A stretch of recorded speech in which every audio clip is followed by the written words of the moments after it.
What's up, everyone? Wait, it's Power Trip, right? You can edit it. What's up, everyone? It is JDF, the Green Ranger, and you are listening to the Power Trip. It's morphin' time. Lisa! Hello, everybody. Give me a second here so I can add my co-host, Mr. Michael Hamilton. Hello, listeners with attitude. Well, it's not just listeners with attitude. It's going out to like everybody at this point. Everybody. All of our podcasts, several of our friends' podcasts. It's a mega crossover that I wish was under better circumstances, unfortunately. I was going to say, I wish this was under better circumstances because for those who don't know and who haven't paid attention to the title, we're going to be honoring Jason David Frank for this live stream. Right. We wanted to make sure that we gave the tragic news of JDS passing enough time for the dust to settle before we put something together, because like we've seen so many great memories and things of JDF being shared over the last week since he passed away. And we wanted to make sure that we had all of our feelings and things kind of, we wanted to let it simmer just a little bit to really process the gravity of what we just had to go through. So That's why we're going to be joined by some wonderful people for this live stream, some familiar faces and some new faces, and one no face for this live stream to talk about the life, the legacy, and everything in between of Jason David Frank. And I've dreaded and looked forward to this conversation all week. I can understand. And it's only Monday, right? It's only Monday, right? It's only Monday. But let's do our little roll call here, if you want, starting with the Kaiju Queen herself. The Kaiju Queen, yes, Miss Kim, who joined us for our Dino Thunder episode. If anyone is not familiar. Mm-hmm. Hello, everyone. Good evening. Yes, it's great to have you. And then also our former co-host in common, Michael, Mr. Travis Alexander, joining the discussion for the first time. Yes, one of the co-founders of Kaiju Ramen Magazine, among other things. Yeah, I have covered Power Rangers on Kaiju Weekly, so yeah, so Kim was on one of the episodes. And this is going out, the audio of this, I should say, is going out on the Henshin Men feed. So say hello to all the heroes of the internet. They miss you, trust me. Hello, heroes of the internet. Trust me, I know. I've had people tell me that they miss Travis. So he's back, baby. Well, fun fact before we move on, Travis was supposed to be on our Wild Force episode, but due to some scheduling, he couldn't make it. And I have to say, buddy, first of all, it's really good to be on stream with you again. And two, I like the beard. You should keep the beard. Yeah. Well, meanwhile, I'm sitting here adjusting I'm a professional. I'm adjusting my camera settings while we're live. Like I just did a flip. But we are going to try to make it up to you, Travis. Next season, we'd like to have you on to talk some Sentai. Okay, good. Like, don't have me on any of the Mega Force episodes. No. No. We're going to have you on for Car Ranger. Oh, Lord. All right. And then next up. Die Ranger. Okay. We're still figuring it out. Calm the heck down. And then also, host of One Cross Radio, among several other podcasts, and hater of Canadian bacon, it's Chris. I'm gonna stop you right there, son. I don't hate Canadian bacon. I hate what you call Canadian bacon. No Canadian calls ham bacon. I don't know what this is from. All right. Yeah. And then we have two of the hosts of the Drift Space podcast who have both been on the Power Trip and vice versa. We have Jack Hudgens, vice versa, and J.R. Villers. Great to have you fellas on. What's up, guys? I feel very honored to share the screen with Jack, who's not showing his face. Hey, I'm just on year 4 of telling people I want to fix my webcam, so we're good. It's all right. How long have you been fixing that webcam for, Jack? I just said I'm on year 4. Rocky 4,000. I think Jack loves nostalgia way more than I do. It's on record. It's on record. much. There's a lot of triggering going on right now. I just didn't. I know, so much so that he told me himself last night that he is nostalgic for us, Nathan. Here we go. Yep. Oh boy. By the way, all of you in the stream right now, can you please help me try to keep track of the chat, because I've got a little bit of a distance between me and my screen because I decided to put a bunch of memorabilia in front of me. Oh, is that what that is? Yes, quite right. I had trouble seeing you there. We already have a question, so I just want to make sure that who asked the question? Oh, Doomzilla. Well, and does Chris also hate the movie Canadian Bacon? I'm really interested in that. Oh wait, no, that's the wrong Doomzilla. No, not at all. John Candy was further. awesome. It's like further up, Nathan.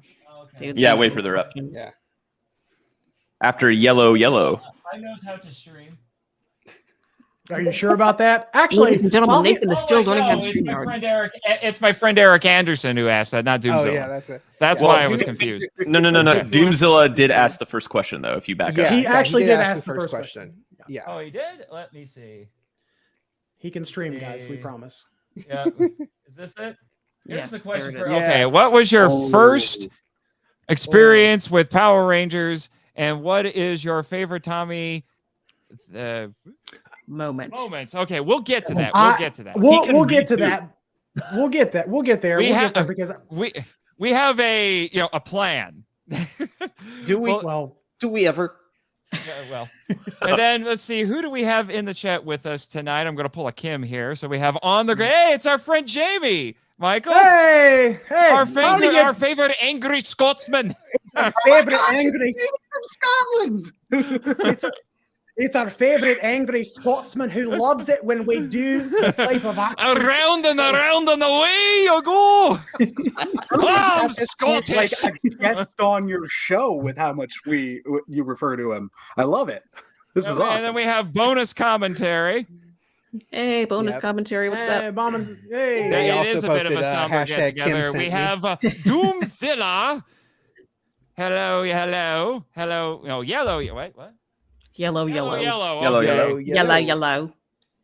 And then my friend Eric, as we already said, and then we have Batman, Brad Batman Edelman. Yeah. Please, everybody, see bonus commentaries like recent comments. It's so spot on. Well, let me see this one. Yeah. This is the most. Most IRL D&D team I've ever seen. Delusions of plans, immediately abandonment of said plans. This is going to be a wonderful night. He's not wrong. No, he's not. I don't know. Hey, I don't know what's more insulting, that or what on the grid said about us being like, this is like a super mega team up, and I'm like, no, Jamie. No. You take that back. We also you keep that up, and we're going to start whipping out Michael and I are going to start whipping out the dodgy Scottish accents a little bit more. I was going to say, I hope you're not going to try to whip out Rito again, because we all know that's inappropriate. Don't tempt me. Okay, I'm gone. We also have Danny in the chat. Danny, Mr. Danny boy. Is Michael canceled yet? Not yet. We'll see. We'll see how the night goes. Actually, I should Danny. get a pass for this episode because I'm heartbroken. So yeah. All right. We also have Godzilla Godzilla Train. 1990. Adrian. Godzilla Train. Adrian. Oh no! Oh, we lost somebody. We lost Chris. Chris. Why, sir? Before Canadian Bacon I paid for StreamYard for nothing. There he goes, interrupting Seem me. to be having some guys. technical difficulties. Oh, good lord. Well. Oh wait, nope. He's back. There he There is. again. So sorry. He's Back just on the from- outside Back scratching from at the morphin grid, I see. Oh, like a little Before- puppy. Like, Oh wait, Jamie's got a what's this? Yes, we don't need to see any kind of bones. This isn't that kind of stream, boys. Yet. you're right. You know what? I yeah, like, don't have any context. I don't think I want any. I agree. Yeah. I But like anyway, Zio anyway. de Hero's Thing- comment. Things run differently on the drift space. There's going to be bones. Oh, we got I Zio de promise. Hero, our buddies from Zio de Hero. You know what? This is still better than Samurai. Yes, yes, it is Yeah. better than Samurai.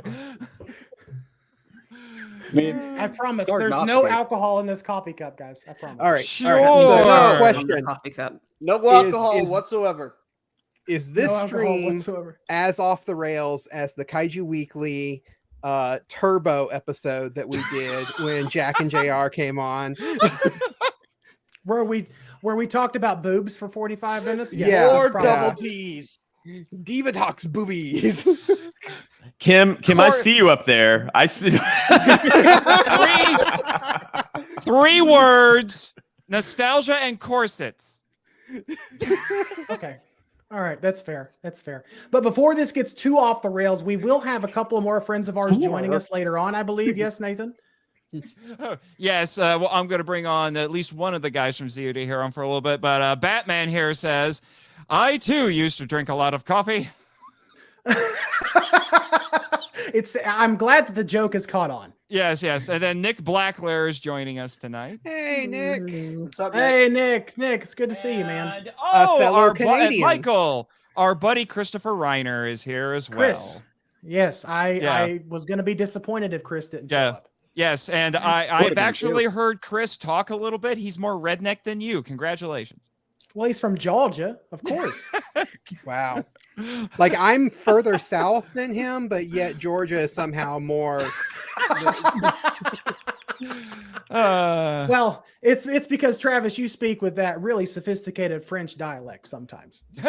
Zio de Hero says, off the rails, you say? Was it ever on the rails to begin with? No, it wasn't. No. I think No, it is we're honestly, it might just be the lot of us just trying to avoid the sad subject at this point. Yeah. Well, I was Absolutely. gonna say, just to keep us on task here, we do have a reason why we all came together. And that is to honor the memory of a fallen ranger, Mr. Jason David Frank, who tragically passed away last weekend. And Nathan, there's actually a very good reason why we're all together outside of just getting a chance, just having an excuse to talk about the career of Jason David Frank. We're actually going to be trying, or at least attempting to, raise some money for a really good cause. Nathan, do you want to go ahead and tell the folks what that good cause is? Yeah, I will in a second. But I do want to show off here that my apologies. StreamYard is dumb when it comes to PowerPoints. It's not. User error. It's harder to see the text on here than it was when I made the PowerPoint. My apologies. But I do want to give a little shout out, Jack, to your sister. I did borrow a bit of her artwork. I hope she doesn't mind. Yeah. But this is Rebecca's artwork right here. And for those who are listening to this, the first two images I have on here for me kind of summarize how we all feel right now. One is Rebecca's artwork with her. I'm guessing that is supposed to be her just looking very despondent at her art table. And then the spirits of White Ranger Tommy and Kevin Conroy Batman are offering her a little bit of comfort. And then I also have, this is not from Power Rangers. It's actually from Jew Ranger. But Danny DeMana, I got to tell you, he posted this on his Twitter right after the news broke. And I don't know what it was, but seeing this image of a sad Dragon Zord, which in Jew Ranger, he is mourning the death of Barai, that about broke me. I almost cried when I saw it. Mm-hmm. I don't know. It's so weird. But anyway, but to get to what we're talking about here, this is a charity stream. We're going to be raising money for To Write Love on Her Arms, which I'm going to do a little reading. Organization. Yeah. I've got a little quick reading here for you, and then I'll share the link in or if any of you have the link to our donation website, Michael, if you have that, you can put it in the chat if you're able. But I will. But they wrote on their website, "Hope is real, help is real, your story is important," end quote. So we ask that you please take a moment to go to the link in the description of this video, which I just realized I forgot to add. That's my fault. To donate to the organization to write love on her arms. And they are, quote, a nonprofit movement dedicated to presenting hope and finding help for people struggling with depression, addiction, self-injury, and suicide. TWOHA exists to encourage, inform, inspire, and invest directly into treatment and recovery. Since end quote. Since 2006, they've responded to over 210,000 messages from over 100 countries and traveled 3.8 million miles to meet with people in their communities. You can also support them by purchasing merch from their store. Remind those you love that they are loved. Yeah.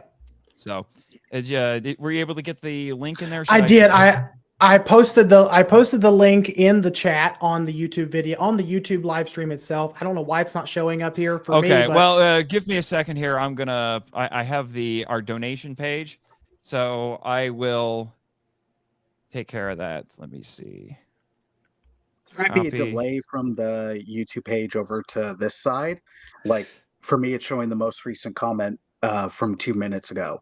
So I know with some of these, there can sometimes be. Yeah, it's right there. Oh, There it is. There it is. Yeah, well, I just put it in myself. So Okay. Okay.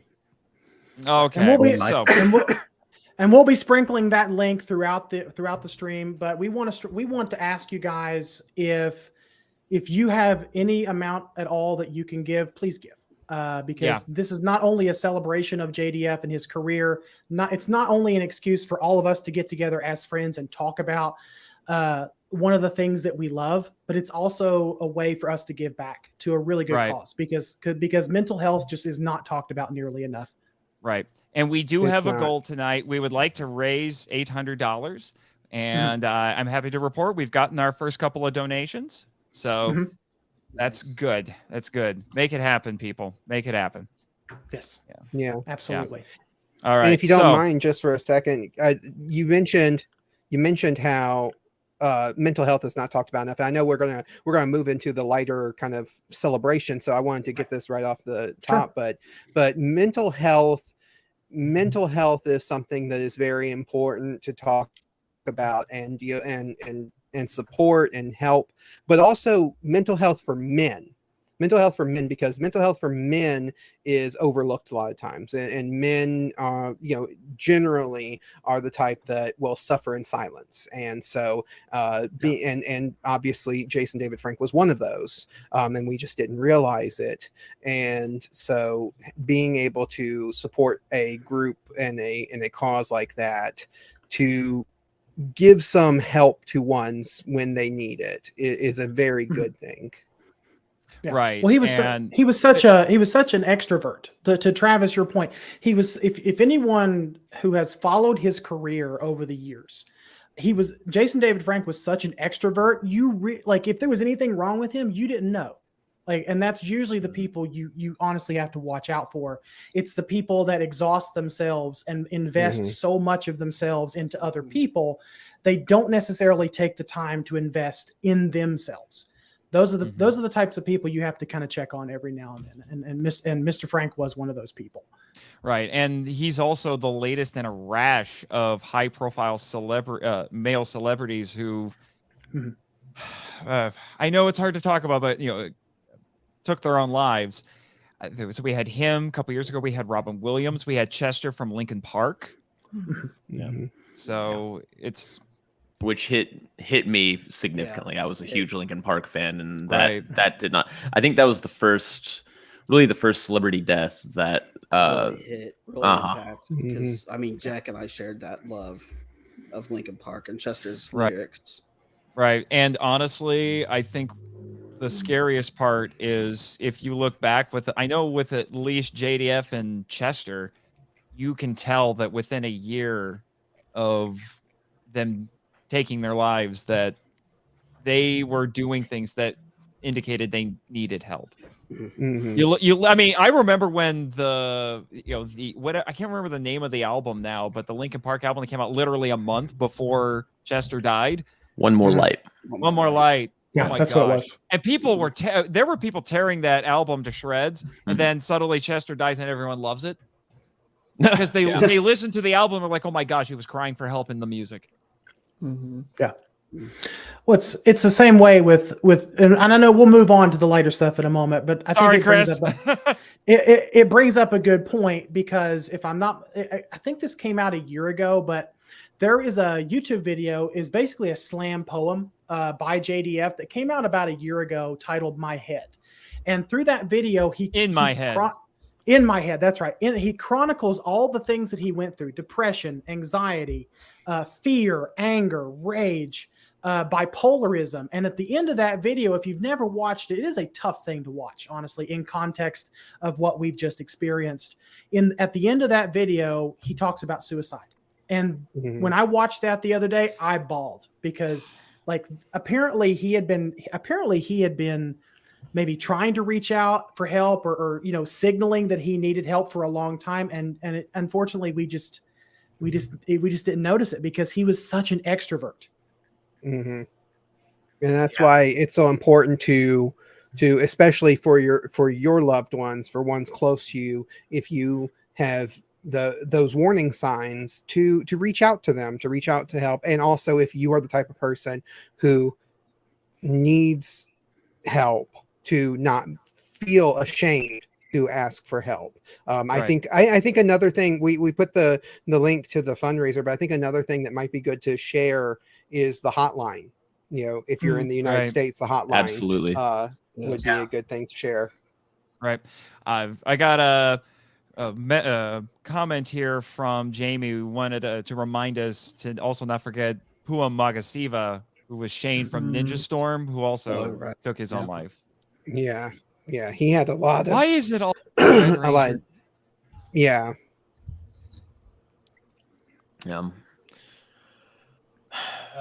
Zio to Hero here. We have a serious problem with getting mental health help in this country. Reach out to the people you are worried about. It will mean so much to them. That is very true. Yeah. And Zio to Hero did mention that if you're in the United States, all you have to do is text or call 988. That is the national suicide hotline number.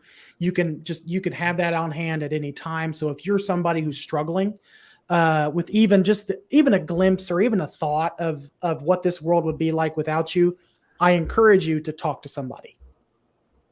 Yeah. But now we need to move on to a little bit of the more lighter topics. But I guess we have not one more, necessarily at first, but not at first, because I do want to go. We do want to go around the room, or the virtual room, and kind of ask you guys, starting with Kim. When did you find out? How did you find out? And what was your initial reaction to it? So it was the day of. It was like 6:30 in the morning. The first thing I do, like many people, is check my phone.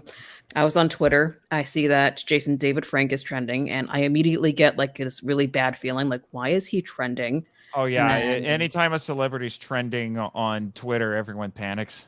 Yeah, and then lo and behold, I saw that he had taken his life, and I immediately went into denial. I'm like, no, that did not happen. Please tell me this is fake. Please tell me it's a rumor. And then hours went by, and I kept checking to see if it was a rumor, praying it was a rumor, but alas, it was not. And he is no longer with us.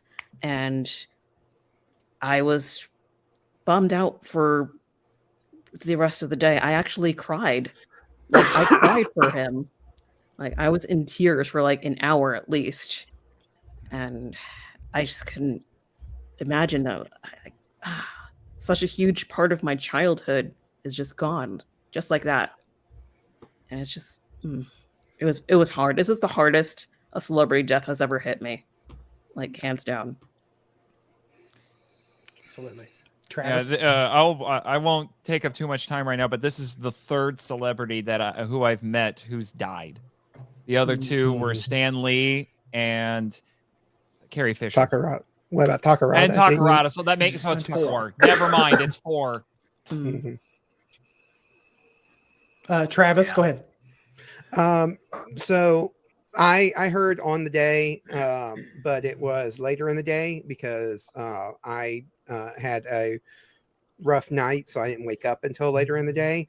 But for me, this whole week and however many days it's been has been kind of hard for me to process, because on top of losing Jason David Frank, who, you know, obviously I cared about as a fan of his work and as a fan, but I also lost a friend of mine. We just had Saturday a friend's funeral. So dealing with the death of someone really close to me, and also the death of someone who I really, you know, had a lot of respect for their work and everything.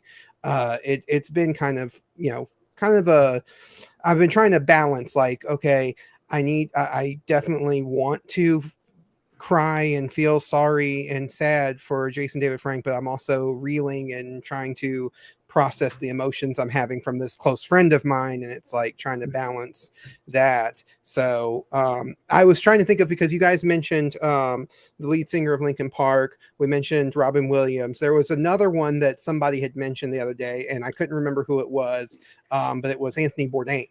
Anthony Bourdain was the other one that recently took his own life. And so that just, you know, and it's these men who are I don't want to say they're all middle-aged, because some of them were older than that, some of them were a little bit younger than that, but they were definitely of an age to where, if you are a man in the society that we have, that you tend to internalize things and not express them, and like we said, some of them did express it in ways that just people weren't picking up on. So it's just really sad, but really highlights why mental health is so important. And it's important to me, because as somebody who struggles with mental health, it definitely is important. Same here. I struggle with it as well. I've, not to make this about me, but I've also struggled with suicidal thoughts. So this really hit home for me, for sure. I think that's what's made it hard for everybody. I mean, if you're in the Godzilla and Kaiju community, as I know a lot of us in this call are, I mean, losing Takarada was a huge blow, but this has felt worse because of how it happened. It was sudden, and it was incredibly tragic. With Takarada, he was well into his 80s. We kind of had a feeling it was coming because he was old, and, you know, he was remarkably resilient, but we knew it was coming. So then when we heard it, it was sad, but I don't think it hit us quite as hard. Yeah. It's the difference between like when Debbie Reynolds died and then Carrie Fisher died. It's like, well, Debbie Reynolds was older. We kind of, you know, expected that to come at some point, or even why am I blanking on Golden Girl, Betty White. Yeah, Betty it's White, like, you know, someone like that you kind of expect, but then when you have like Carrie Fisher who dies, or Jason David Frank, or some of the ones we mentioned already, who die in such a tragic, who die so suddenly and in such a tragic way, that it is very hard. Let's get to the rest of the people, though. Right. Jack, you're on deck. So I was perusing like Twitter at 4:30 a.m. because I'm a masochist, and I was, you know, I saw the whole JDF rumor, right? And I was worried, but at the same time, I was thinking, no, this can't be real. This has got to be a hoax, right? Especially because in the last week or so, you know, we lost Kevin Conroy, the voice of Batman. And a few days after that, news broke that Kazuki Omori, who directed and wrote some Godzilla movies, Heisei Godzilla movies, had died. And when I was reading stuff that JDF had passed, I was thinking, no, this is too, you know, it felt like losing so many people in a short time like that. It was getting a little too ridiculous to believe, you know. And, you know, sometimes the truth is stranger than fictions. And I went to bed thinking, okay, I'm going to go to bed and I'm going to wake up in like a few hours and it's all going to be resolved. It's all going to be okay. Because one of the last things I read were comments on JDF's Instagram. And the very last thing he posted, there were people commenting on it, asking, "Are you okay, bro? Hey, say something, do something, post something," right? I wake up and I check my phone, and the first thing is a message from JR actually in the Drift Space group chat that I see, and all it says is it's real. And I after that, you hear these things, but you want to hold on to that last bit of hope that maybe it's not. It's not that you don't believe your best friend. It's just that you don't want it to be true. And you do the research, and all the news broke, and I couldn't believe it. When Kevin Conroy and Kazuki Omori, they were older, and they died of things that they didn't want to die of. They fought, and they have full careers under their belts and stuff like that. I'm not saying JDF didn't, but yeah, the first thing I thought was, okay, so suddenly no more, the things your brain cycles through to process it, right? It's almost selfish. Like, okay, so no more Green Ranger, White Ranger cameos. No more anticipating seeing him at cons. And suddenly the merchandise I have that he autographed is a lot more valuable for the worst reason in the world. Yeah. I think that was one of the first thoughts that went through my head too, was about the cons, because also I was thinking of, like you said, it's some of the things that you think of just to kind of process it. Some of the first thoughts I had was like all the cons that he had appeared in that were within driving distance of me and I never went to, or I was too busy to go to and didn't get a chance to actually see him. Right. And all those chances I could have gotten to see him, but just didn't. And you expect, and I guess that's a good message also to take away from this, is like you always expect that there's going to be more time, and so we tend to live our life with the expectation that there's more time, but the truth is we just never know. So especially for loved ones, especially for close friends, let them know how you feel while you have the chance. Right. What really gets to me, sorry, I just want to say what really gets to me is literally the week before this happened, he was 2 hours away from me in Indianapolis. Mm-hmm. Now, I saw him in the spring at Indiana Comic-Con, which I told the whole story about that on the podcast, and I'll probably tell a shortened version of it here at some point. But if I had known that this is how it was going to turn out, it's just so weird to think about it that I literally saw this man within months of his passing. Mm-hmm. And then he was, and I even saw, I think it was from Indianapolis, he put up an Instagram video, and I think it was on TikTok as well, of him meeting a fan who got a white dragon tattoo for his next movie. Yeah, I remember seeing that. And I'm like, I was like, good Lord, was that in Indianapolis? I don't even want to think about being that fan right now. Yeah. Seeing him a week before it happens. Yeah. Anyway, JR. Well, for context, because Jack said, he got the message from me. Jack likes to sleep in ridiculously late, so let's preference that. Well, he doesn't sleep. Period. Is why. That's true. That's but the man doesn't have blood in his veins. It's actually caffeine. So I woke up and probably 11 or 12 because I had to go do my last little bit of work before Thanksgiving break. I went out to set up for a motivational speaker, and I noticed my my Drift Space chat was blowing up from Dave. So I kind of glanced at it, but I didn't really pay attention to it. And then a friend from high school who I haven't seen in many years just texted me out of blue and said, "Oh my God, I'm so sorry." And I was like, "What do you mean? What are you sorry for?" And all she said was JDF. And as soon as she said that, I was like, no. I got onto the internet, scoured everything, hoping and praying that it was a prank. And everything I was seeing, just confirmed it.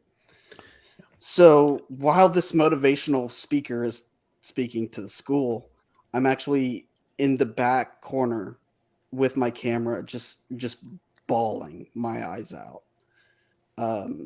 Because this man, I'll go into it later, but this man is the reason that taught me to be strong. Right. And I came home. I came home and I grabbed this, and I cried for at least an hour. I think because in the internet world, we're inundated. It seems like we're getting a brand new celebrity death all the time, like through rumor mills and online chat rooms, people spreading vicious and ugly rumors. I think that's what we all thought it was just another, someone's claiming that JDF's dead. Ha ha, funny. He'll probably be on TikTok later. Exactly. But then it all just sinks in. But I'll tell my story in a moment. I want Chris to talk now. Michael, you're sweet. So I found out at about, I think it was around 11:30 in the morning on that Tuesday. And actually the first thing I did after checking Twitter, because I didn't want to believe it. Losing Conroy hit me really hard. And then with JDF, at first I'm like, I don't want to believe it. This is at the same time that the known hoax of RIP Jimmy Fallon was going on. And he's like, hey, fix this. I'm very much alive. But as soon as Walter Jones posted that Instagram thing, I'm like, oh, crap, this is official. And the first thing I did was actually message both Nathan and Michael, just because we've got a group chat. And I just kind of sat there in like stunned silence for a couple minutes, just because with JDF and with the Rangers in general, even though they're still celebrities and it's not like we're all best friends, it feels different with them because they are very connected to the Ranger community online. Like, they're some of the only people I can think of that will actively like posts about Power Rangers from both big and small accounts. So it felt different. It felt like you lost a friend, maybe not your best friend, but like an acquaintance that you've just kind of known from a distance for a while. And I'd be remiss if I didn't plug it. Shout out to whoever plugged the American one earlier. I love that you did that. Anybody who's in Canada with me, if you're struggling with thoughts of suicide or anything, there is the helpline for us. Please don't hesitate to text 45645 if you're in Canada. Please reach out to someone. It was just, it was shocking and heartbreaking. To see that, because you didn't expect it at all. No. And Michael, before we share how we found out, can I share some of the comments in the chat? We have a few people sharing. Oh, absolutely. Absolutely. Yeah. First off, Eric, just good Lord, what a double gut punch. He just said that both JDF and Kevin Conroy are supposed to be at a con he's going to this weekend. God. Yeah. Jeez. I just, wow.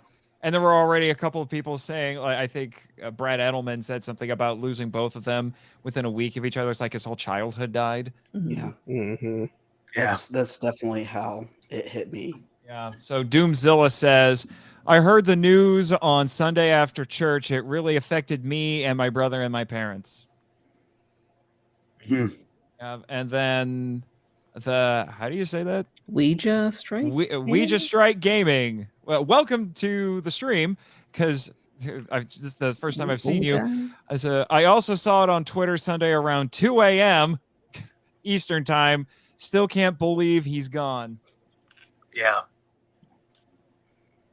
The Godzilla train. I can't say that I cried, but my heart has been hurting with all these recent deaths. Yeah. Mm-hmm. Christopher Reiner says, I got a Google News notification right after liturgy. I went into denial mode. That's how we do things usually. Danny Demana says, sometimes we're hit with so much loss that we're too sad to cry. Grieving takes time and manifests differently for all of us, but it's always hard. Yeah, for sure. Nick Blackler, I was hanging out with my wife and kids and mindless scrolling when I saw it and really didn't believe it until I looked into it, and it has hurt ever since. Yeah. Brett Edelman says I was literal. It was literally his whole childhood just going up. So Christopher Reiner says JDF as Tommy really helped me through the loneliest part of my life. I grew up a latchkey in a broken home, and I connected with Tommy because you never saw his parents. I wish he had someone like that. That is true.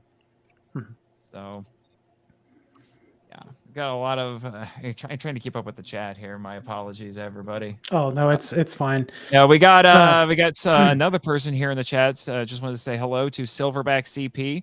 So he said he was still at work at 11 p.m. watching the Zeo Christmas episode as I found out the news on Twitter. Oh gosh.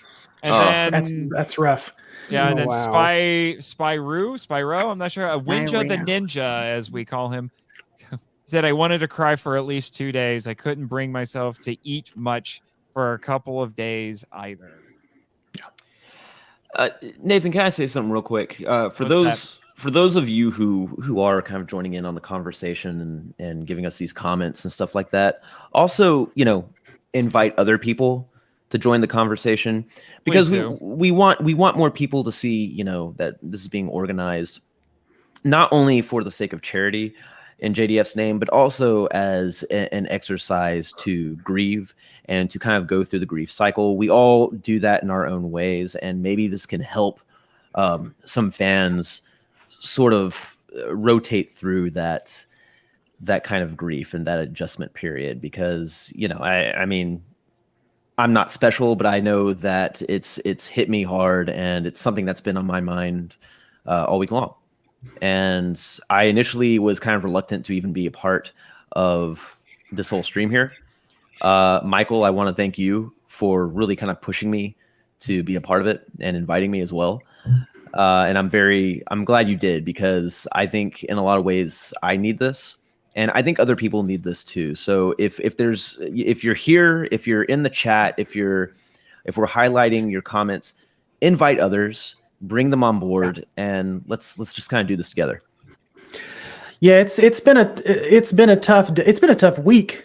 I'll tell my story now, but it's been a tough week. It's been a tough day because we just had JDF's official public funeral, which as a fan, I am incredibly grateful to his family and to his organization for even doing that, because I feel like it sounds really stupid to say this, but like for an actor who is most famous for being on Power Rangers, to get a public funeral like that for the fans to chime in and watch, that is special.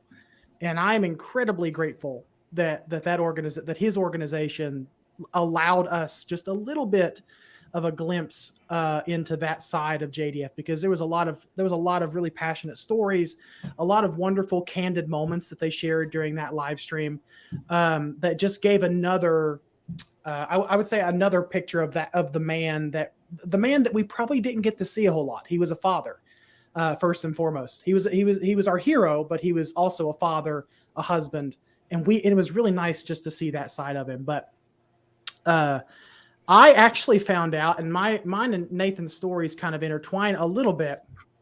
because it's Saturday night. I have church in the morning because it's my week to volunteer, and I'm going to bed. Nathan calls me at like, I think 11 o'clock at night. It's like, dude, JDF passed away. And I'm like, shut the Dragon Dagger up. Like, come on, guys. Like, that's crazy. That's crazy. Because I didn't want to believe it. You know, a lot of us, like, we don't want to believe stuff like that. And so we doom scrolled. I doom scrolled through Twitter. I doom scrolled through Facebook, Instagram, all the random news outlets that I could find. And all I could really see was, oh, it can't be true. It can't be true. Is it true? I hope it's not true. Like, all these people trying to find out if it's true. And really the only source we had was a random Twitter account that just said JDF passed away, or JDF, committed suicide. And I went to bed a lot like you guys, a lot like Jack said. I went to bed thinking, okay, I'm going to wake up tomorrow. It's all going to be resolved. It's fine. So I fast forward. I wake up that morning. I'm getting ready to go to church, and I see a bunch of news reports coming through, and I'm like, okay, so I'm still in the denial phase. I'm like, I'm going to wait for TMZ. As terrible as TMZ is, I'm going to wait for TMZ. What a sad time we live in if we need TMZ to confirm things. It did not hit me until I saw Walter Jones's Instagram post. It did not hit me until I saw Walter Jones and David Yost confirm it. I don't even think I believed it whenever I saw his trainer post about it. I thought, okay, come on, guys. Like, this has to be, come on. But it's funny because I didn't believe it until the other actors said something. And I was in the middle of church when I saw it, and I should have been paying attention to what was going on around me, but I was scrolling, trying to figure out what's going on. And I couldn't react in that moment because I was around other people. So, but as soon as I got to the car, I just bawled. And it was already going to be a tough day for me because I was having my dad's car that had been recently restored delivered to Julie's house, so that I could own it. Like, my dad left me his car, so I knew it was already going to be an emotional day. And I saw somebody post either on Twitter or on Facebook. I can't recall the person's name, but they said something to the effect of, you always expect to outlive your heroes, but you never really expect them to go at such a young age. Like, I'm 30, I'll be 36 years old next. I'll be 36 years old on Friday. And I did not expect JDF to be gone this soon. And what makes it even more tragic and sad for me, I've never met the man. As much as I've idolized the man, as much as I've looked up to him as a hero, as someone who is so incredibly positive and who has made such a huge impact on the lives of people throughout his life, I've never met the man. A lot like Travis, he was always around. I never took the time to see him, but I said to myself a few weeks ago, I said, you know what? He's going to be in Columbus, Ohio at GalaxyCon. Daggone it, I'm going to go to GalaxyCon, even if it's for a day, and I'm going to meet my hero, and I'm going to shake his hand, and I'm going to leave. And that's all I wanted. I wanted to meet my hero, get my autograph, say hello, tell him, and maybe tell him how much he influenced me and what Nate and I were working on with the podcast, and how much of an inspiration he's been to a lot of people. But I think that's the part that's the most tragic for me, is because I never got to meet him. The day I said to myself, I'm going to go meet my hero is no longer here.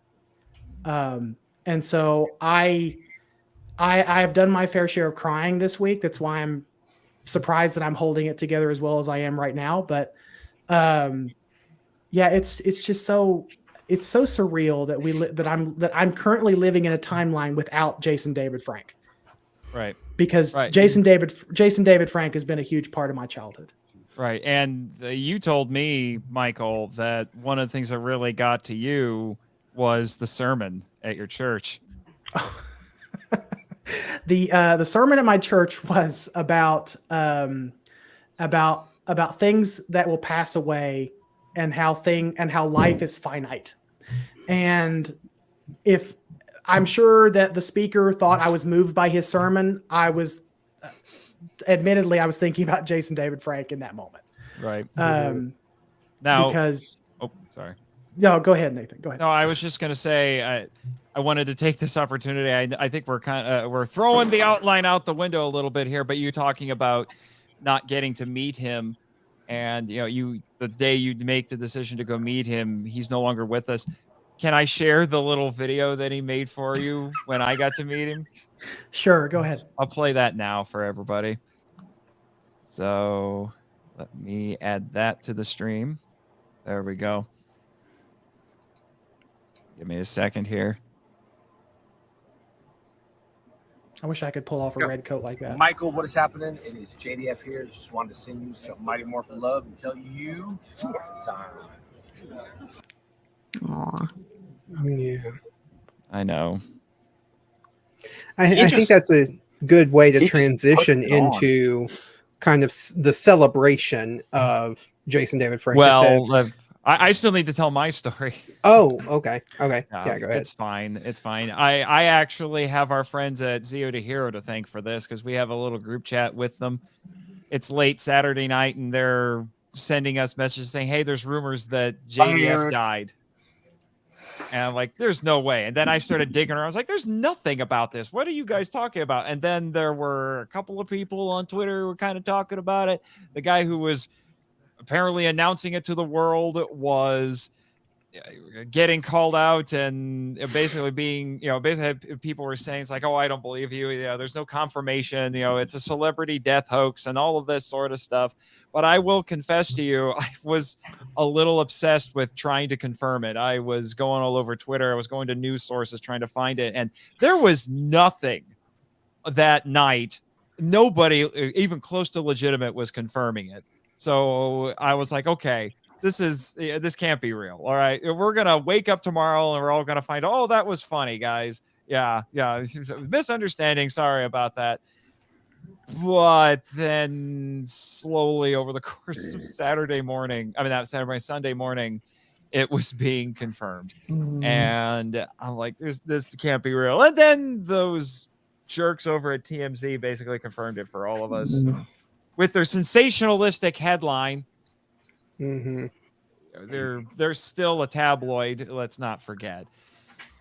So that's when it all started to sink in, and I will confess I might have watched a handful of Power Ranger episodes that day that were focused on Tommy.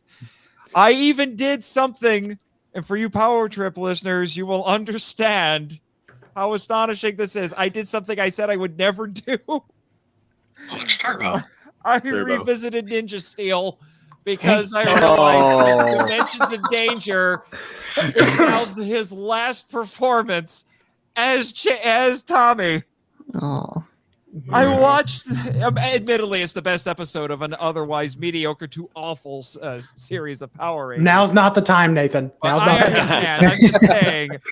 I said on the record on the Power Trip I would never go back to it, and I did. Yeah. That episode is now officially elevated because of this. I always thought it was a great Tommy episode, though. I thought that, what a send-off for him, if that, the Master Morpher and everything. Yeah. But so that's basically Jamie's comment, not at the sad things we're talking about.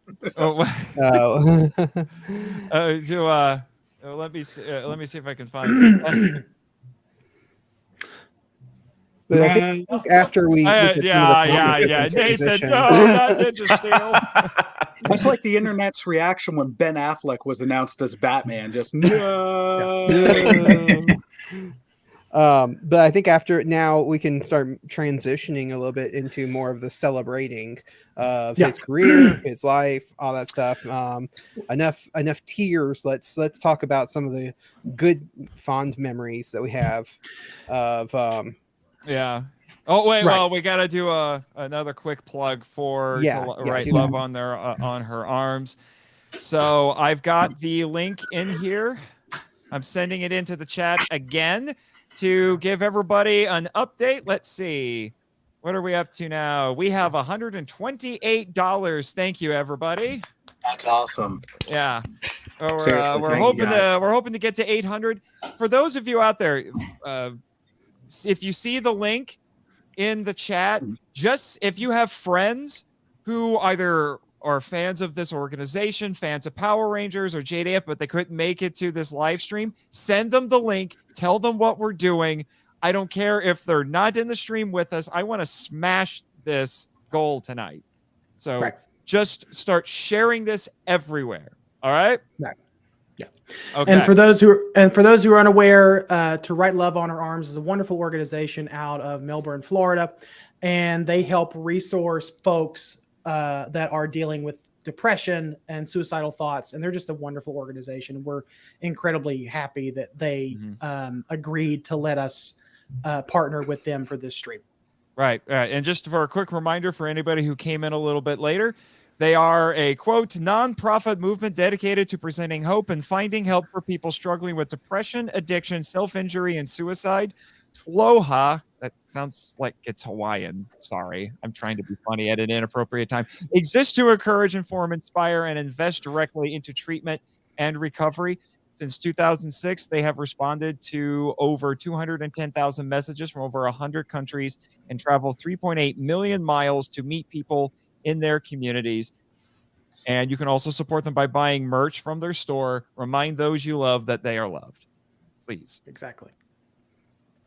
Please. Exactly. So anyway, periodic plug out of the way.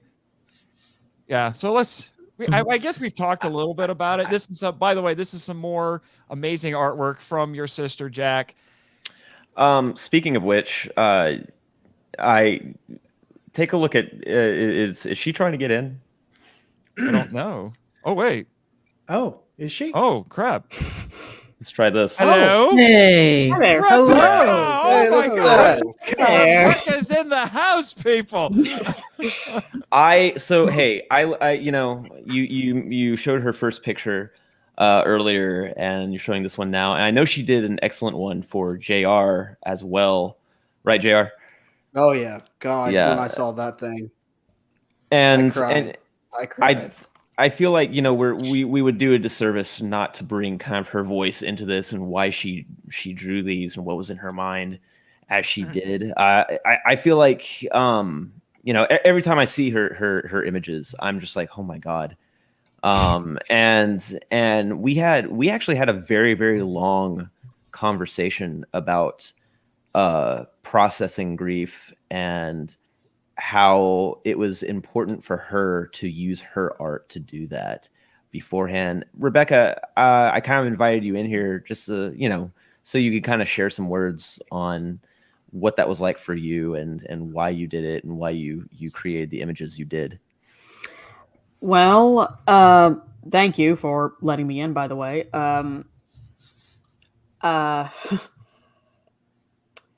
Well, I know I'm putting you on the spot, but you kind of are. There's a little bit of encouragement for you. Thank you, Leo Finn. Thank you. You're very kind. So, what day was it? Yeah, it was the day of. Sorry, I'm reading the comments now. No, that's why I'm posting them up here for you. Oh, okay. I can't remember. It was the day of his death, and throughout that day, I was feeling. At first, I thought I was feeling numb, but I wasn't.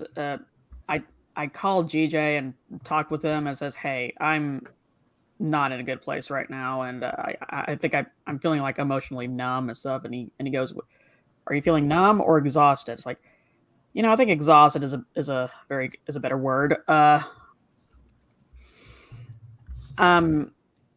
Because dealing with not going to go into details of personal issues in my life, I dealt with depression and anxiety and all that fun crap, and this one really hit me a lot, and I had to talk to somebody, so I talked to my big brother here, and As you do. yeah, and he made me feel better. He seemed to take it a lot better than I did, and Well, yeah. on the phone you sounded better than I did, and basically I was just wondering I'm not even sure how to process this. I mean, he was so happy. He was so happy with his fans, so happy with his life and career and stuff. How could this have happened? How am I supposed to what does this say about me and the other fans? What's the end game here? And basically I was hurt. I was sad. I was grieving, and I was stuck, and I wasn't sure how to handle it. And GJ, you gave me the simplest and most obvious answer of all, is to just draw out your grief and draw out your emotions. And as soon as you said that, something popped into my head, and I thought, okay, sure. Thanks, bro. And it was bad enough that Kevin Conroy passed away, but Tommy Oliver too. It was just I'm still kind of recovering. Yeah. We all are. So Rebecca, since we were actually getting ready to transition into, I would say, I don't think coping is the right word to use now that we're off script anyway. So how did we as fans celebrate the legacy of Jason David Frank after we had learned after we had learned he passed away? So Rebecca, I'll go ahead and share your answer, because since you're brand new to the chat, I want to keep giving you the floor to share that. Oh, you're really putting me on the spot. Do you want us to come back to you, or no, it's okay. It's fine. If we need to come back, it's fine. It's fine. Well, not to kind of put her on the spot a little bit, but the piece that she was talking about, that Jack was talking about, I found it. Oh, the JR, yeah. Yeah. The JR piece. JR sent it to me. I don't know how well you can see it. I'll try to zoom in a little bit. Hopefully people can see it a little bit. Remember what you've learned. To those who possess great power, all things are possible. Yeah. Christ. JR, maybe given the piece that Rebecca drew for you here, because that's you, right? Yeah. Maybe you want to give some context for the piece and the meaning in those words for you. Sure. You picked the perfect time, because I'm not crying right now. of course not. Of course not. You big baby. So I guess We love you, JR. for those people who don't listen to the Joe Space, Let's make it more awkward. for those people who do not listen to the Joe Space, I was introduced to Power Rangers at a very young age, and I happened to be battling cancer at the time, and it was like brain cancer. And at that moment, people were practically just lining up to tell me goodbye. And so, I keep watching Power Rangers, and I'm introduced to Tommy, who at first, he's the evil ranger. He's there just to mess everything up. But then you start learning about his character, and how his heart changes. And for me, seeing Tommy transition from the Green Ranger, who was evil, to the White Ranger, which is, light, watching him have that transition, watching him have that change of heart, watching him as the Green Ranger fight for for his friends, even when he knew the odds were against him, when the candle was dying. It really spoke to me, and it was one of those moments where it's like, yeah, shit gets rough. Excuse me. But when it gets rough, you keep fighting. You fight harder. And that was kind of, the message I got from Tommy.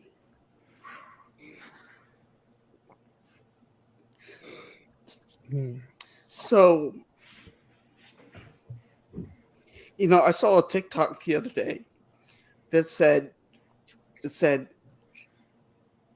the Green Ranger fell to depression. What chance do I have? And somebody commented back, you keep fighting. And that's Tommy Oliver.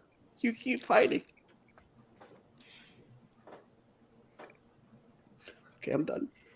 Virtual hug, my friend. Oh, Virtual hug, my friend. I'm about And to the go funny over there thing- and hug you, like in person. The funny thing is, when Rebecca drew that for me, I asked her, can you express something that shows I'm angry, that I'm in mourning? And she actually commented back, I've got a better idea for you. And when she sent me that, and the tagline, remember, for those who possess the great power, all things are possible. I actually said, Rebecca, that's funny because that's my life verse. I can do all things through Christ who gives me strength. Right. Yeah, mine too. I And, have and that. she was like, what a coincidence. It's mine too. Yeah, and the funny thing is, it seems like there were a fair amount of people who were surprised to find out that JDF was a man of faith today. Yeah. Because he had a very Christian funeral. In fact, I don't want to steal the spotlight too much right now, but one of the things that, give me a second.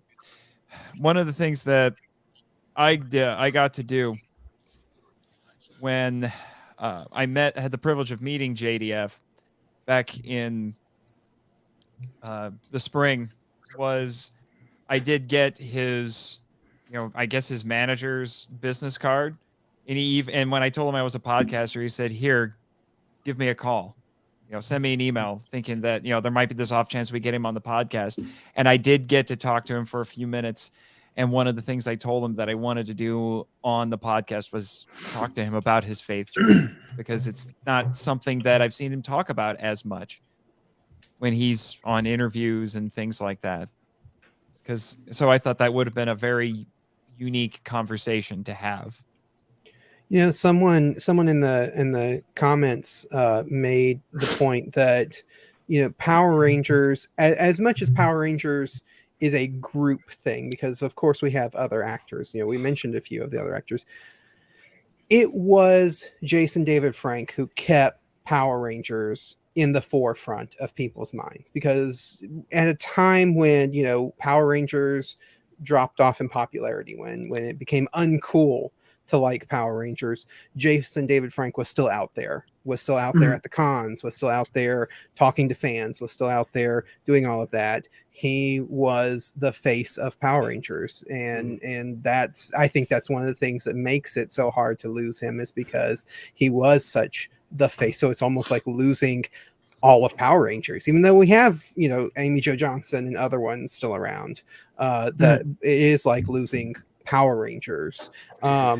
One thing I wanted to mention too about Rebecca, your art, especially the one with Trini, with Toy Trang, because I had that same idea of doing a tribute piece of Trini giving Tommy a hug and everything, and then I saw your piece and I'm like, nope, I can't do it any better. I can't do it any better, so I'm just gonna let just just look at that. Anytime I want to see it, I'll just look at hers. The thing that really gets to me about this piece is you can't see Tommy's face. You just see Trini and how just overjoyed she is. Yeah.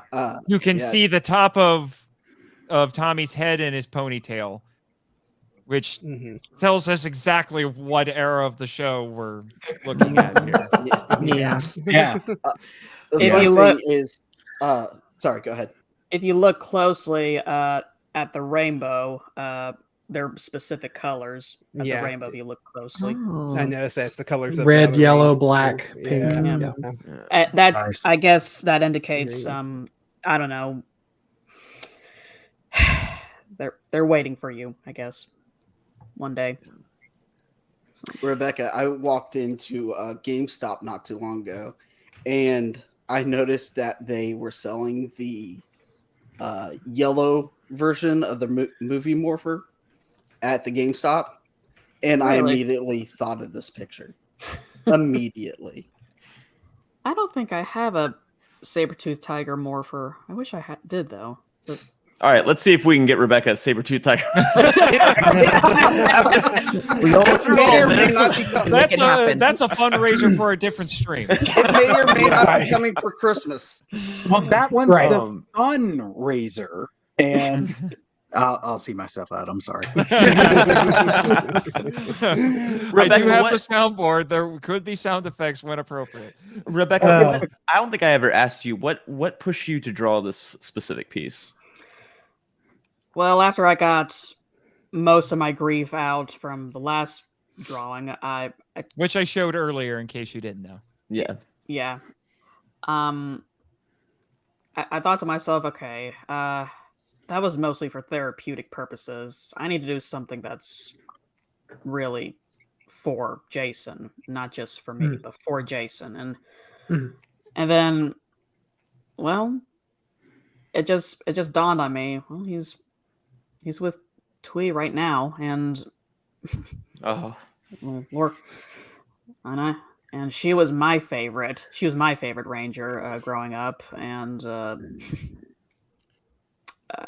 one thing led to another, and here we are. It also occurred to me, I'm ashamed I didn't draw him out, but I just realized he's also with Robert Axelrod as well. Oh yeah, Robert. Yeah, because it's not been too long since Robert passed away. He passed away like 2000 and last year, wasn't it? 2000 Last year, no, he's been dead more than Axelrod's been dead more than a year. I'm sure someone in the chat will tell us. I think he died in 2017 or 2018. I was going to say it's been a few years. It's been a little while, but not too long. Right. Yeah. Well, since we're all kind of in the we're trying to move into the celebratory mood now. Well, I mean, since we're talking about people who've done things as kind of tributes here. I mean, I have things from a couple of other people in this chat that I could share. Go ahead. Yeah, that's a good way to segue. Yeah. Since we're still on that subject, but here's the first of a couple of things our own Travis Alexander has been doing. Oh wow. See, that's what I've had a bigger piece in mind. This was just one part of a whole thing I was going to do that had like every one of his Zords kind of personified. I have that. Well, yeah. See, this was like my concepting. I was going to draw out each of the Zords kind of coming out with electrical, energy and stuff, and I couldn't get it, and so this was, this isn't the actual piece. This was just me conceptualizing it. But it's a preview of things to come, I'm sure. Yes. If I ever get around to actually doing it, because I just kind of got so angry. I was like, I can't do it. I can't do it anymore. Well, I'm just glad you tried, buddy. That's all that matters. It was 2019 for Axelrod. Thank you, Jamie. Oh, okay.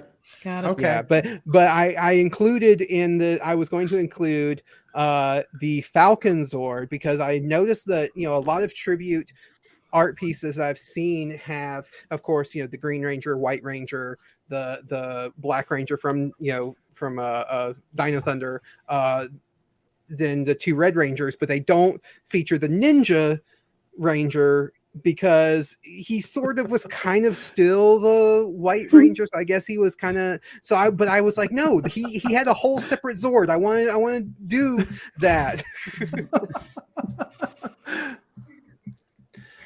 Someone came up with this. I don't remember the artist's name, so if you're listening, please forgive me. Someone came up with this gorgeous piece where they combined all of the 6th Ranger Zords that Tommy had, or that JDF had played. The Ultra Zord. It looks fantastic. I wish I remembered. It does. I wish I remember what the name of the artist was, but that there's been a lot of tremendous art pieces from different fans during this stream. And I speaking of streams, I think Nathan accidentally left us. Not sure what happened there, but also Kim's gone. Where did Kim go? Anyway, Jack is gone as well. Oh, Yeah. there he is. There he is. Okay. Imagine- and here's Kim. We got him all back. I don't know what happened. No, Mr. wait, G, we lost Jack. Where's Jack? Oh, wait. Jack! There. I think we Yeah. broke StreamYard for a second there. Yeah, right there, Brad. No, nobody. Come on. No, I just Are we fell. okay? Okay. Are we okay? That was a very inopportune internet hiccup there, StreamYard. What the heck? You were Yes. saying, Michael? I was just saying that the art that a lot of the fan, I wish we had time to showcase all the wonderful fan art that Oh people my gosh, have yeah. made in honor of JDF. Like, I did not realize, honestly, I didn't realize, I knew JDF had a lot of reach in Ranger fandom, but I didn't realize that JDF had so much reach even outside of Ranger fandom. Like, random celebrities have just been commemorating his passing. And back to the art, now that we're talking about art, there's a lot of tremendous talent within not just Ranger fandom, but within fandom in general, of all the beautiful artwork that people have been making in dedication to him and his career. So that just shows me that, you know, a lot of people, that he affected people on a very deep emotional level. And one thing I love about art is it usually is a manifestation of deep emotional feelings, or however, that's probably not a really eloquent way of saying it, but seeing all these people share their love of this man, of their hero, through their artwork has been gorgeous.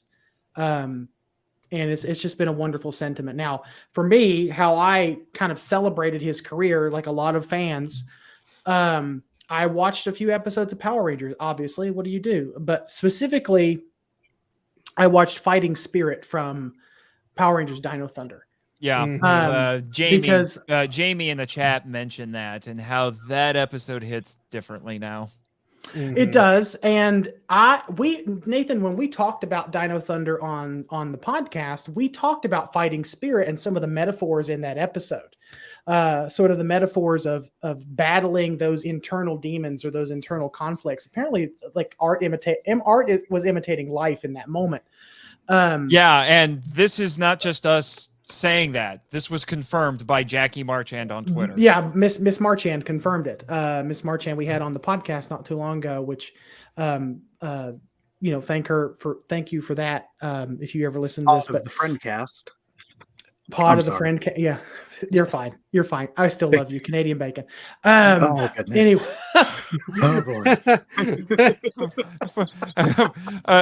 By the way, just as a funny comment from Jamie about the stream going on the fritz. Someone technobabble the MacGuffin. Stat. Anyway. I love it. But yes, Jamie, you're a strong point, man.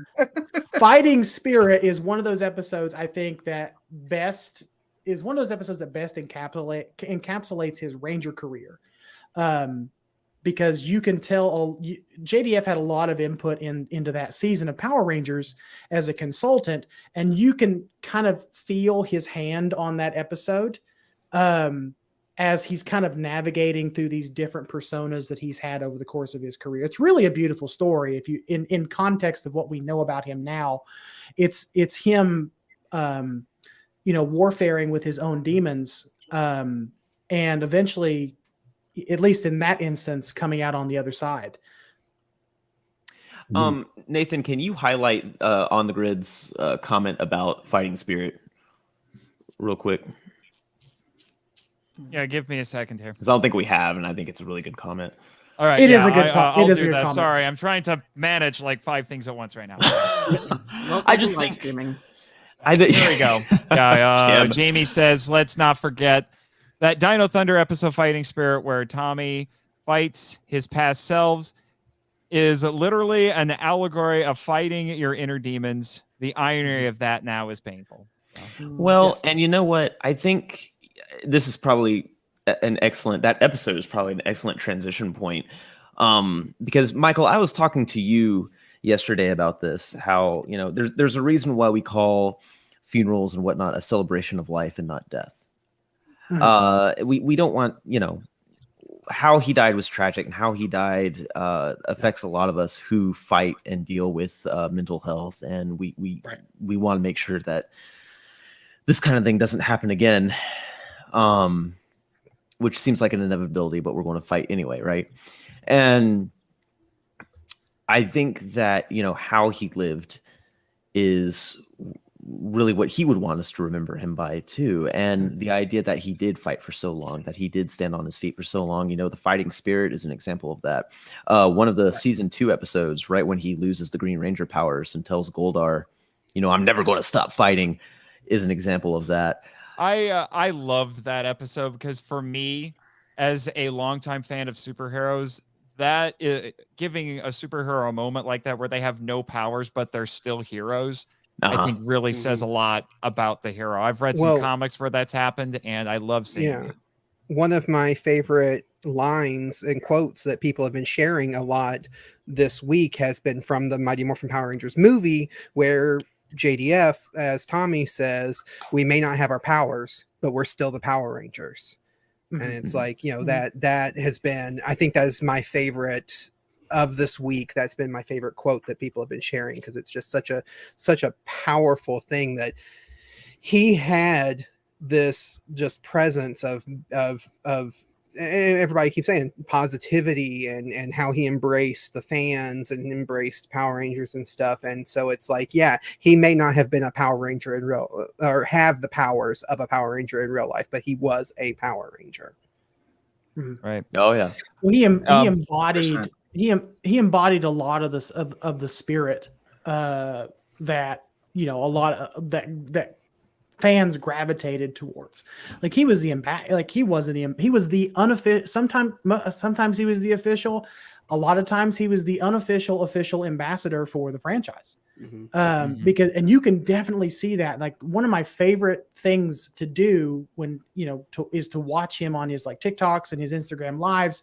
And one thing that stuck out to me the most about JDF is that he had this motto, until the last fan standing, meaning he would not leave until every single person left that arena or conference hall or whatever without an autograph, without a smile, without something, without what they came for.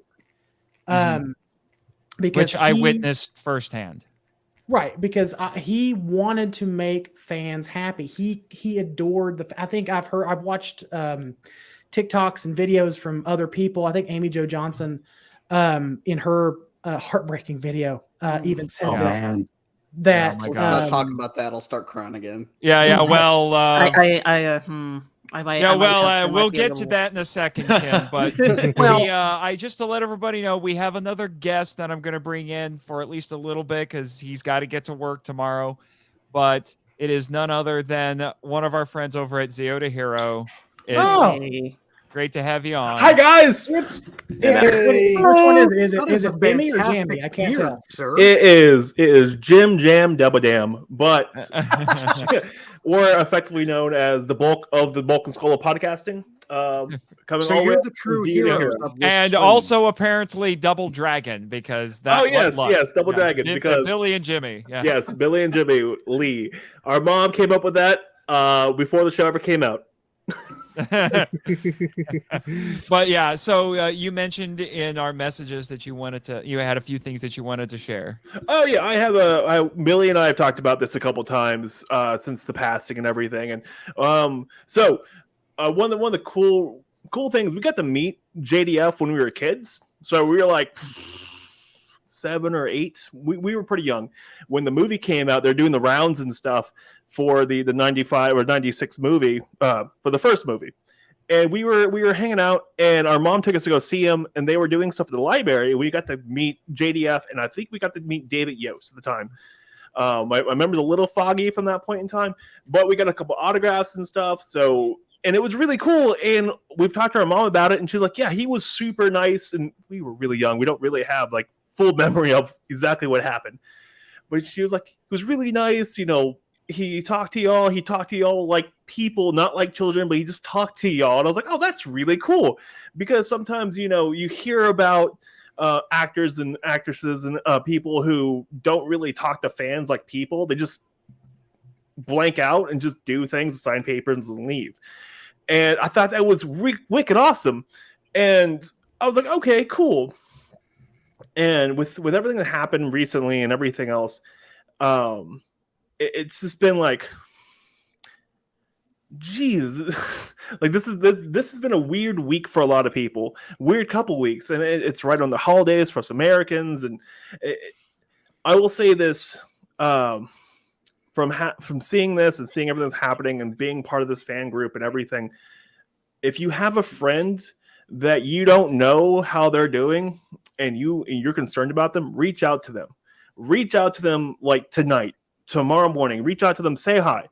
They might not reach back out to you, but just the fact you're reaching out to them means so much to them. It's going to mean so much to them that someone cares. And, I posted the number earlier for us Americans. 988 is the suicide hotline for America. It's completely toll-free. Use it. If you know someone, send that number to them. If you have any inkling, just make sure people are aware of it, okay? That's one of the big things I did want to say. I will say, us as Zero to Hero, our hearts go out to all the fans who are having a moment, because it hurts. It hurts a lot of people.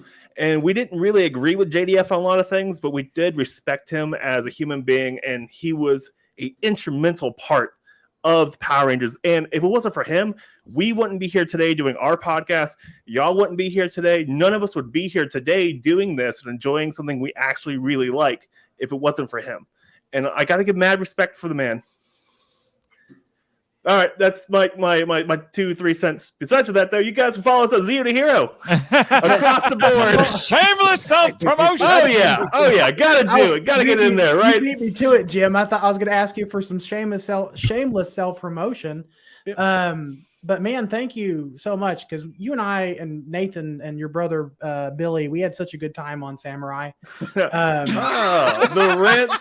rants flowed strongly that night. You guys are just sitting there like, this is what we get for being the first Ranger podcast to reach out to you guys when you started. We get Samurai. We get our awarded speaker, Jaden Cry. What? Blame your brother, Jim. Blame your brother. The legitimate rage I had for Samurai. it boils so brightly. But I will say, I did come up with a fun theory, and if you don't know the theory, go listen to the Samurai episode, and you'll have a great time.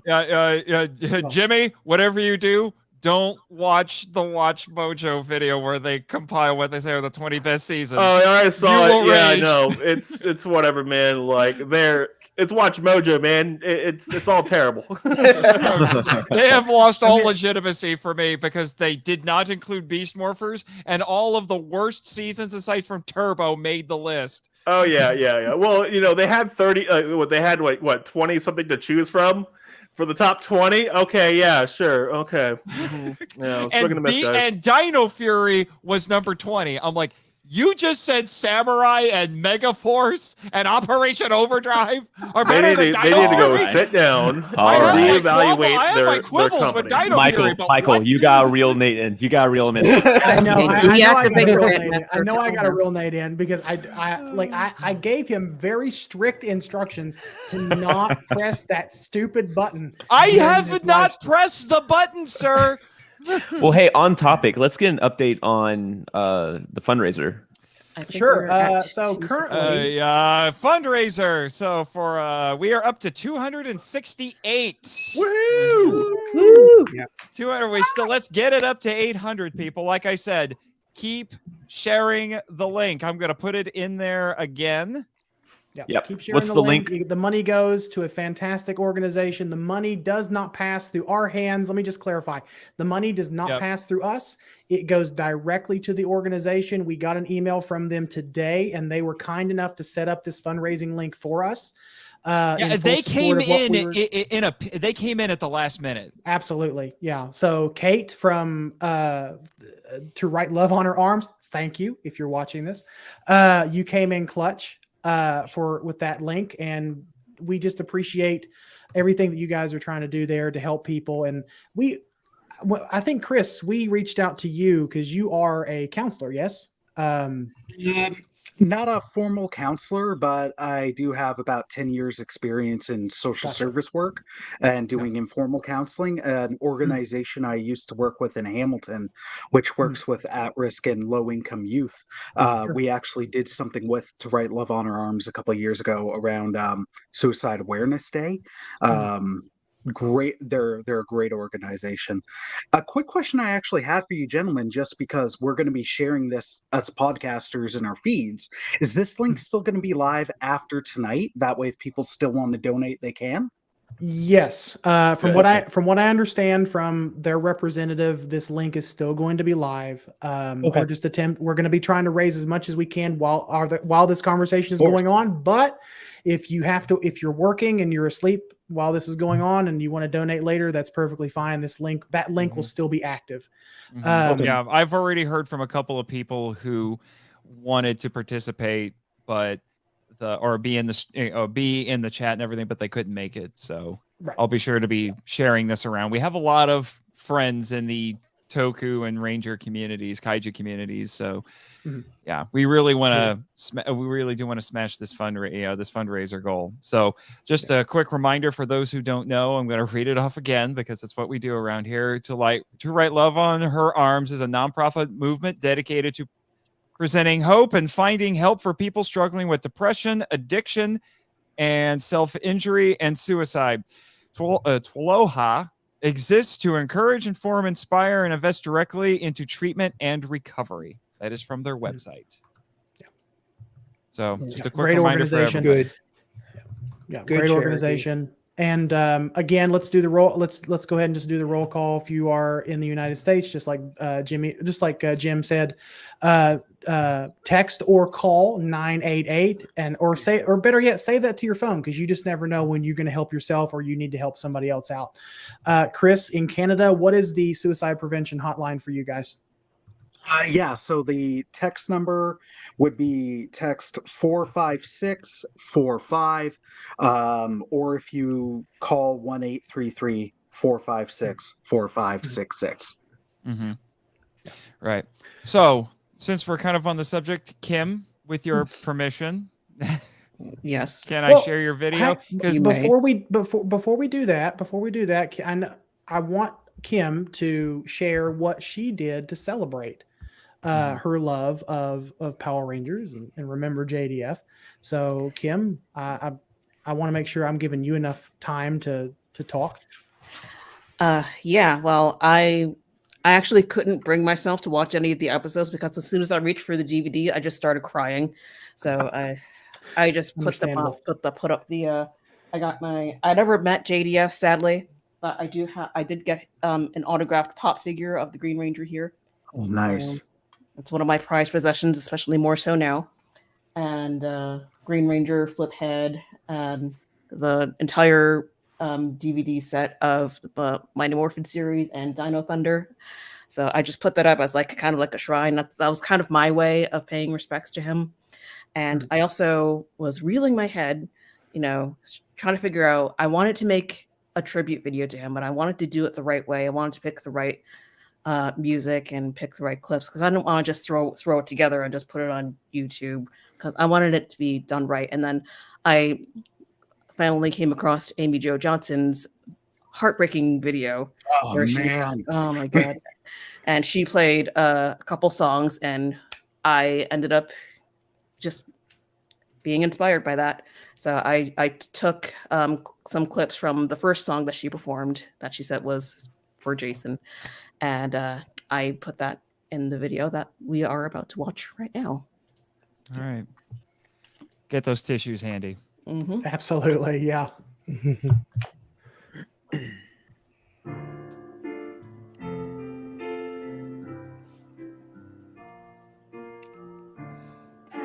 Everything that's dear to me last year, the past few years. So money's confusing and time will stand still, and all these moments they just roll.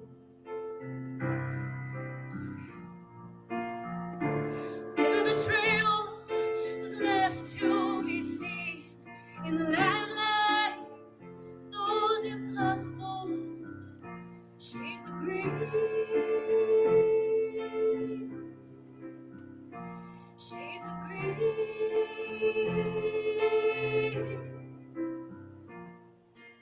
Anybody who is out there who is feeling depressed and like there's no hope, just know that that's not the way, and there is help, and you do have a community here, and just reach out for help. Sun rises, you stand back up again, and you fight, and you fight, and you fight. We're soldiers, and what do soldiers do? Soldiers keep fighting the fight.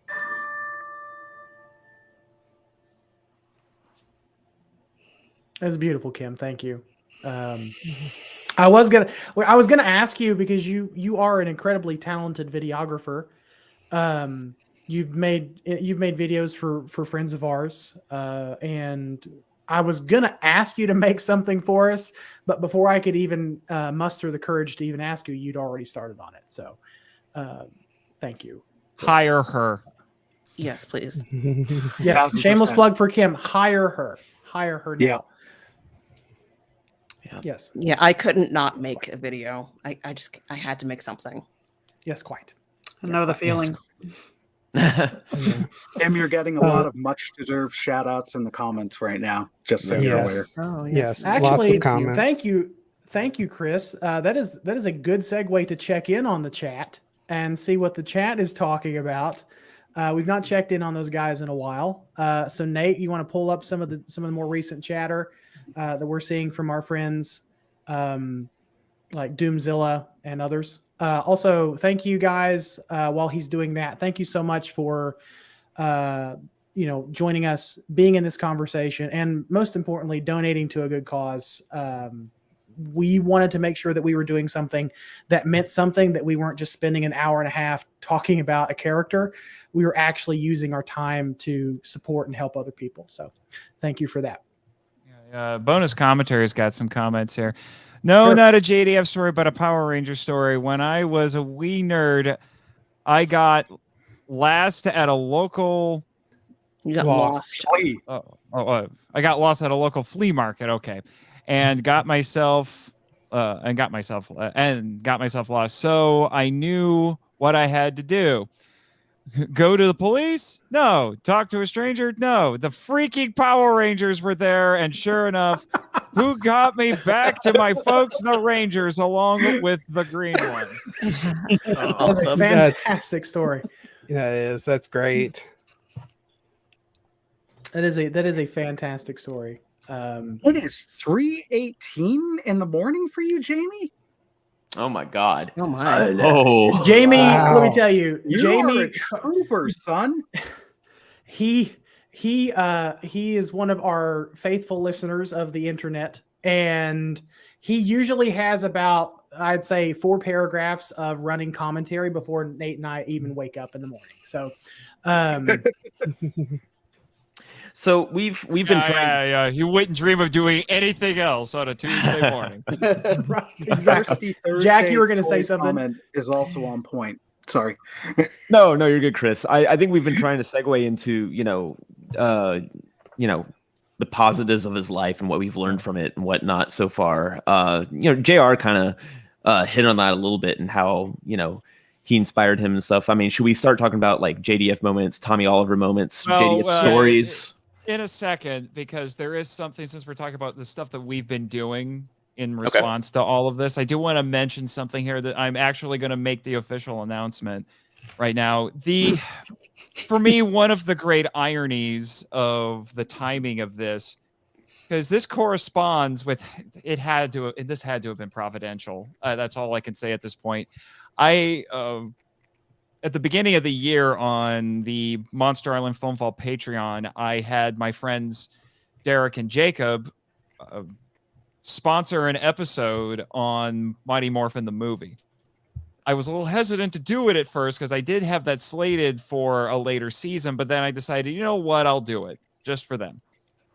We recorded that, probably, I want to say like late September, early October. And then things happened and the production of the episodes for the Film Vault fell behind a little bit. And then lo and behold, that is the next episode of the Film Vault that's coming out now. And for those who don't know, who don't listen to the Film Vault, one of the things that makes that podcast unique is not only will there be film discussion and stuff on the history and culture behind each of the movies to put them into their context, but I've gotten into the habit of doing some audio drama segments with an ongoing storyline. And it often involves the fictionalized version of myself meeting characters from whatever movie is being discussed that episode. So the plan was to have Tommy show up on the show, and I wrote the first draft of that script literally right before the news broke. And actually, to you get on your point, Nathan, the Power Trip and the Drift Space actually recorded an episode. I know of Soul of the Dragon, the comic. Yeah. So that's going to be our next episode that we release, and it's so crazy how. Yeah, but I will confess, I sent this out to Danny DeManna, I sent it to Michael. I always do that because I wanted to get feedback, but after things happen, I'm like, what do I do with this? I mean, how much revision do I need to do? And I didn't do a whole lot. What makes it even more ironic is the setup for this is it does take some cues from Soul of the Dragon. So Tommy in this story is retired. If you know Soul of the Dragon, he suffered a career-ending injury at the hands of a monster. Got his Master Morpher screwed up, so it's taking place after those events, and he's been invited to the island for a thank you for your service meet and greet, which seems terribly ironic now. But I wanted to share a couple of excerpts from that script. So you're going to get a little bit of a preview here. And then I have a big announcement to mention in light of that. Before you do, Nathan, I just want to make sure that we acknowledge Adam's comment, Thirsty Thursday Toys, before we move on from there. What's that? I think it's incredible. You have it pulled up. I think it's incredibly important, and this speaks to the heart of why we're doing this. And Adam says, thank you for doing this. We lost my brother-in-law a couple of years ago. I think it's important to have these conversations, and I cannot agree more, Adam. So thank you, man, for even stopping by and saying hello. Thank you for contributing. Deeply appreciate you, brother. Thank you for everything that you do, man. We do appreciate it, and we just wanted to try to shed some light on a situation that a lot of people don't talk about all that much. Right. Can I quickly say something, Michael, and Nathan, if that's okay? Yeah, go ahead, Chris. Just to piggyback off of what Thirsty said, in my line of work, like seeing other people talking about things, mental health, suicidal ideation, seeing others going through this or knowing others have experienced it. Oh yeah. it's great that this is being talked about more, and it needs to be. It normalizes, it helps people who feel isolated not feel as isolated, where even if it's not the exact same thing, they'll now know, hey, I've got someone who might be able to relate. I got somebody who might understand what I'm going through. And as important as services like the numbers we're constantly throwing out for the national services are, it's great that people have other people that aren't just behind a phone that they can go to. So I love, Thirsty, that you said that, and I'd love to see this happen more, where we don't shy away from these things, because yeah, they're uncomfortable and we get upset, but other people need to see that so they don't feel alone when it's happening with them. I was Jack, I think you and I were having this conversation yesterday. When I said that it's just really unfortunate that it takes losing someone like JDF, like a hero of ours, to really sit down and have a very open, honest conversation about mental health, and specifically the darker sides of mental health, especially pertaining to men. As a stubborn man myself, this will be the first and probably the only time you'll ever hear me admit that. As a stubborn man myself. Are you listening, Julie? She's got to work tomorrow. She's probably in bed. I'll send her the link. It's forever captured in audio, sir. Yeah, exactly. But as someone who does not express his feelings all that well, I don't talk about the struggles that I've had. You know, I've lost my mom in 2018. I lost my dad in 2020. I also got divorced in 2020. So, you know, to say that my mental health was in the gutter for a very good portion of 2020 and 2021 is an understatement. Now, I don't think I can honestly say, and I don't say this to be braggadocious or anything like that, I can honestly say that I never thought about going that far, going as far as JDF and others have thought about. But, you know, it is an easy depression and just anxiety and things of that nature are an easy thing to slip into and an easy thing to give into. Mm-hmm.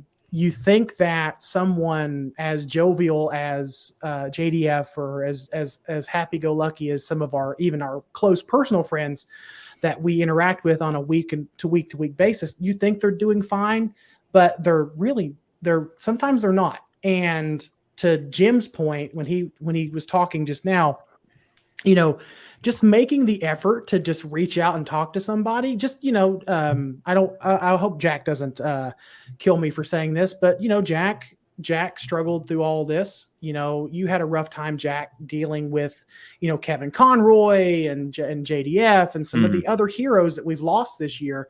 So I just texted you one day. It's like, hey, buddy, you doing okay? Like, I didn't want anything from you. I just wanted to make sure you're okay. And that's really all it takes is, and you would be amazed what a difference that type of interaction has for people when you just take a moment out of your day just to say, hey, buddy, hey, friend, how are you doing? Like, are you okay? I don't want anything from you. I just want to make sure that you're okay. Yeah, that's a really good thought. But Michael, before we move on to anything else, we need to give a big shout out and a big thank you to Jimmy from Zio to Hero for joining us. Thank you, he's Jimmy. Got to go. I got. He says he has one last thing he wants to mention. And then go ahead, sir. The floor is yours. One last rant to go through before I leave. Oh no! This is what our show is known for: is about me ranting on about things for no apparent reason. Okay. We survived COVID, guys. This is for you, Jimmy. Rantmaster activated. It's not that kind of rant. Don't worry. Oh well, I had to get one in. Right? Of course. We survived COVID. We lost a lot of friends. We lost a lot of people we care about. And we lost so many people. And we're here today with the passing of JDF, Kevin Conroy. We've lost so many idols and people we care about and people that mean something to us. And I know it's easy to be sad. It's so easy to be sad and distraught because of it. And I just want to tell you that it's okay to be sad. It's okay. It's okay to need someone to lean on when when things like this happen. But I also say, try to celebrate their life, that you knew them, or at least that they existed and meant something to you. That they stood out within the crowd of millions and billions of people and meant something to you.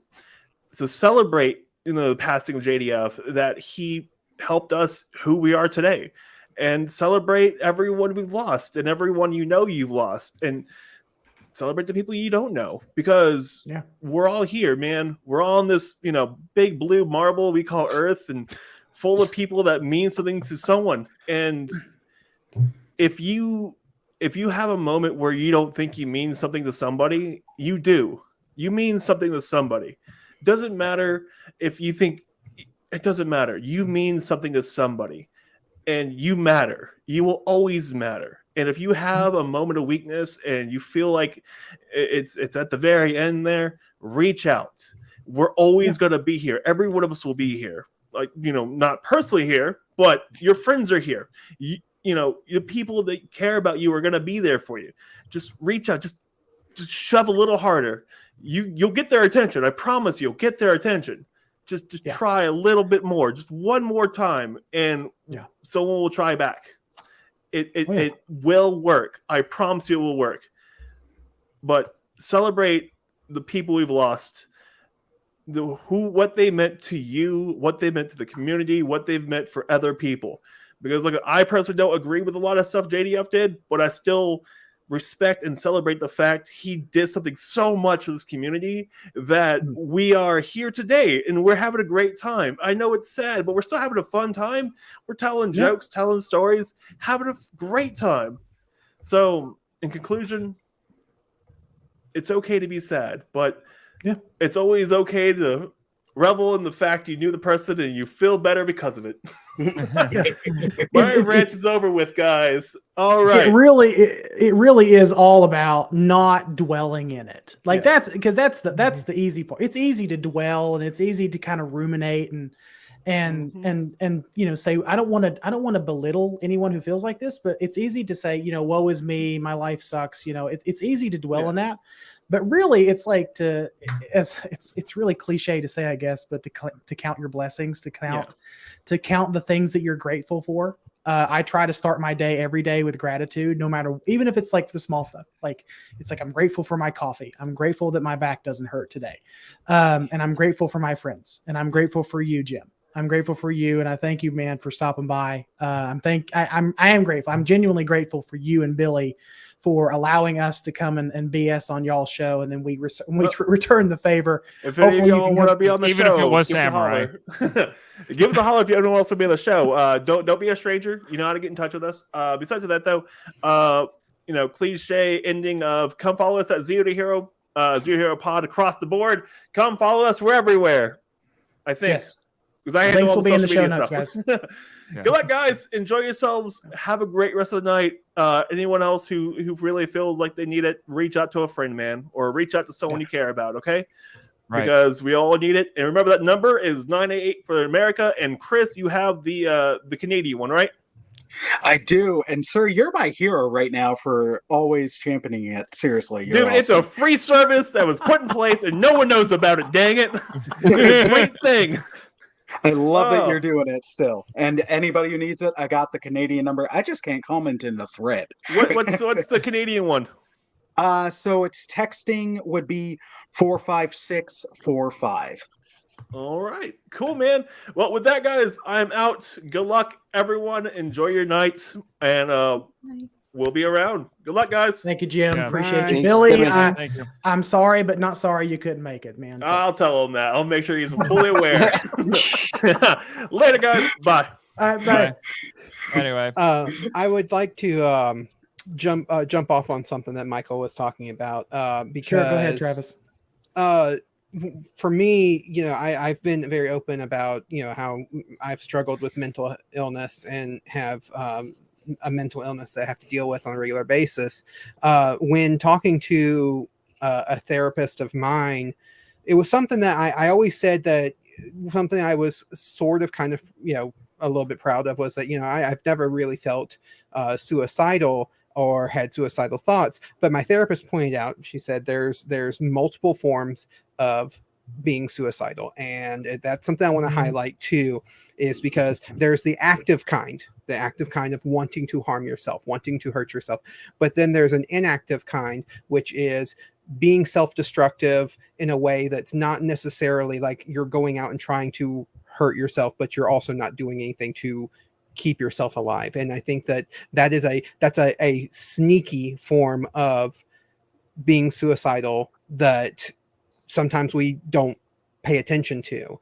And that's something that really hit me really hard when she pointed that out, that's the kind that I was, because I wasn't necessarily wanting to go out and hurt myself, but I also wasn't wanting to live. And so that's that's pretty much the same result, even if it's not the same thing. And so remember that mental illness takes different forms. But I also want to highlight too, we've talked a lot about reaching out to your friends and reaching out. I think that's something that we have forgotten, especially during the COVID era, that physical contact is such an important thing to a person's emotional and mental state of being. And so if you are around your loved ones, give them a hug. Give them a hug, give them a pat on the shoulder, give them a handshake, do something that's physically connecting with them. You can wash your hands, you can do hand sanitizer afterwards if you're worried about that, but do something that, because in the COVID time period, we kind of lost that. And that affects people on a mental, on a mental level. And so I think that that's something that we need to remember, that not just reaching out in your words, but also in your actions, you need to have that physical contact of some kind with the people that you love. Yeah. I mean, to piggyback off of what you were saying, Travis, that like, it was so glaringly obvious once, pandemic was over, the not just the physical damage that it did, but the psychological and emotional damage that whole 2 years did to people. You and I and Nathan and a few others, we participated in something we called Kaiju Quarantine, because we wanted to bring the community of giant monster lovers together to just socialize, because that's what we were missing. And it's just, I don't think we'll ever actually know the damage that time frame of 2020, 2021, and into 2022 did to people until many years later, because people were so isolated. And it's so incredible. It's so incredibly important to have things like this stream and have events and podcasts and do other things, so that we can come together as a community.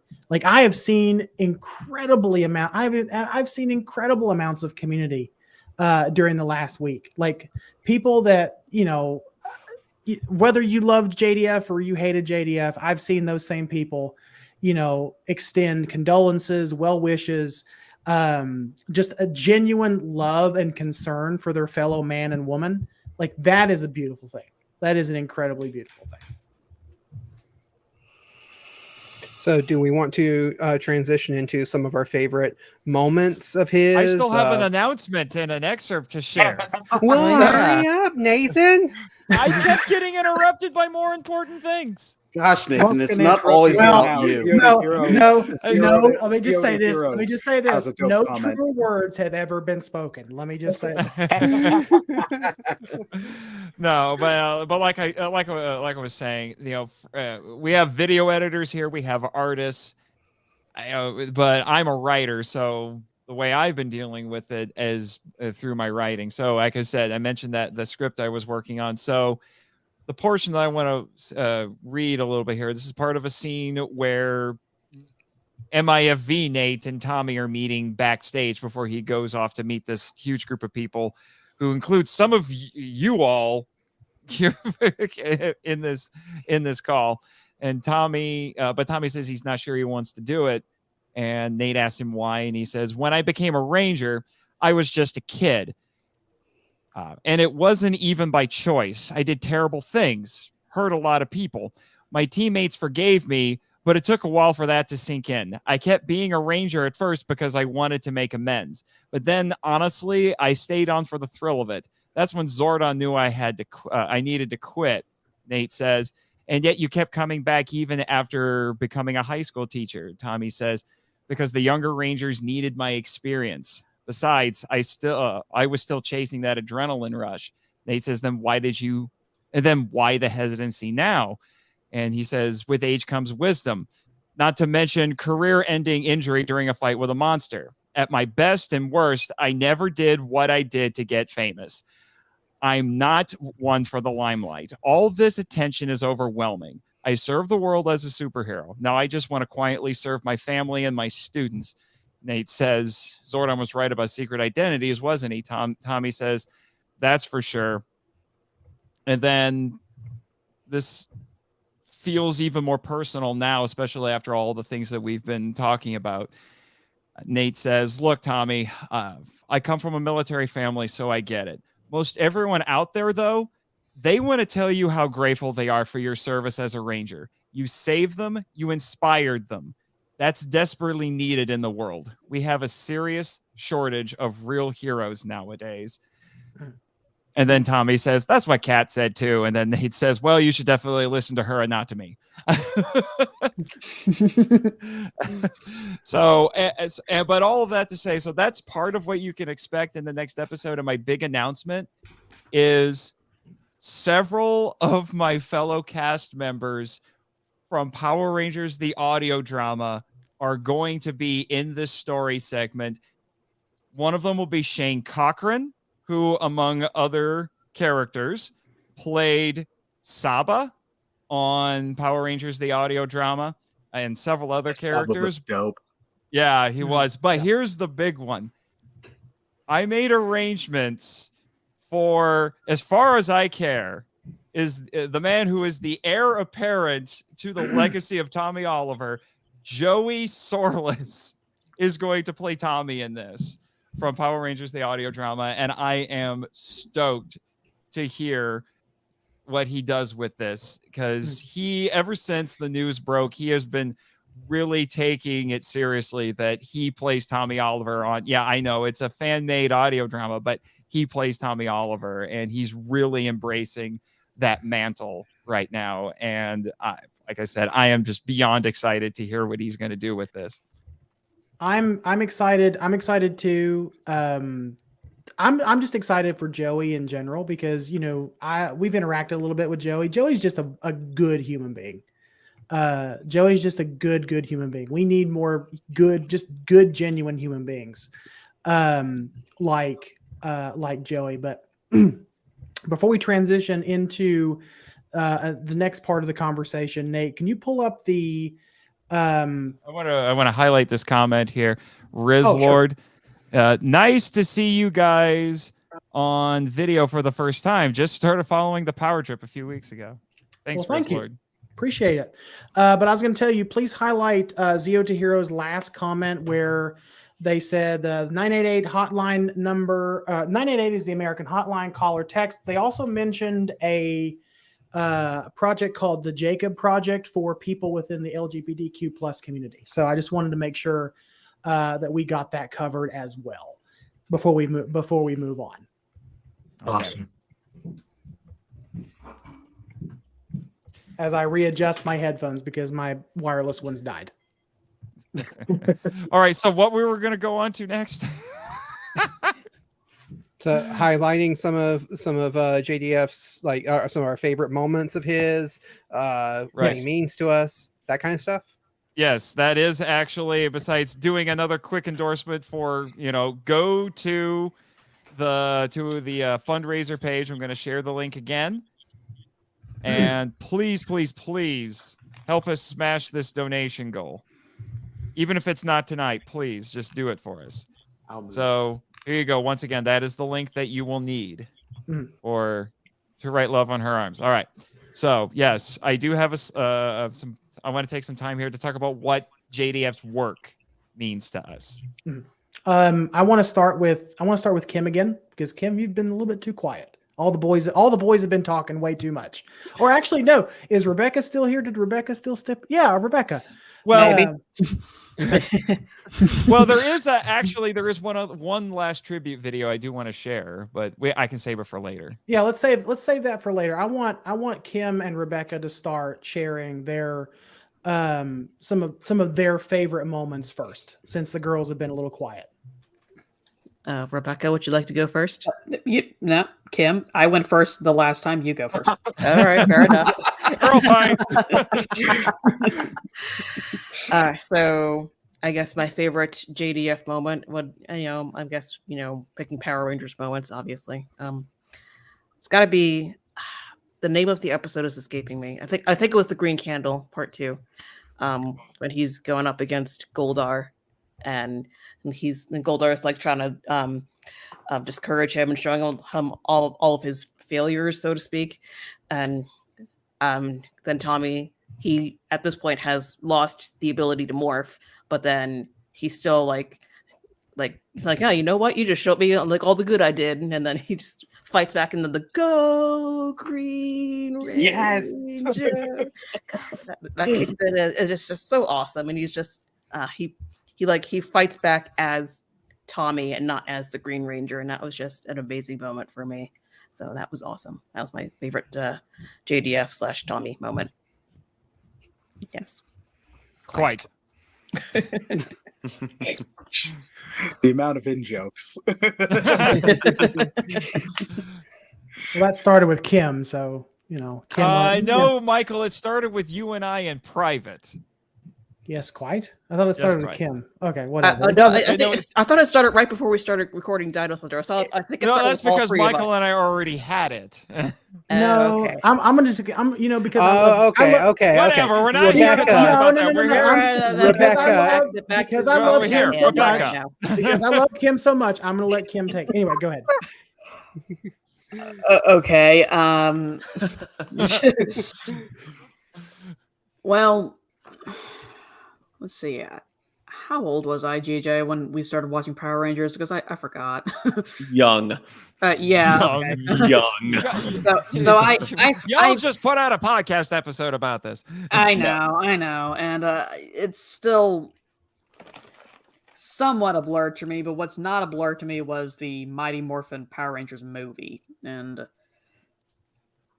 basically, the whole movie that Tommy's in, all of his scenes were my favorite part of Tommy, and just from the weird skydiving part. I never understood that, but I've always wanted to skydive because of that particular scene. I never have. It was the 90s. It's what typical high schoolers do. Things. Skydiving, Limp Bizkit. It was a weird time. not to mention rollerblading in multicolored colors. Like you guys didn't even mention the Red Hot Chili Peppers. Come on, guys. Yeah, can we talk about Van Halen? Although that was an '80s song. Again, I was very young. I didn't know who those were. And from the skydiving part to the weird rollerbladings to finally facing Ivan Ooze for the first time, and just the way he takes that pole and just says, "Welcome to my nightmare." I'm telling you, cheesy one-liners is one of the gifts that the Morphin Grid gives you, because they're not nearly that witty out of costume. Oh my gosh, it was amazing. Every second of that movie was amazing to me, and it still is, and it's even more special to me. I also have seen the first few episodes of Dino Thunder, and when Jack was the one who introduced me to those, and I know what you're about to say, but go. When I first saw the opening credits and it said Jason David Frank, Tommy Oliver, I was like, what? That was my reaction. He looked looks so good. Tommy, Let's aren't keep you this a bit PG, old Rebecca. for this? Aren't you a bit old for this, Tommy? Revenge. Revenge. I don't want to derail. I don't want to derail too much, but is anybody old enough here to remember an MTV show called Undressed? Is anyone else? Yeah. You are not going here. You No. are not going here. Can we not? I mean, Anyway, too- Rebecca, continue. Yeah. That's all I had. All right, next Okay. person. See, Rebecca, I thought you were going to bring up the fact that he, in the opening credits, we see Tommy decide it's a good idea to back kick a T-Rex. because Disney would let him kick a T-Rex in the face, but not people. I forgot all about that. How did I forget that? Oh no, that's so funny. That's Oh so my funny. gosh. I don't remember who published. I think it was the Ranger Cast that published this because they were one of the first ones to put out an episode after he'd passed away. And in that episode, they played a clip from an interview he did where they asked, like, what were the differences between working with Disney and working with Saban? Well, Saban was a little bit more like just do whatever looks good on camera. Disney, of course, being marketed to children, there were a lot more, things that you could not do. Specifically, you couldn't punch anybody in the face and you couldn't use guns. Well, they stopped using guns in like midway through season 2, but they definitely, if you go back and watch those old, especially if we're talking about Dino Thunder, if you go back and watch some of those Disney seasons, you really know you really need to start noticing, oh yeah, they didn't kick anybody in the face, did they? Except for that really ugly looking CGI T-Rex. The only thing he's allowed to kick in the face. Yes. It's like when you watch Spider-Man, the animated series from the 90s. He throws one punch that entire show. Yes. He does. And it makes me looks like, what? Yeah. One punch. The rest of the time, swing kicks. Yes. Yeah. And you know what? I never noticed that until somebody pointed that out. And then I go back and watch. I'm like, I never noticed that as a kid. It started becoming apparent to me because I read a comic book adaptation of one of the episodes of the show, and Spider-Man is definitely punching more people in it. Yeah. Wait, hey, really quick before we move on to more stories, because this is going in a direction I actually like. I want to just really make a quick correction. It is the Trevor Project, not the Jacob Project. If you are LGBTQ, so if you're, it's the Trevor Project. Thank you, Zio de Hero, for correcting me there. So anyway, anybody else have any more? I mean, Travis, you were talking. What's some of your favorite moments?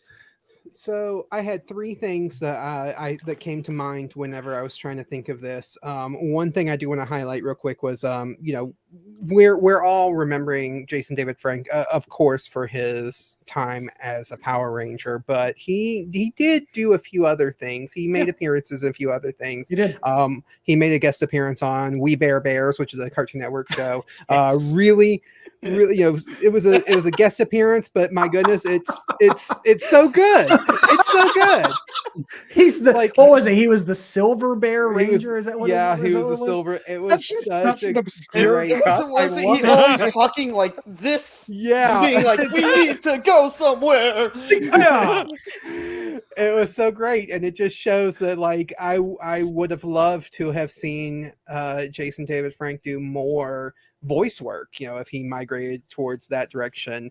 But the other thing, just piggybacking off of Rebecca, talking about Dino Thunder, I stuck with Power Rangers longer than it was cool to do. A lot of my friends had migrated away from Power Rangers at a certain point, but I stuck with it, so I was still watching Power Rangers through the Wild Force era, through all of that, and Ninja Storm, and then we get to Dino Thunder, and Dino Thunder is my favorite season of Power Rangers, just hands down. I love Dino Thunder, and a big part of that is because of Tommy coming back. And I love when a character goes from being a hero or an apprentice to being the mentor, and him transitioning into the Zordon of that season was just so great. And it was so great to see Tommy be the Zordon, and that's how I always referred to him as like Tommy's the new Zordon for that season. And so that will always be my favorite thing from him. And favorite memory probably is watching that show because I was a teenager. It was great. I have a lot of memories from that, but of course I was young when Power Rangers, Mighty Morphin Power Rangers come out, was young when the show when the movie came out. Now on my playlist, I have had for a long time Dreams by Van Halen, which is the closing song to the Mighty Morphin Power Rangers movie. I listen to it constantly, love it, and now listening to it is going to be a lot different because it's going to remind me of that closing scene with Tommy and Kimberly and all of them staring at it, and it says, "We thank you, Power Rangers," and thank you, Power Rangers. Bulk and Skull. The true heroes. The true heroes. So yeah, so I still will be listening to that song, but it will definitely feel a lot different listening to it now. Oh yeah, absolutely. JR? Oh, dude, where do I start? There's so many good Tommy moments.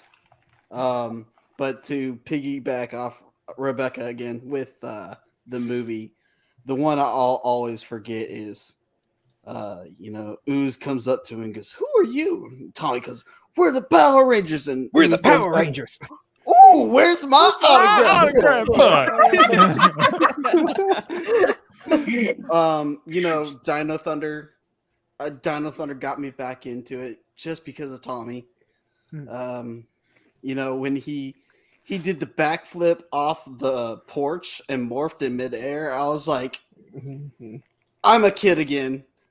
But no, what really brought me some real joy is when he took Power Rangers outside of Power Rangers, like all his work with Bat in the Sun, where he fought Scorpion and Ryu, and he even did the I think it's a death battle between Godzilla and Dragonzord. That was Superpower Beatdown. Him. That was Superpower Beatdown. It was still Bat in the Sun. Yeah, you can hear him in the background doing the yeah. Yeah, So, he did the voice. Yeah. Bat in the Sun also did a short film where to promote Legacy Wars, the mobile game, because they were adding Street Fighter characters. So you get to see Tommy, Gia, who does more in that short than she does in all of Megaforce, and Tommy, and then Ryu and Chun-Li get to team up against M. Bison at the end. Yeah, no, so I enjoyed. I'm sorry, JR. Just real quick, going along with because we were talking about it, we used to joke all the time that there was never a Power Rangers project without JDF involved. Like it doesn't matter. He's going to be whether the creative team wanted him to be involved or not. He was going to find a way to get involved. I don't want to claim this as necessarily like my moment, but I loved when. But you're going to anyway. Is that what you're saying? Is that what you're saying? But it's going off of what JR is saying about Bat in the Sun. The first Superpower Beatdown that they did with Power Ranger was they did Green Ranger versus and that was White Ranger versus Scorpion. And it was Green versus Ryu. And then it was Green and Ryu. But this was the first one. So White Ranger and Scorpion. And this was back when they would do preliminary segments where they would go interview people and say, like, "Oh, who do you think is going to win?" And they went and they talked to JDF. And obviously he's saying, "Oh, the White Ranger is going to win."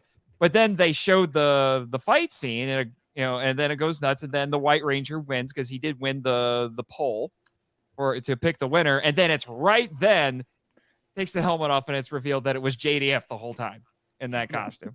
Which was a very nice touch on their part. Anyway. Which is really, because I want to go back to what JR was saying, the Superpower Beatdown, the Godzilla versus the Dragonzord. They just, after his passing, they just released what was normally behind the paywall the alternate version where Godzilla loses in that version. His head. His head. When I decapitate you, I will be a head. Yes. But yeah, that was, I had never seen, because I'm not a patron subscriber to Bat in the Sun or Superpower Beatdown or whatever. But that was such an interesting thing to watch. And I've watched all of the Bat in the Sun stuff, JDF versus Scorpion, JDF or the Green Ranger versus Ryu. I've seen all of it and it's all great. And to Travis, your point, like there was not a Ranger project that, for whether fans or the producers or the writers, whatever, wanted it or not, JDF was going to be involved because he took it's like, it goes back to this idea of extreme ownership. He took extreme ownership over that character and extreme ownership over the franchise. Whether he was the official ambassador or not, he was acknowledged as the ambassador for Power Rangers. Right. Yeah. Really quickly. Oh, go ahead. Oh, I was just gonna say really quickly before we keep having fun here, I want to highlight a couple of comments, specifically starting with Adrian, Godzilla Train 1090, where he said, the moment that will always stick out are the original 5 episodes of Tommy coming on the scene, beating the brakes off of the Rangers and joining the team. And of course, when he becomes the White Ranger. So yes, that is the White Light and Green with Evil mini series. That is such an incredible Kim. thing. Okay, I need to highlight this one from Silverback. LOL, unpopular take, but but my personal favorite Tommy moment is when he pulls out the owner manual for the Turbos. We're sorry, Nathan. You know what? In isolation, that is funny. In isolation, that is actually really funny. It is. But we interrupted JR a lot, so we did. I'm sorry, JR. Go ahead and finish. Last one. This one just made me lose my mind when they were doing the live promotional for the Boom Comics. You see the Draken, sitting there, and he walks over to and he takes off his helmet and he goes, "They could have been gods." I was like, "What?" That would have been such a fun thing to, because I think it was, correct me if I'm wrong, but that was supposed to be like a mini series that was going to be greenlit by Saban. That was made to promote Shattered Grid. It was, but it was going to be made into a mini series as well to also help promote Shattered Grid. It was going to be like a mini web series or whatever it was. It was supposed to be a web series. It was a web. That's what it was. Thank you, Travis. And then for some reason it got scrapped after the franchise was sold to, I think, Hasbro. After it was sold to Hasbro, they scrapped it, and that's just incredibly unfortunate. Damn you, Hasbro. And because Nathan said, in his mind, the character of Tommy is going to live on in the audio drama. But for me personally, because I'm such a comic book guy, that's where Tommy is living on. Right. So that's where the legacy of JDF is going to live on, is in those boom comics and the comics that come after that. Whoever ends up doing more in the future. I'm going to unpack that when we do some closing thoughts, just so everyone knows. Sure. Yeah. But well, hang on. But I want to get Jack's time. I want to get Jack, and we'll let him get his time. But we have a new viewer in the chat, Mr. Aaron I'm going to butcher his last name. Acuna, sorry, man, of Monsters with Attitude, my co-host with Monsters of Attitude. Thanks, man, for stopping by. He says, nope, it's the other comment. Sorry about that. It's the one above. Sorry, he was sharing. I'm still trying to find it. Hold on. It's 3 comments above this one, sir. I don't see another comment from him. 11:01. That is the time. It's right above the Godzilla. Please stand by while Nate learns how to stream. There we go. There we go. He can stream, guys. We promise. And I have to keep track of a lot. Shut up. Aaron says, one of my core childhood memories is when Tommy was revealed as the White Ranger. We just talked about that, man. That was actually pretty epic, because he basically Good Lord. That's one of the scenes when I look at it now, it's just like, oh man, the new context, because it's the White Ranger basically is descending from heaven like an angel. Yeah, It's actually, that's what crazy. I was going to ask was because we were all young when Power Rangers was on. Some younger than others. Sorry, Kim. But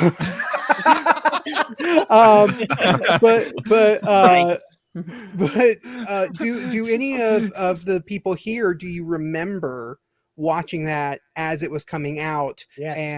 And not knowing who the White Ranger was? Yes. Because I remember that. Yeah. I remember, even though I was little, I remember not knowing who the White Ranger was and the mystery behind it. And of course, you could look back on it now, it's like, oh well, duh. But It was clearly being set up to be Ricky.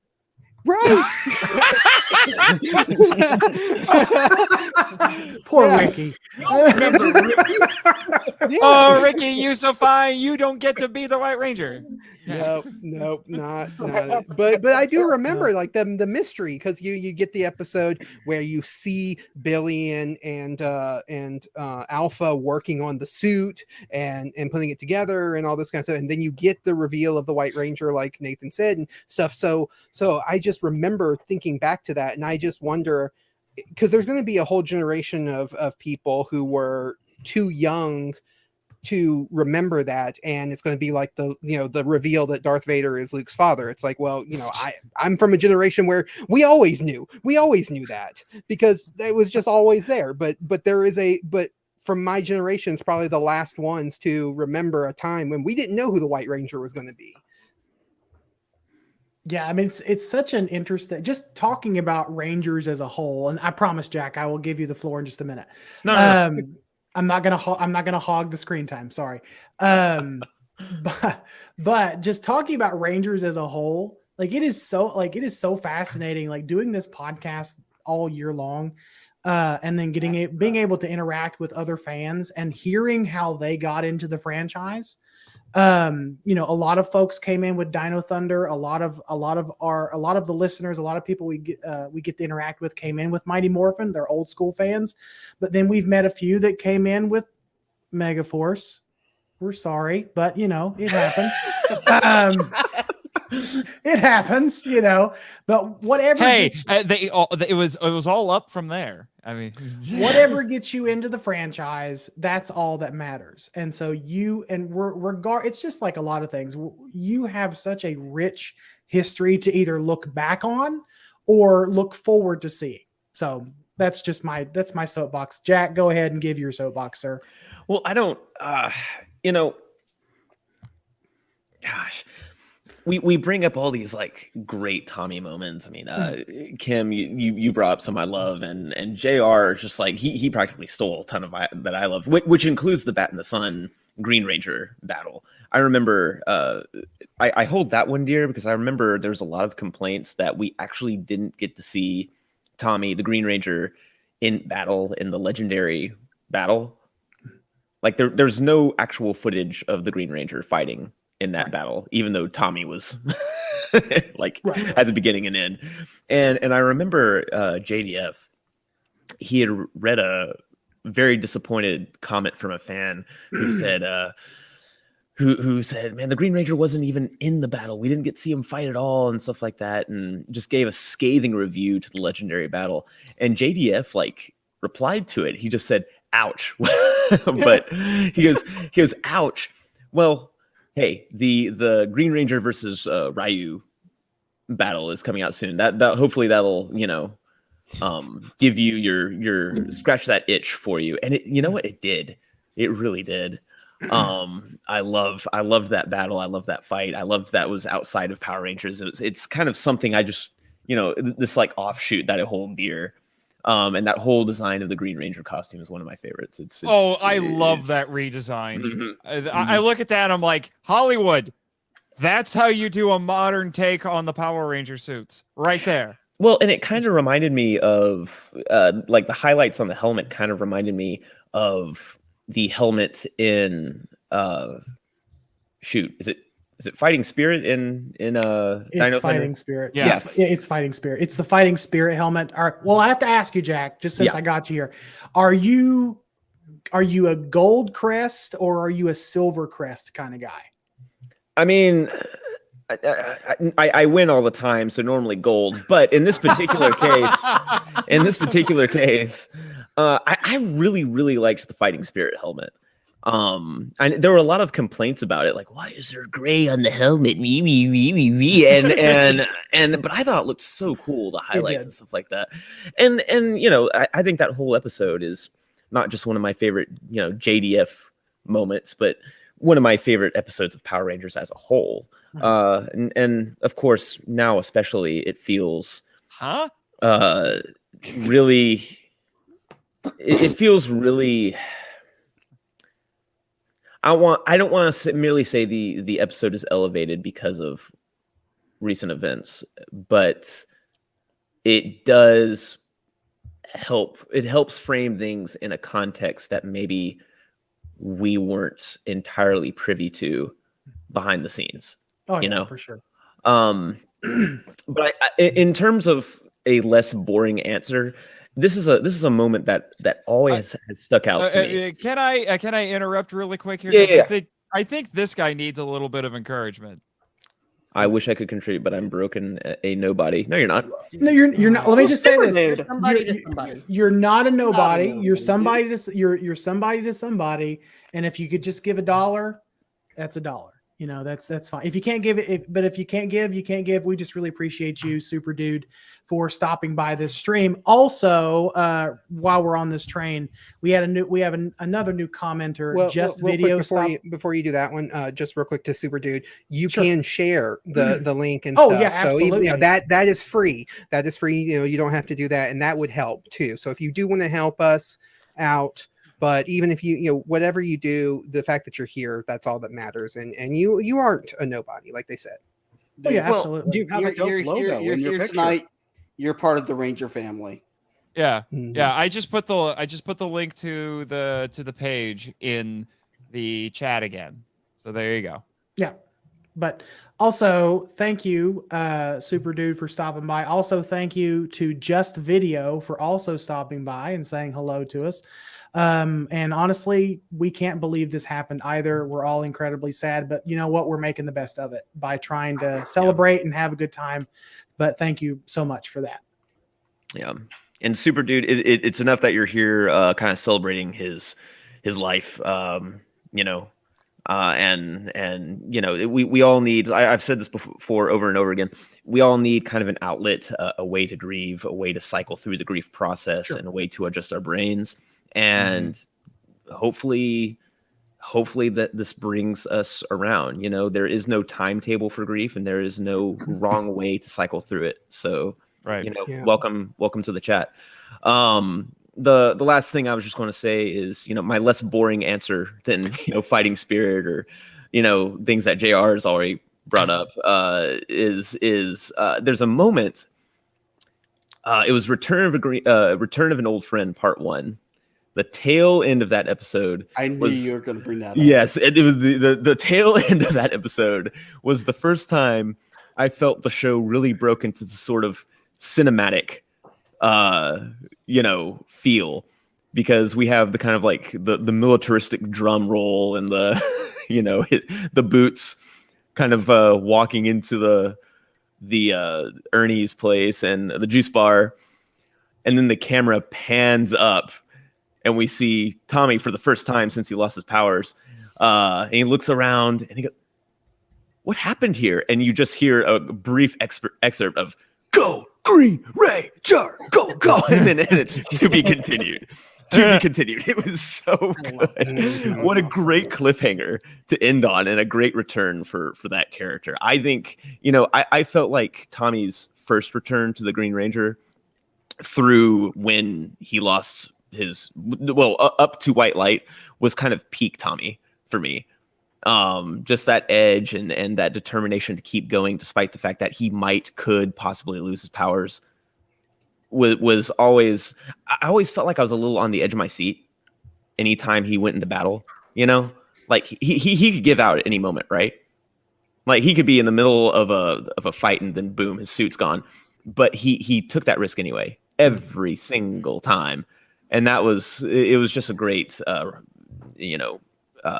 era for the Green Ranger, I think. Yeah.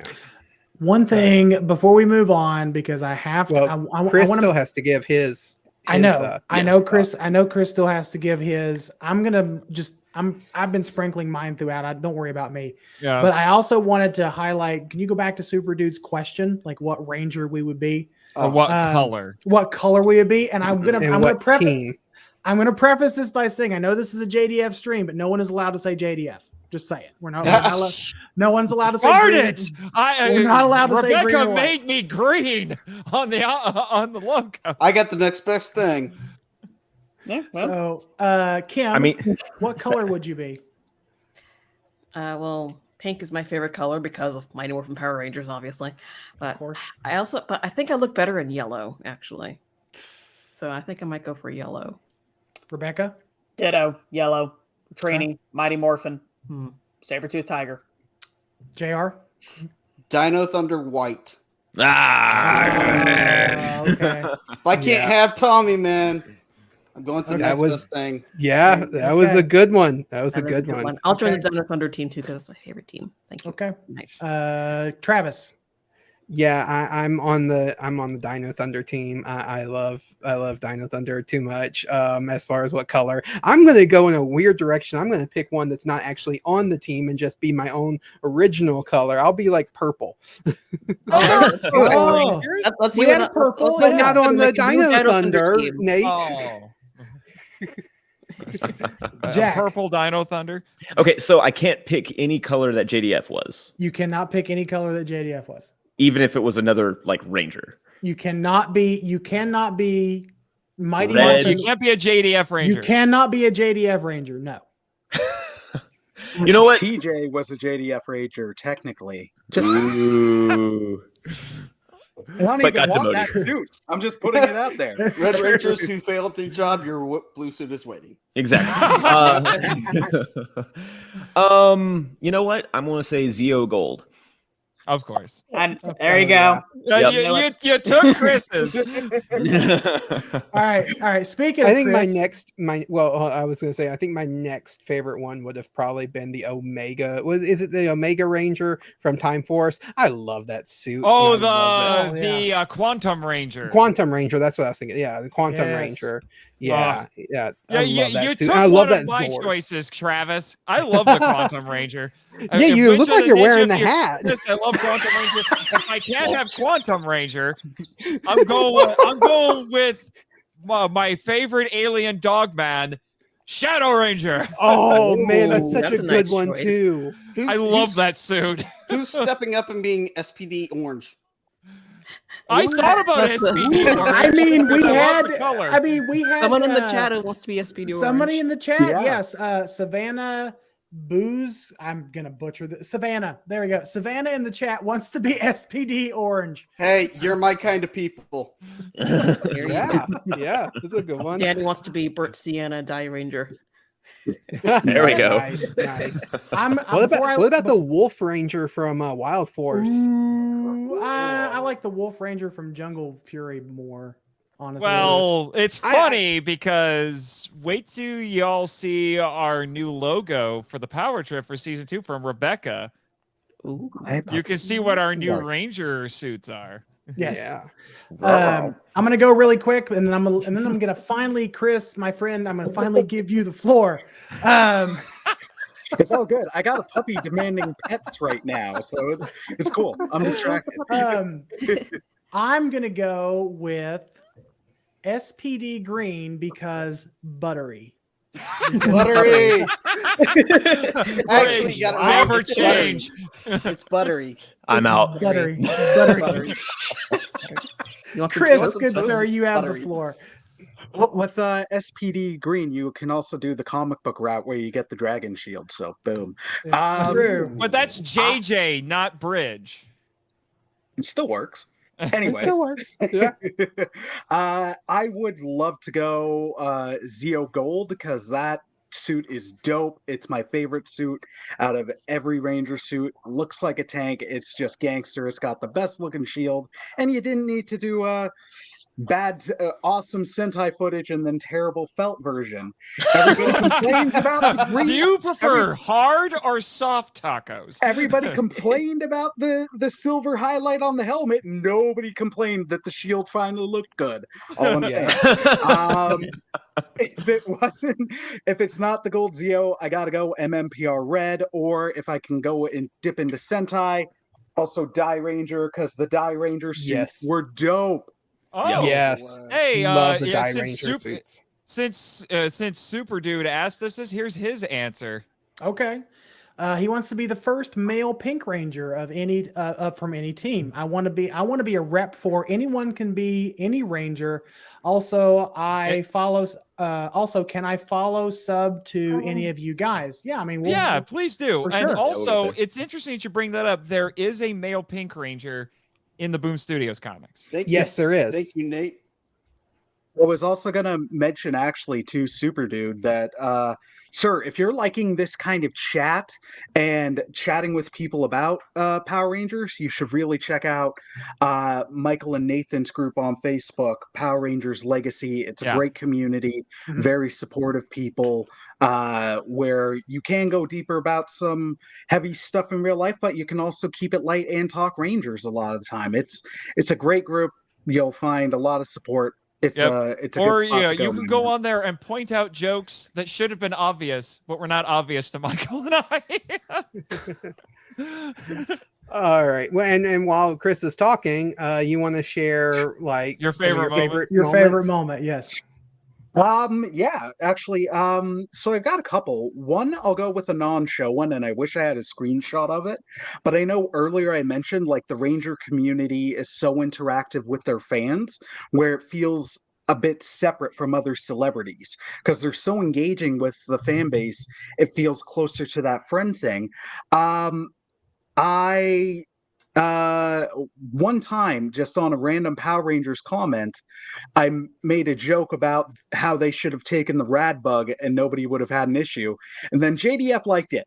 And that just made my day. I was like, 5-year-old Chris's mind was blown. And then 28-year-old Chris at the time, his day was made.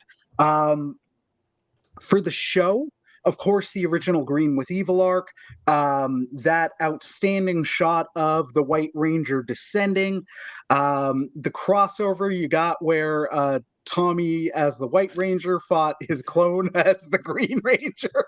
I don't care how cheesy it looks at times. I totally forgot about that. Stupid rat costume subplot aside, the rest of it was dope. That was a great episode. Forever Red was like my reintroduction to the show after I am so glad somebody brought up Forever Red. I was waiting for it. Oh, yeah. How could I forget Forever Red? As much as there was the beef and everything that we were starting to learn about that was going on between Austin and Jason David Frank, just having those two guys in that episode elevated it. That was really cool. Also, if you guys haven't seen Austin St. John's, shout out to JDF, like that TikTok. It was fantastic and very poignant and a great glad they buried the hatchet. I'm glad exactly. And I wish it was under better circumstances, but it's a great illustration of how even if you're not best friends with someone, you can still honor them and what they did. Right. Yeah, those are just some. I could go on. Right. Now, I'll bring up one more. Everyone's brought up all the ones that I was going to mention from the show: Forever Red, fighting Goldar without powers, fighting Spirit. All of these just tremendous moments that we've already talked a bit about. Dimensions in Danger, but the one that I kind of rediscover, it's also a Bat in the Sun thing, because it just made me laugh, and we all need some good laughs now. But there was this one that was supposed to be the Bat in the Sun waiting room, and you have JDF on one side, and they're not playing characters, they're themselves. Yes. They have JDF on one side, and you have Johnny Young Bosch on the other, and in between them is a guy dressed like Deadpool, and he's in character. So he looks over and he sees JDF, and he starts trying to do the moves and the JDF sounds, and they're like, oh no, that's not how it works. It's more like this. And he starts trying to coach Deadpool on how to make the see, and he keeps screwing it up. They're like, no, Why do you sound so Asian? Yeah, less Asian. That's why Johnny F. was like, no, less Asian. I'll also quickly share one of my favorite set stories about JDF. I wish there was a confirmation, but it was during Dino Thunder where the people at Disney were like, hey, can you get that guy to stop swearing? And it's just him doing the Yeah. they thought he was cussing. Yeah. I'm surprised nobody mentioned Little Tommy from Mighty Morphin Power Rangers. We don't. Did we you don't- guys see that actor was on Twitter and did a nice little tribute to JDF? Yeah. It's just like, I was you. Yeah. Yeah. I mean, to be fair, that's not my favorite. Like Alien Oh, Rangers yeah. and that whole thing is not my favorite story arc, but it is Better than really Overdrive, man. Just saying. We don't talk about Overdrive. I was waiting for one of those to come up today. I will say this. I will say really quickly, like one of my favorite moments with JDF has not even. There's a lot of in-show moments, like in-universe moments that I can point to, and a lot of you guys have already talked about it. But one of my favorite things about JDF and one of my favorite moments is during pandemic, he started the Power Ranger Protection Program where he would go around to struggling comic shops and just sign things with no prompting. I mean, obviously he probably, made arrangements, but he would just sign things out of the kindness of his heart and then let those comic shops sell them to help bring in revenue. And that is an incredible thing. Yeah. And I just want to say this and I'm sure Travis, you'll be able to vouch for me, and Chris as well. The comic readers in here. Well, we have several. We have a lot actually, but comic shops have been struggling a lot since the '90s. A lot of them went out of business because of a bunch of idiotic things that were done in the industry back in the '90s, and Marvel. they were struggling even more because of COVID and the fact that JDF was doing that to keep the comic shops in business is for people like me who are comic readers and spend a lot of time hanging out in comic shops. And that was tremendous. And I've also learned that I was very lucky to grow up in the area I was because there were multiple comic shops within relatively short driving distance. But for a lot of people, that wasn't the case. So yes, that was wonderful. And to have that kind of power too, to know that, okay, I can do this. I can just sign things for free and they can sell it for whatever they need. I can't go to a struggling comic shop and be like, hey, I'll sign something for you and then you can sell it. They'll be like, who the hell are you? But the fact that he had the kind of people could look at that as very egotistical, but to understand he had the foresight to know that, material with his signature might sell for more. Actually, okay, do it. If you have that ability, if you have that power, go for it. Yeah. It was using his platform and what was already, the power that was thrust on him, not necessarily the power that he necessarily asked for. And to help. To help others. And I think that's really kind of a defining thing about Jason David Frank and the character of Tommy, but also him in real life is the willingness to use whatever power he had to help others. Yeah. Right. Earlier, sorry. No, I was just agreeing with that. It's more what I'm going to talk about at the end of the stream. So I have some concluding thoughts. So, do we have an update on the? I will check the stuff. That's actually a good segue because I was going to transition because Travis mentioned something about having great power and a platform. So we're using our platform and our what little bit of I don't want to say clout because I don't feel like any of us really have all that much clout, but we're using our talents to, try to help others. And by doing so, we are trying to give back to folks suffering from depression and, thoughts of suicide. So We do have a giving link. If you, Nathan, if you want to put that in the chat again, to a great charity that works with resourcing people that are having some mental health issues, that are thinking about suicide and going that route. Called To Write Love on Her Arms. It's a great charity. It's a great organization, and we would love it if you would consider giving to them, because all the money raised during this stream goes directly to them. It does not pass through us. It does not pass through our PayPal. It goes if you use that link, it goes directly to the organization to support them and what they're doing with their mission. And also, if there's by chance you can't give anything monetarily tonight, please at least share the link. Share the link with your friends, family, whomever you think would. Your social media, everything. Everything. Share it everywhere, because every little bit helps. And speaking of every little bit helping, we are still at the $268 amount raised so far out of the $800 goal. There is still time. This link will remain up for as long, I'm assuming for as long as it takes us to reach that goal. So this link will remain up. We still will be promoting it on the podcast. Right. We still will be promoting it in our social medias. So please, if you have the ability to give, if you don't have the ability to give, share the link with some friends and family, and maybe they'll give and help support a great cause. So right. And for those who don't know, I'll remind everyone again, To Write Love on Her Arms is, quote, a nonprofit movement dedicated to presenting hope and finding help for people struggling with depression, addiction, self-injury, and suicide. Twaloha exists to encourage, inform, inspire, and invest directly into treatment and recovery, end quote. And that comes directly from their website. Right. And to answer your question, Riz Lord, the campaign will go on for as long as it takes to raise the money. Hopefully we can get it raised sooner rather than later. And to answer your previous question from a few minutes ago while we were all talking, send another request to join Power Rangers Legacy. We'll make sure to approve you there. So also just wanted to highlight that really quick. There's actually some good questions that have come up. Yes, thank you, Travis. Thank you, Travis, for mentioning that. I had a brain fart there. Okay, this gets into right here from Chris Reiner. Like this gets into my closing thoughts. So do we just want to go there? No, maybe we should wait and save that one for later, because let's answer some of the other questions, because we've got some other questions too. Yeah. So we'll save that one.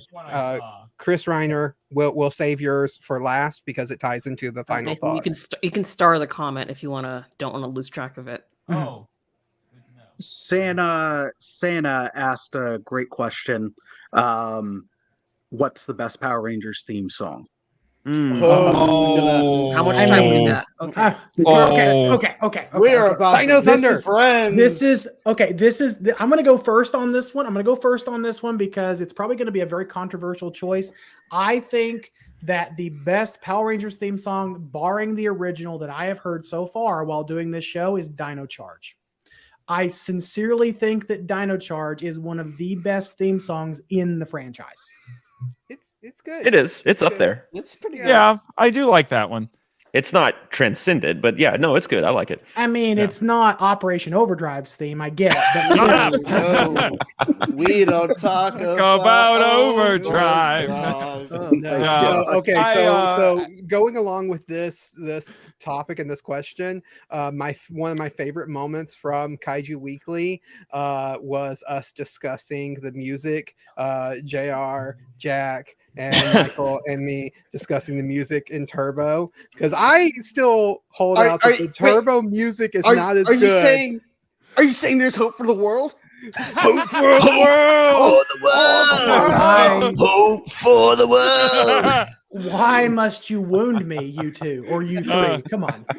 Hold on, guys. We're on to a dynamite idea here. With that vocal style, I think we just need a Creed album where they cover the various themes. Tell me that wouldn't be awesome. I am not rapping Overdrive, okay? No. Or Mystic Force for that matter. But oh my but God. No, to answer the question. Creed album. To answer your question, but to give my answer for the question, I don't know. I feel like this is a theme that doesn't get enough appreciation, but Zio. Oh, I thought he was Dang gonna say nabbit, it I can was- rock out to that Zio theme. I love how it's even more hardcore metal.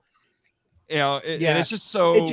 It took everything from Mighty Morphin Power Rangers and like dialed it up a few notches because Yeah, it was just like stronger let's than go. before. Yeah. Did Chris hear what I was? Did Chris hear me what I said?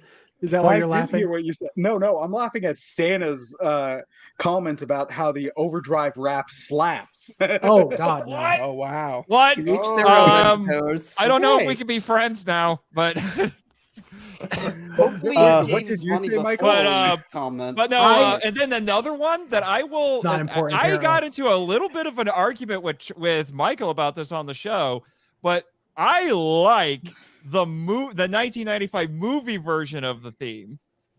Because I it like it sounds too. big and cinematic. So Yeah. it's like, it was the only thing that might have made it better would have been Juan Wasserman's voice, but I'm okay with that. And then just to throw a hot take in there, RPM Fight Me. I love that theme. I've listened to nothing but the 95 movie original score and soundtrack while drawing these tributes. Just I so have you been know. listening to the soundtrack a lot lately. I have listened to We're in Trouble way too many Trouble. times. I don't have that We're Chris, hitting not the point- to interrupt, but we have a direct Yeah. question for you from Super Dude.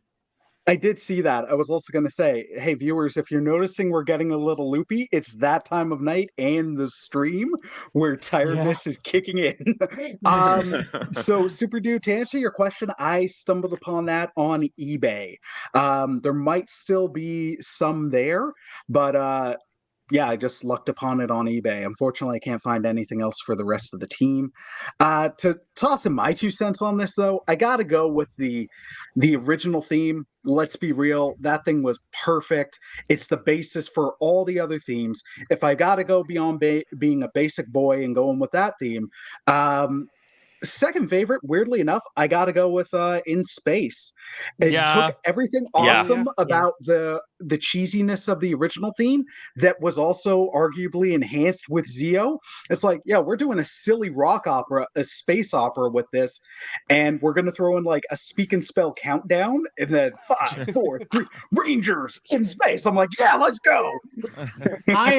I'm so happy that one of Kim's answers and Rebecca's answers was the theme from the 1995 movie, because if people don't know this, it also made it into the 2017 movie, which is fantastic. Which you didn't notice. We have to point that out. And I knew it. Found that out on your own. And I knew podcast. it from the very beginning. Shut up, JR. Hey, give me your fan card right now. Nice. I remember hearing that and just being like, that's from the 95 movie. Just come back and you're like, it wasn't. I totally knew that the whole time. I'm not trying to Yes! Nate was like, I swear, go look at it. And there's quiet. And A few God dang it. moments later. Super Dude just shouted out the Turbo song was better than the show. I think we're all in agreement there. And the Gold Ranger theme was also it was also good. That was like, I think, the last solo Ranger where it's like, hey, the sixth guy gets their own private theme song. That didn't happen after that, right? Like the Phantom Ranger didn't get a theme. Doing that?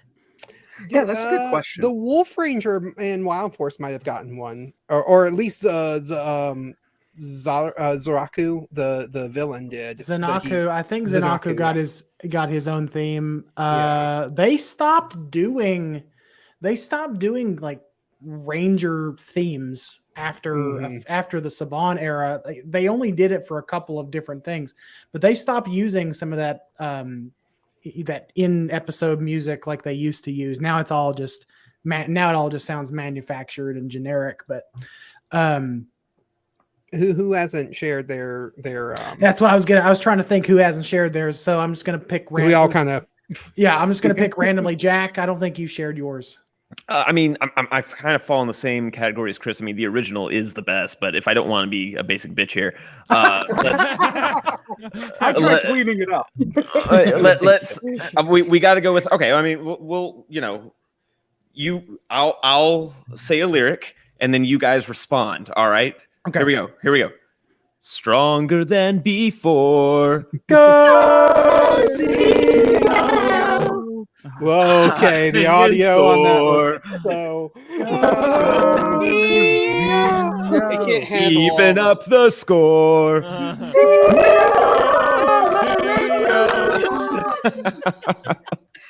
I love it. I love it. We apologize for the ear rape at home, ladies and gentlemen. Yeah, we're sorry for the audio. Well, But actually, Danny brings up a good point here. He digs In Space, and he especially likes the Neil Stenson cover that we've been using. Yeah. I mean, that's actually that's something really fun to mention. Like Neil Stenson, who I think we're both subscribed to on Patreon, and we asked permission to use his music, is a tremendous artist with recapturing the feel of those themes, and that's why we use them. It's why we love them so much. Just a real quick follow up to my answer. Outside of the theme songs, though, and a song I've been listening to a lot in light of JDF's death, "We Need a Hero." For the world. Yeah, thank you. Didn't touch it. I'm telling you, Creed lends itself to this perfectly. "We Need a Hero" Oh. is just an expert, one of Wasserman's best. Yeah, absolutely. In fact, I've looked up the episodes where that song plays, both instrumental and the song itself, just to watch those episodes. I mean, it's just a stellar piece.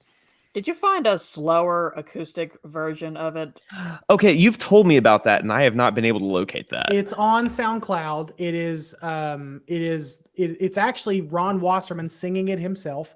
It's on SoundCloud. You can find it. I think it's like it's "We Need a Hero" slow version. I think that's what it's called. Okay. But you can find it. And we were looking for it for this stream. We were going to make something with it, but I'll be honest with you, I don't like Ron's voice. I'm sorry, Ron. We love having you on the show, but like his actual singing voice, when it's not behind a rock sound, is not good. And Ron Wasserman will never be on the podcast. Yeah. He's a big boy. He can take it. And 10 one-star reviews. He's a big boy. All he from can take him it. because he has alt accounts. So as far as like favorite theme songs, though, I do want to, like, obviously you guys mentioned all the big ones, so I'm not going to cover the same ground that you guys have already covered, but let's give some shout out, because I have a soft spot for the Time Force. I theme like song. the Time Force. Yeah. Me too. It is so catchy. You say that as if it's considered a bad theme. I've always just because it's not brought up in the conversation, because it's kind of in that middle ground. It's like it's not terrible, but it's not the ones that we shout at the top of our lungs. Right. So it's like in that middle ground that people don't mention it enough. Oh, yeah, although if you compare it to the Time Ranger theme, it's got some pretty stiff competition because the Time Ranger theme is good. I also like the Lost Galaxy theme. That one's Power Rangers, Lost Galaxy. Yeah, Actually, Super Dude is singing it in the comments. Lightspeed Fire and Rescue is also thunder, we had that line for the rhyme. Yes, that time of the stream. But guys, I think you're really forgetting the fact that there's a light in the distance. You can see it growing closer. With the force of ages. No. Shut up. Kim, go for it. There is a light in the distance. See them coming closer. With the force of ages, centuries gone by, protectors of the right. You sound like Dulcia. Defenders want to fight. Should I do the whole thing, or should I just link my video? Yes, check out her video, and listen to the Dino Thunder episode because she did that for us.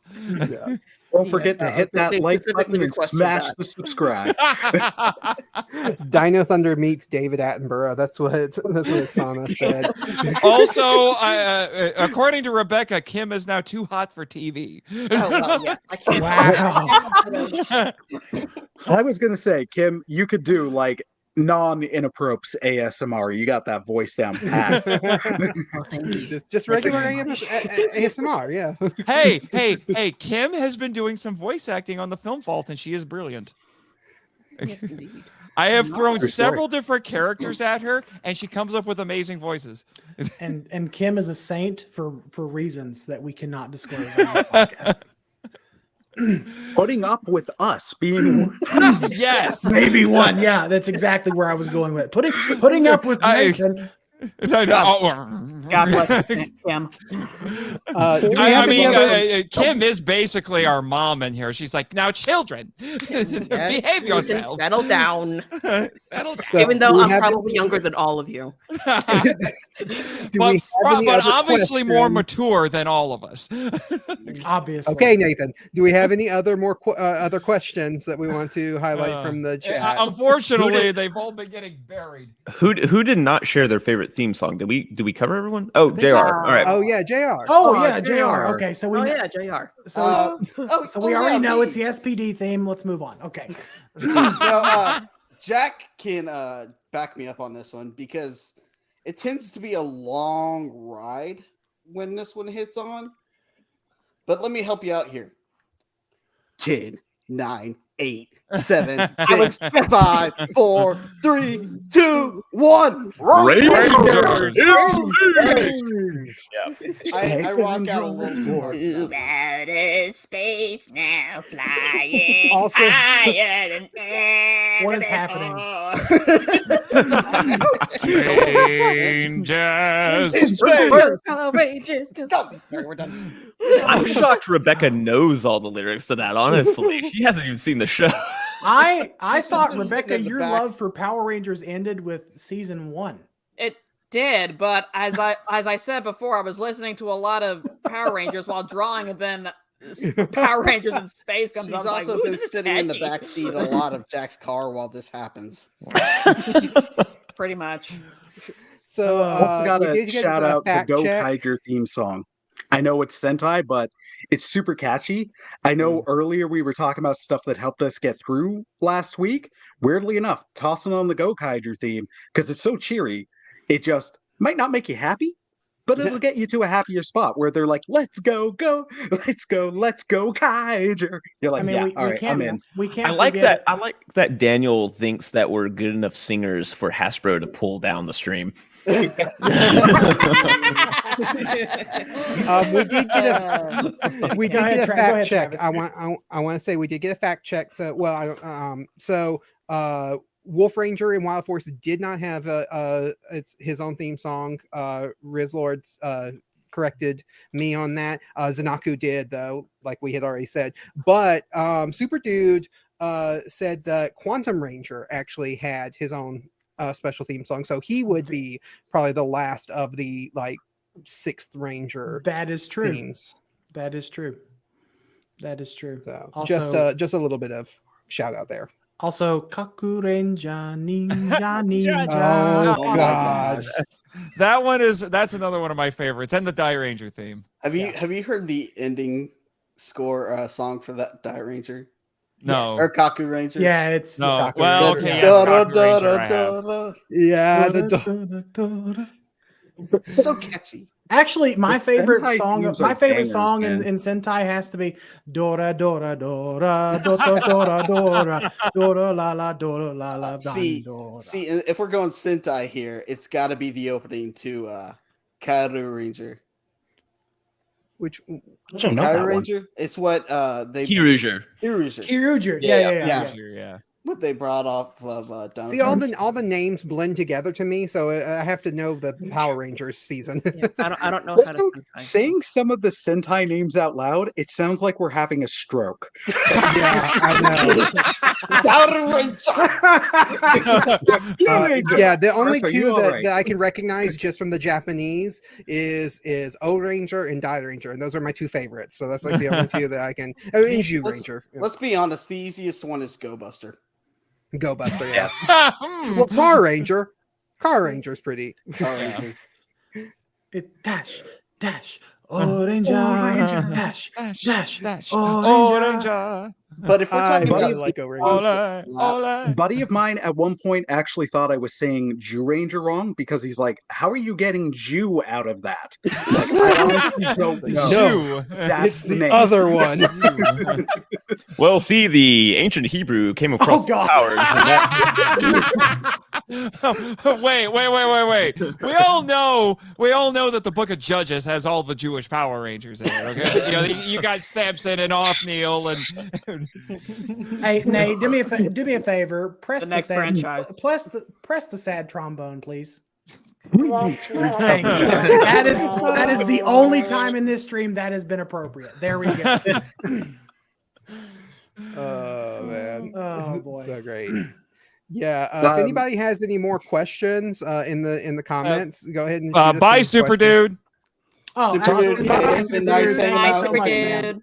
Somebody toss in that. he's a super link mega for him. dude. He is a super. Oh.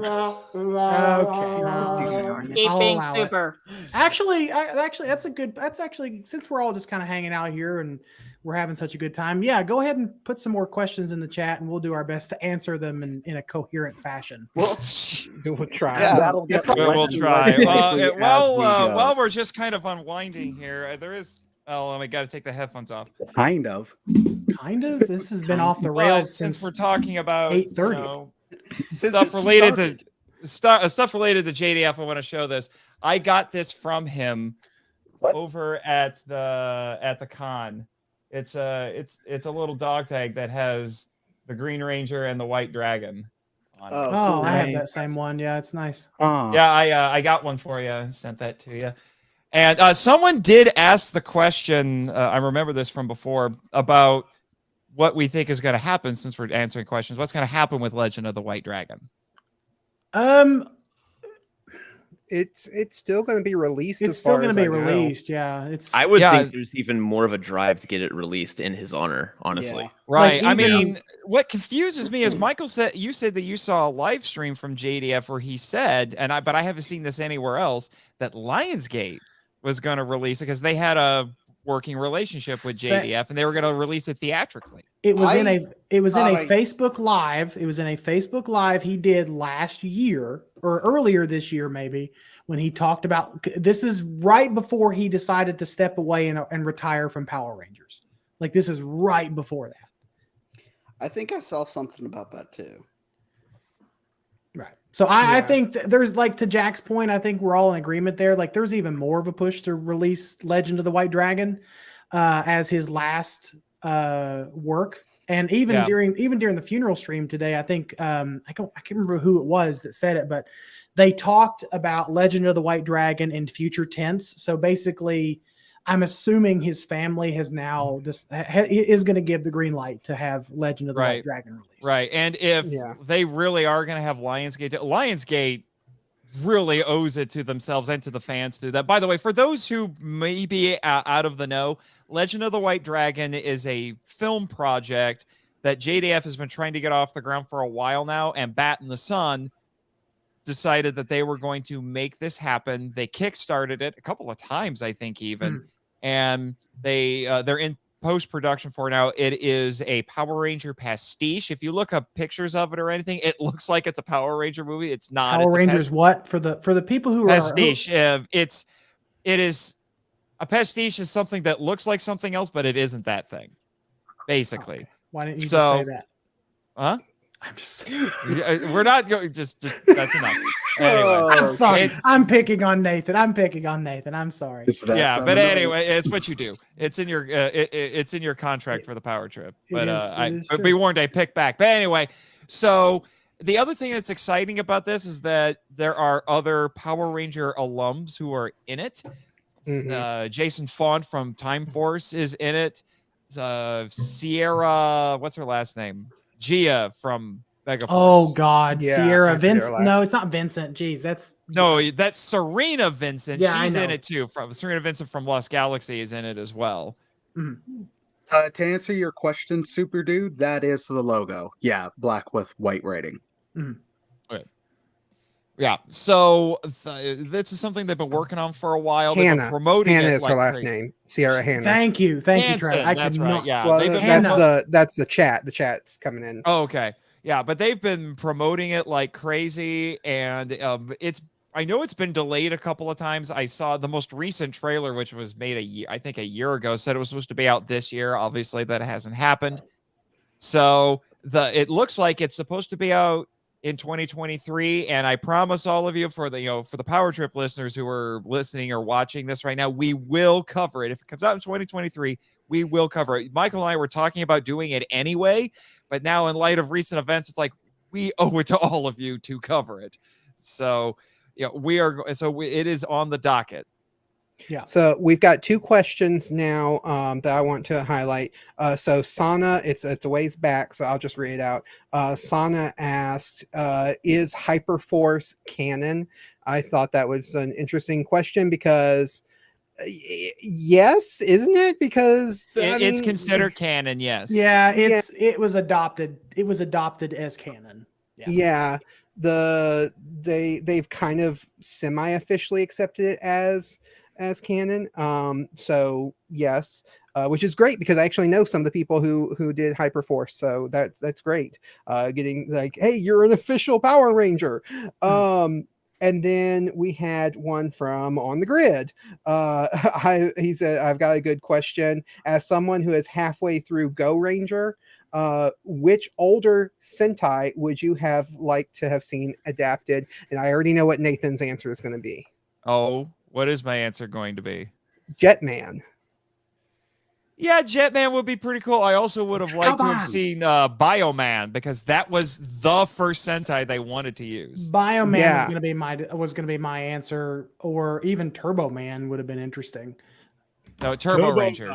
Turbo Ranger. Yeah, not the Turbo Man. You have to find the Turbo Man. This is Turbo Man. It is almost the Christmas. Okay. Well, damn the cookie. By the way, stop stop the presses. As soon as someone said Turbo, Nathan was gonna do that. Yes. Now hey, stop the presses. One of my castmates is now in the chat. Welcome, Shane Cochran. Welcome, Shane Cochran. Welcome, Shane Cochran. Yeah, I'm glad you could make it. This just shows how long that this stream has been going. But yes, Shane wasn't able to make it earlier, but he's in the chat right now. It's great to see you, man. Yes. Now I'm on. Okay, this is something interesting because this is an answer to that question from Super Dude, who hasn't left yet, even though he said he was going to be leaving. So what's up, dude? No, I'm just kidding. He's feeling nostalgic for us as well. We're getting some good answers in there. I will walk out the door. Man, a Super Dude has probably the best answer. Die Ranger. But how? Because they already kind of halfway adapted Die Ranger in season 2 or 3. Was it 3? It was 2. Yeah, 2. and it's so weird because they used pieces from Die Ranger in Wild Force for Master Org as well. Yeah, Master Org. Yeah, so it's like it would be very hard to do, but man, if they did a more pure to the actual Japanese version of Die Ranger with the whole Hear me out. Hellraiser. BDSM looking. Hear me out. No. You take the Die Ranger footage, right? All right, but we can't use the Zord footage because that's already been used, right? Mm-hmm. You go back to 5-Man. You take its Zord footage. You Frankenstein. Splice those two together. Yeah. Let's get as needlessly complicated with the footage as Have you seen Megaforce? They adapted 2. Yeah. Kim, do you have a Sentai that you're aware of or have seen that you would like to see adapted into a Power Rangers? I don't know how to Sentai. I'm the Yeah, only yeah. one. Well, I've no, actually, Super Dude's got a good point. They could have used it. They used those suits as the power up instead of the glitter armor. Yeah. Oh. So you don't have any yeah, I don't. I'm not well versed on Sentai by any stretch of the imagination. So yeah, I don't. Okay. I can't answer this at all. So I'm just gonna. let you guys- What about Danny requires us to nerd out about the Godzilla versus Mighty Morphin comic. Well, yes, but we'll get to that after. We'll get there. We'll get there in a minute. Let's Yeah, focus on one topic at a I time, know. Nathan. I don't know when we're transitioning at this point. It's that time. We're just having fun at this point, man. I agree. I would have loved to see Die Ranger, but I would probably go with Jetman. Okay. All right. Jetman! Yeah, Jack the Jetman. Sentai. Oh, okay. Totally Jetman. I'm in for Jetman. Yeah, Jetman, and it makes sense because like it's the only one of the Sentais that hasn't been adapted into Power Rangers that is being released along with the Power Rangers through who is it that does it? Media Blasters. Shout. That's right. Shout Well, has they it. just released 5-Man. Oh, that's right. They did. Okay. Five Chris, Man did you? and Abba Ranger, and now we're gonna get. I think Deca Ranger is next. That's what it appears to be. Chris, do you have a Sentai that you would like to see? Yeah, straight up Die Ranger. It's probably my favorite Sentai. It's dope. The suits are dope. I would have loved an actual version of it. I get why they couldn't in the OG show. But I would just love to see those suits get their day. I know it got quasi adapted, but it was, if you actually watch the Sentai, you're like, man, this is just so much better. I'd love to see Gokaiger get done well. They did it with Super Mega Force and it was terrible, but in Gokaiger it had so much charm and fun, and those suits are awesome. And then you're like, man, my main association with this is this terrible season. Yeah, mostly those two. 5-Man would be dope. Jetman would be dope. Changeman. Some of these are harder to do, but I think if you do them as animated web series, that could be a fun version of it. Definitely. So, Rebecca, do you have any that you can think of? Well, I'm kind of like you're talking about Die Ranger or just any Sentai you wish to see adapted that hasn't been, but you're, I guess, not I'm kind of in the same boat with Kim. Like, I know little to zero about Die Ranger, Super Sentai, or anything. The only closest thing to, I guess, any what's that one blue guy that would go, evil makes me so angry, or that one guy? Ninjor? Ninjor, yeah. Ninjor! That's from Kaku Ranger. They did adapt Kaku Ranger. They did. They were the alien rangers. How about, hey, Travis, let me give you one. It's very Ranger adjacent, but how about a proper Kamen Rider adaptation instead? I mean, yeah. I would love to see a Masked Rider. That's actually good. Great. Yeah, but Shane, you're doing it for us because he made the Masked Rider the audio drama. Yeah. We're talking about Sentai that you, and again, some of the Japanese names I can't remember them, but Lupin Ranger is one that people have mentioned on Twitter would be fun to adapt. That would be fun. Lupin Ranger versus Pato Ranger. Pato Ranger. But that was one that the producer had said that they probably weren't going to do because of just like restrictions and stuff. Oh no, is this the one I think it is? Akiba Ranger is yes. That would be insane. That is the parody one, I think. If I'm thinking of this. It wasn't an actual Sentai. It was a completely separate thing, and then it got grandfathered in. And then they brought it in. They were like, "This is popular. It's a parody," and we're like, "We're going to make it canon." And they brought it in. Yep, there you go, Shane. Masked Rider, the audio drama. from Scyther Audio. There, shameless self-promotion. Anybody who is a fan of it doesn't mind like poking fun at something that you love, go watch any kind of clips from Akiba Ranger because they have so much fun poking fun and making fun of all the tropes and stuff from Super Sentai and Power Rangers.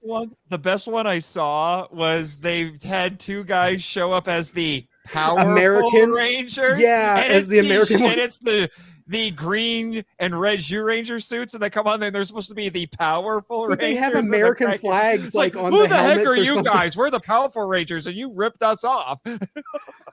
Oh my god. But of course, It's my gold. answer definitely would be, I don't know how you do it, but Battle Fever J, the first Super Sentai to have giant robots and Zords. And they have very Soviet Ranger. The very Soviet Ranger, very Soviet Soviet Ranger with a Ranger, machine gun, of course. With Perfect machine gun, adaptation yeah. for kids. Are you Yeah, serious? for the children, yes. In Mother Russia, we give machine guns to all the children. Yeah. Was this in the 80s? It was.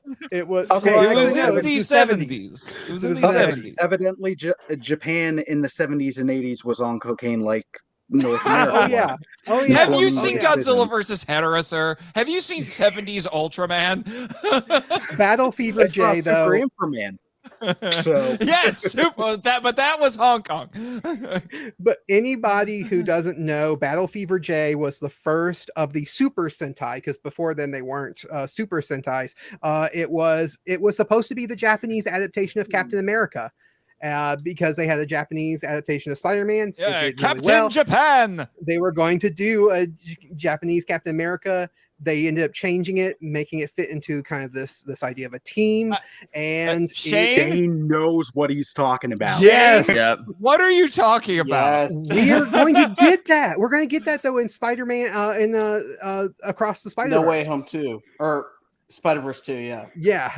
He's actually already in the Spider-Man comics. is such a gem. I thought it was It's pronounced. so much fun. I thought it was pronounced Spider-Man. Spider-Man. Spider-Man. He's I'm just like, Spider-Man. hold on. You want to process this for a second. We have an American superhero who gets adapted in Japan, and Shane says he wants the Japanese adaptation of American Super to be adapted in America. Now hold on. This has happened Yes. already. We this happened. Zhu Ranger got adapted into Power Rangers and then went back to Japan and got dubbed in Japanese. Oh my! And they used the Sentai actors, Yeah. and we lost Yeah. Michael. Did you guys ever hear of Backstroke to the West? What? Why does that it sound? was- Never mind. so it got famous. That in sounds like nerd a bedroom circles. move. It was a I heard of back in Brokeback Mountain. 2000. Back in 2005, Revenge of the Sith came out in theaters, and then before the DVD dropped, this version dropped online, and it was a translation of the movie in Chinese that they then Yes. used Google Translate to translate back into English, Yep. and wow. it is majestic. It's with the how, best like, version. ridiculous it is. It's the best version of Revenge of the Sith you will watch. Period. Why does that sound so much like Hanuman versus No, we don't talk about Jumbo Ace and Giant. Jumbo no. Ace? Yeah, Like, that's what no. it sounds like. Everybody watching, when you're looking for something fun, just look up Backstroke to the West, see if you can find a clip. You'll be glued to the subtitles, It is and they'll be the so most- out of context, you'll lose it. It is the most hilarious thing I've ever seen in my life. I'll couldn't be sure believe to pass the it West. along to my intrepid producer Jimmy from NASA. Here's a question. Here's a question, kind of adjacent. When are we going to celebrate the 26th anniversary of Big Bad Beetleborgs? Because I'm no one Does else it- wants that but me. Yes, well, I do. I love I think that. there's a new fan-made animated series for There that is. Well, yeah, it's going to be a short, like. Good night, Godzilla train. Good night, Adrian. Good night, Adrian. Thank you, man, Good for, night, Adrian. for stopping in. Yes, Aaron. Yes, he's in my behind. It's that kind of out of Oh, context Santa. gem. We are VR. VR. It's just none of those other Saban adapted things really get all the love, but yet I have such nostalgia for all of them. Even Masked Rider. I mean, I wouldn't love Kamen Rider without Masked Rider. Right. So, you know. Yeah, but you can actually watch Masked Rider because somebody went to the trouble of uploading all the episodes to YouTube. You can't do that for the other shows. No, but yeah, I do think big bad Beetleborgs deserve some attention. But you know that what also I think hurts that is thank you, Shane. Thank you. Okay. But I think what hurts that is that the Japanese versions aren't going anymore, and I think that's another thing. Like one of the things that keeps Power Rangers around is the fact that Super Sentai, you know, is still going, and so they can feed off each other. Bye, Darren. Thanks, Aaron. Bye. Bye. Thanks for drop by. So yeah, we don't get that with the Metal Heroes and the other ones. Please highlight Rizlord's comment right Yes! now. Right now. Yes! Yeah. Bring back Mystic Knights.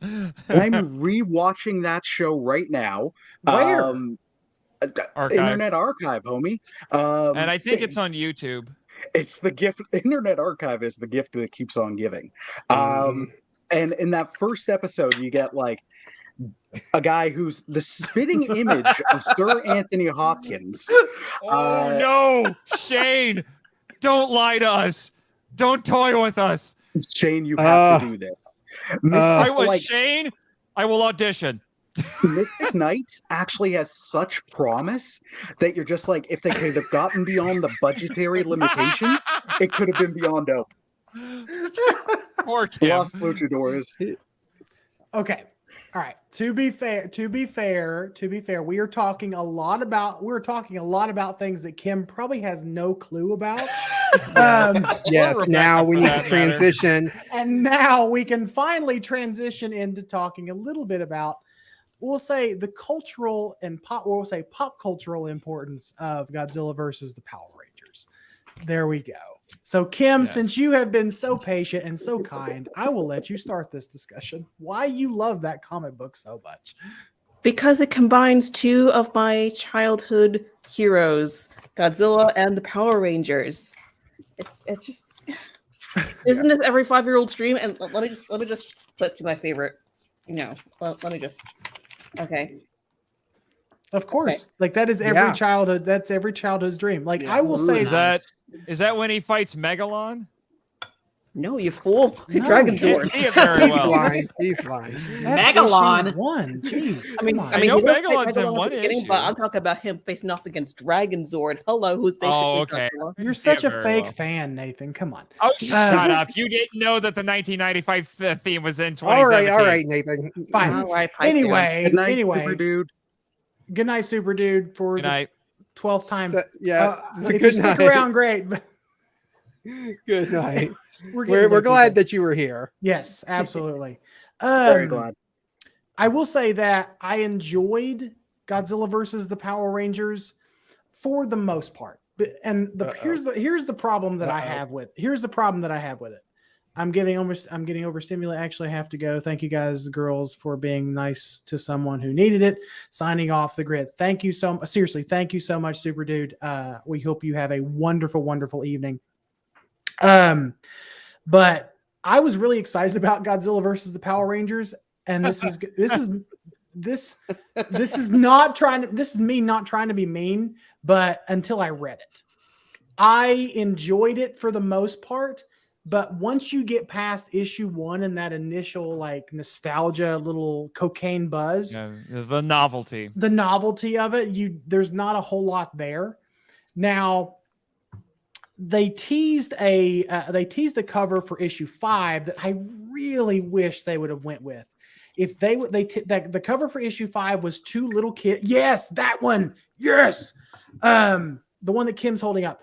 If they would have actually went that route, that the whole damn thing was just was a brother and sister playing with their toys, that would have been brilliant. That would have been so brilliant. But they didn't go that route. They went with the more conventional stuff, which okay, fine, whatever. It is what it is. But I really wish they would have taken the risk and had it be this big battle that stems from the imagination of children. Because who, like any of us, like who have, all of us are Godzilla fans, all of us are Kaiju fans and Power Ranger fans too. Who hasn't played with their Trendmasters Godzilla toy and their Bandai Dragon Zord toy and wanted them to be in battle with each other? Who here has not done that? I think I did that yesterday at 4 certainly o'clock. not this Mr. Hair Brother. Normal Wednesday for you. What do you mean? Right. So that's I don't have a problem with it. I think I had to thank you, Silverback. I had to sort of temper my expectations.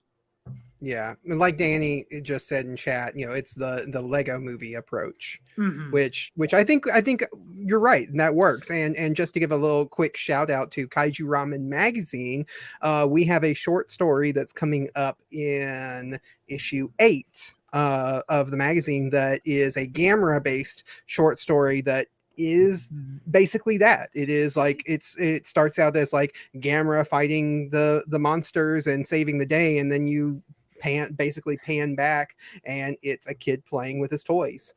So it's a great short story that's going to be in the magazine coming up soon. Yeah. Really quickly before we continue this discussion, because I think it's a lot of fun, and while we still have 13 wonderful individuals still watching this stream, who are sticking it out with us, still hanging out with us, God bless you guys.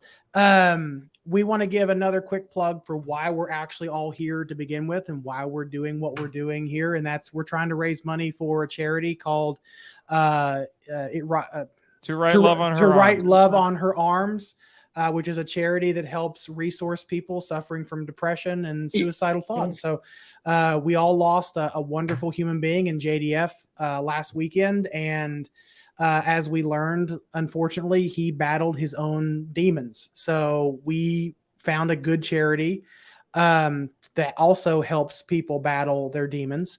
And we want to try to give back. So if you are able to give, please do.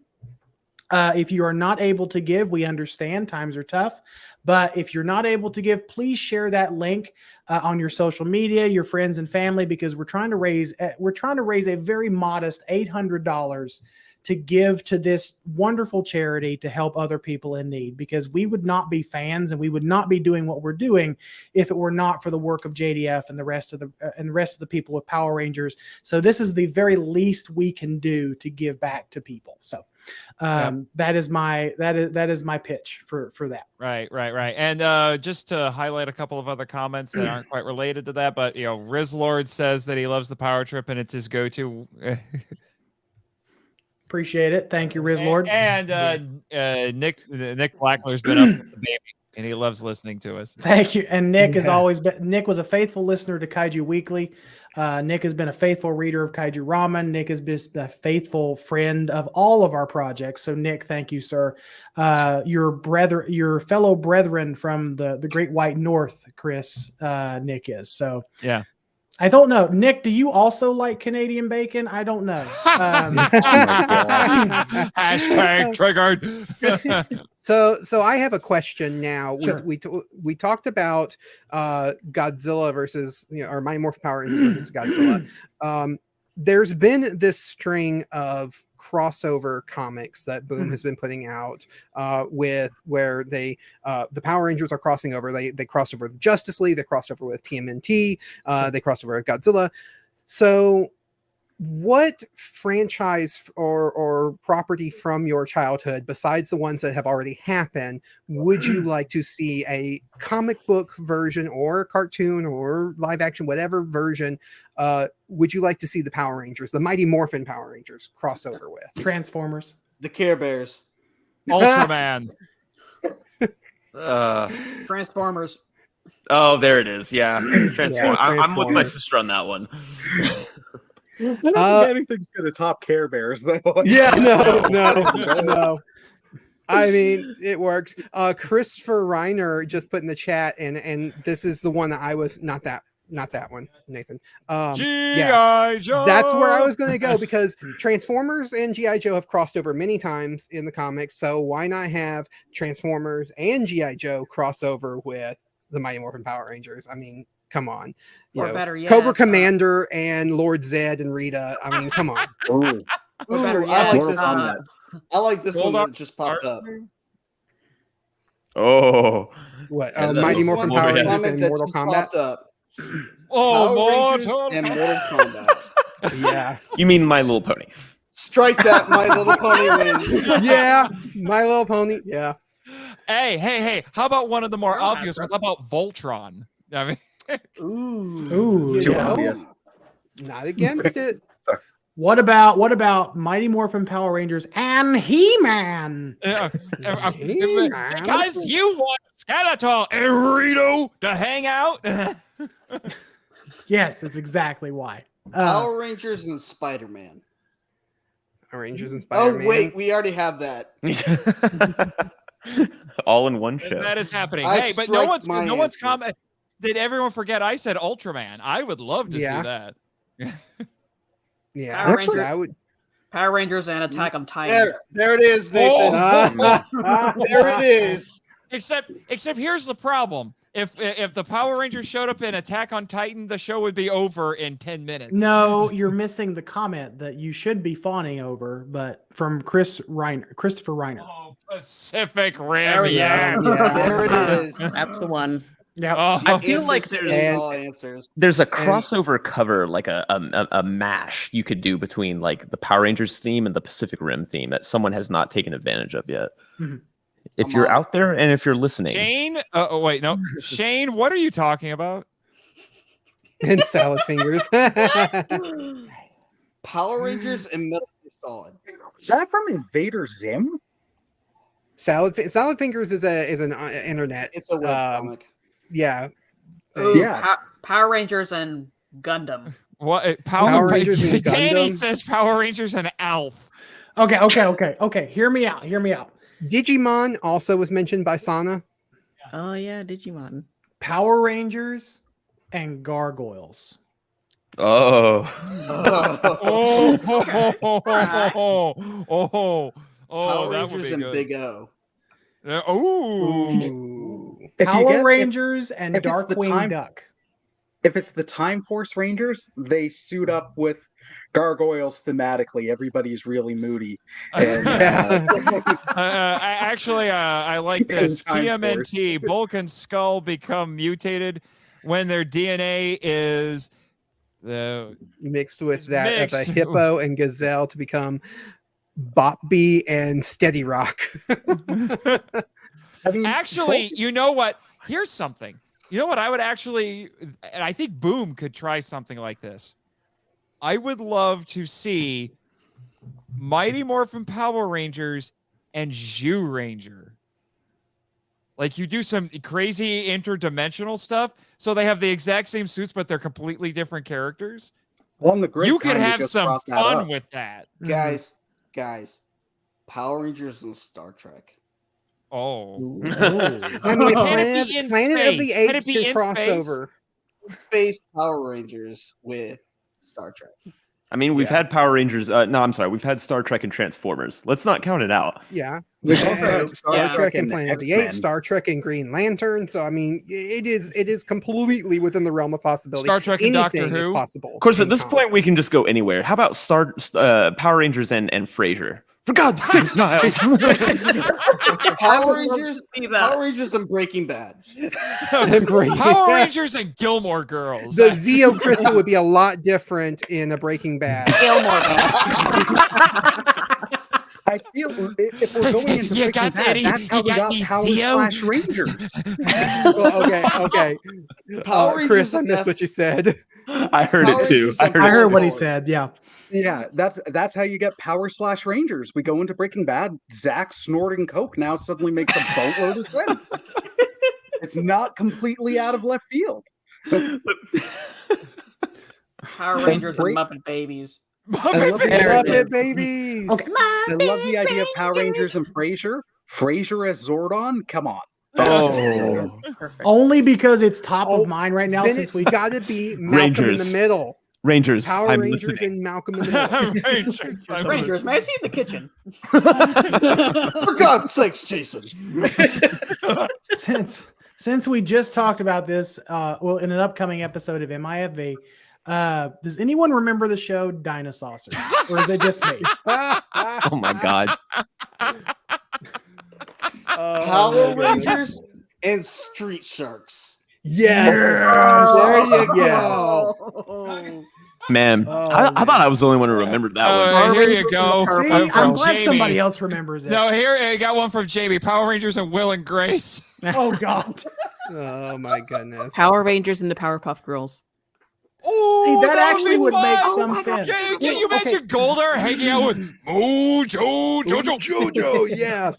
Power Rangers and Sailor Moon. Those two Oh, yes. fit Yeah. perfectly. That will Yes. make my friend Bex incredibly happy. And honestly, I've been watching some Sailor Moon. It's just Super Sentai, except in anime form and all girls. There is a live action Sailor Moon Yes, series. made though. by Toei. Yes. Yeah. I It's like haven't it is. heard that good things about, but I want to watch it anyway. I still like The it. fact I that don't it care what hasn't anyone says. happened is No, you really rock it, Kim. crazy. See, I'm. Power Danny Rank- says, oh wait, I missed it. Where's Danny said Fraggle Rock. I want you to highlight Shane Cochran's comment from a little bit above that. Oh my God. Thank I you. love dinosaurs. Thank Shane, you. you have Thank a wonderful you. episode Thank coming you. your way. Thank you. I'm so glad that I am not the only person on this earth that remembers dinosaurs. No, you're not. You're not. I'm gonna I mean, go ahead and say and it. to Nick. Oh no, Nicholas Blackler, Power Rangers and Spawn. Ooh. They fight Giant Violator.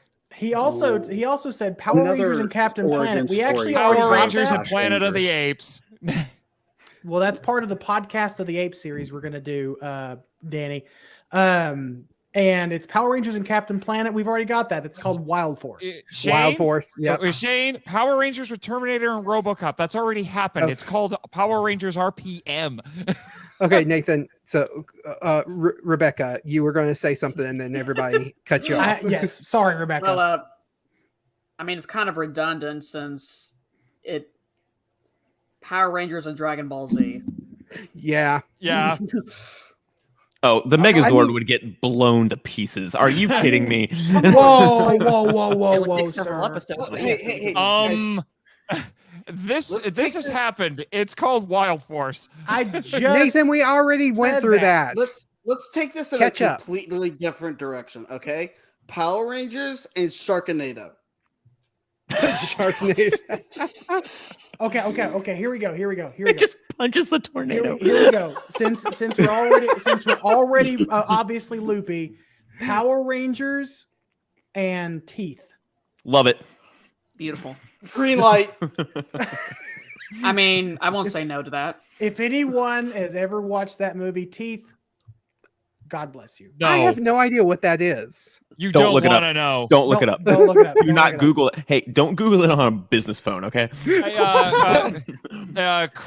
Chris Reiner, you said, okay, since we have many cast members from MMPR and Power Rangers, the audio drama, and then I don't see an answer. And then the next thing he says is, I promise that wasn't a ploy for a Rito appearance. What are you talking about? All right. I think I opened up a can of worms when I asked that question. So, anybody have another question that they like other than? Oh my!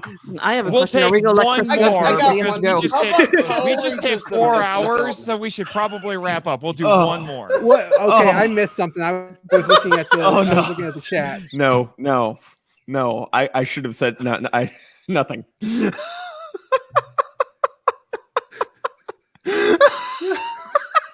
Did I miss something?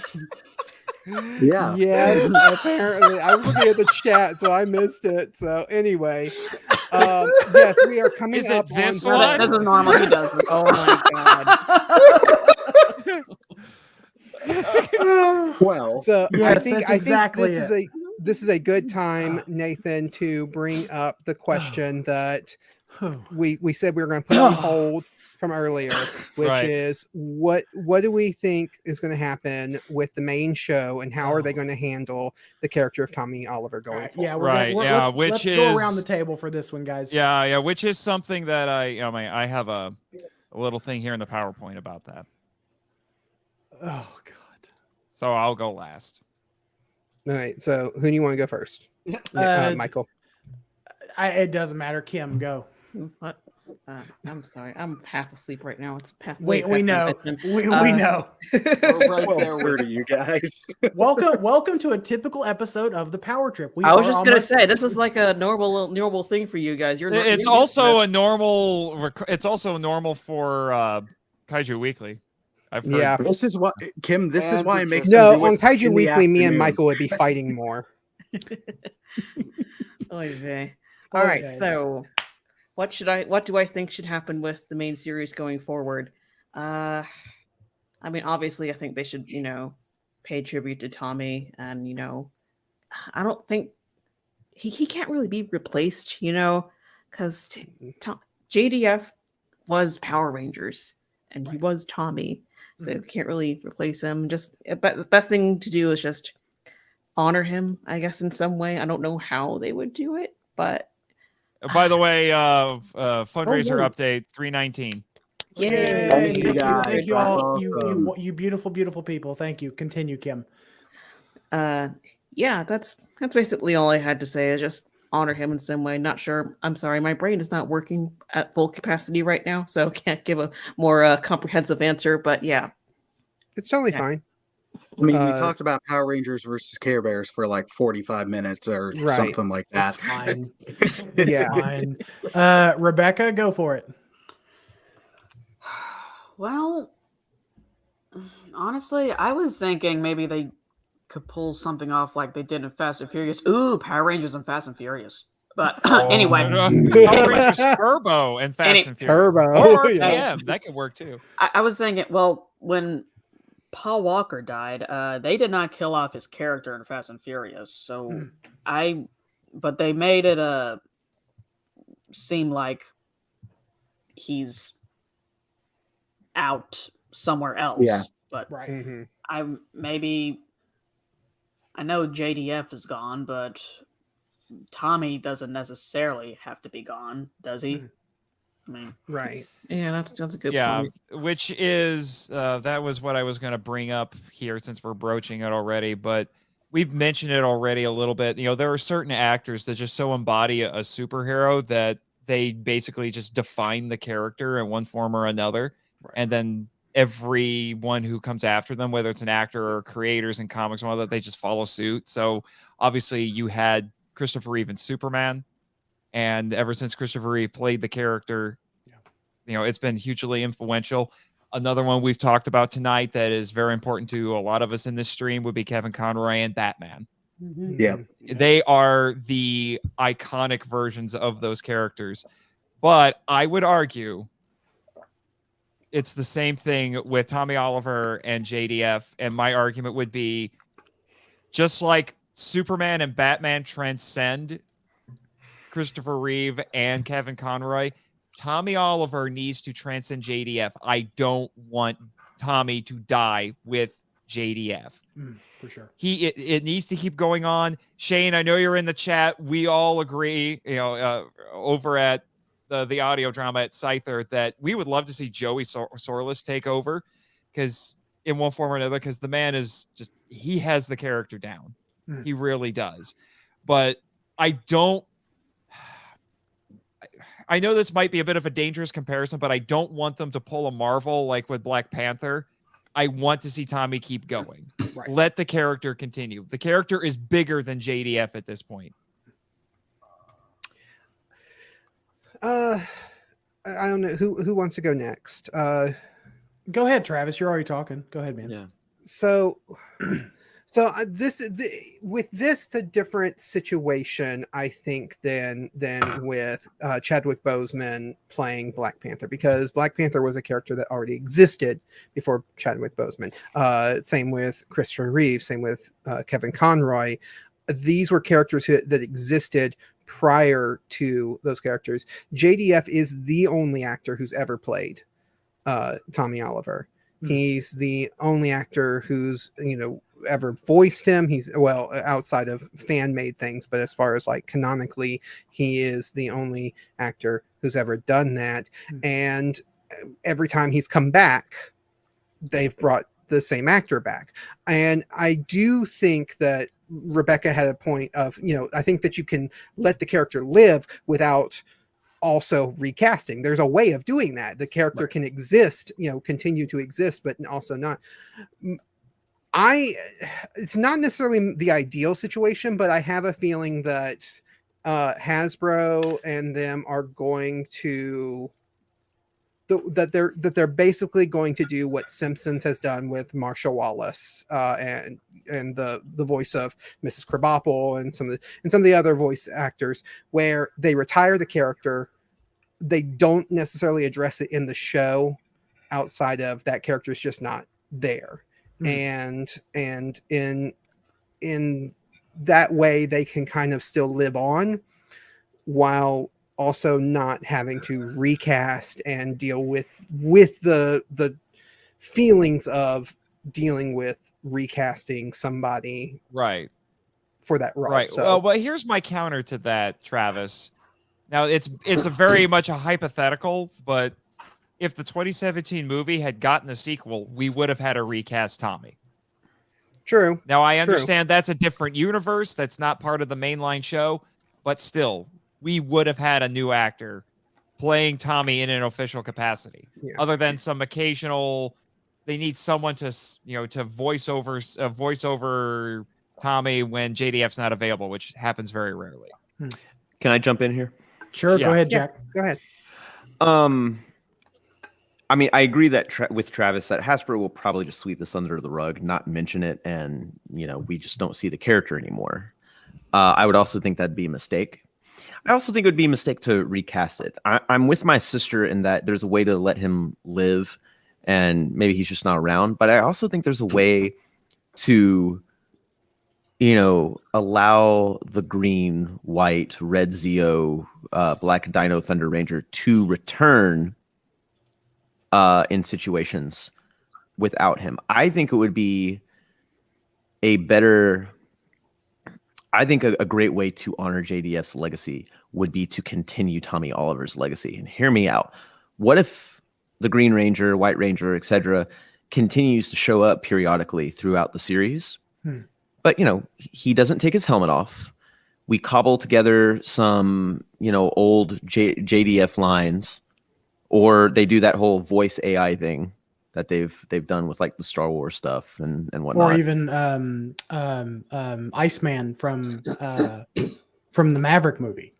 Right. That was computer generated voice because voice, right? Because he doesn't have a voice anymore. He doesn't have a voice. Yeah, Exactly. he doesn't have a voice anymore. Exactly. So I think there's a way to keep the character in the Power Rangers universe alive. And what if he just kind of shows up now and then, almost like he did in season 1 in the original show, where he like almost shows up in this sort of almost omnipotent way. Like give him that sort of honor where he can show up in a way that seems like larger than life. He doesn't take his helmet on. He now takes on this status of like a legend larger than what we can even see. And we keep the legacy going on. Does Hasbro have the balls to do that? Do they want to spend the resources on that? I don't know, but I don't think killing off the character or just quietly retiring the character is the right way to go about it. And I would love to see the Ranger himself return, even if we don't see Tommy Oliver's face anymore. Well, they kind of sort of retired the character anyway, didn't they? I mean, that was kind of his last appearance was sort of kind of supposed to be the last hurrah. So was it? I don't know. At least it felt like that. I don't know. It seemed like just another kind of like anniversary appearance to me. To be fair, Megaforce felt more of a last hurrah than even Dimensions in Danger, because at the end of Legendary Battle, you do have that sequence where all the legendary Rangers are standing before the Megaforce Rangers, and they just go up, they just float up into the sky, or they go back into the morphing grid, whatever. That feels more of an ending than, say, Dimensions in Danger, where it was like, to Jack's point, it just felt like another anniversary special. True. Right. True. But then you had something like the Boom Studio Soul of the Dragon, which was definitely meant to be the last hurrah for Tommy Oliver. Yeah, Right, yeah, but yeah. on screen, Yeah. I think you know the show still takes place I'd before love that to comic. Well, yeah, but I would also love to see the comic be adapted in some way, shape, or form. Well, I did, and then this happened. Yeah, I no, don't. you can't do it without JDF. I know you can't do it without JDF, but maybe borrow some elements from it. Let's get Chris's opinion on the whole thing. I'd rather hear from JR just because I've said more than he has recently. I want okay. I want him to have the floor. Well, I mean, I hate piggybacking on Rebecca's idea, but Again? Yeah, I mean, a lot of us are. It is your podcast, Rebecca. You know, This is not her podcast, sir. well, No, that's how she it's takes run. over any podcast she's on. It's all right. It's I now see how this works. it's now her podcast, Nate. She stole it when she came in talking about her art. Hi, Alex. So much hotness in one screen. See, I would like to keep. I mean, like Jack was saying at the same time, I would like to see the character still, but not have him communicate. Or if they do, bring it, bring some altering voice like they've been doing in the past. But Joey. If you see Tommy Oliver now, even if it's demorphed, have him holding, pull up the morpher in his hand, or show a green communicator on his wrist. But don't show his face. But don't show his face. Yeah. I think the most impactful and just moment I felt honored somebody was actually Paul Walker in the Fast and Furious franchise. It wasn't the moment they let him go and drive off. It was actually the moment where they're sitting down for dinner and Dom goes, "We're missing one." And then you see his car pull up. I think that's the most impactful. He's still there in that universe. He's not dead. He's still around. But one thing I would say though, and I'm not going to talk for very long, but one question that comes up with that is how long can that go, and how long is that?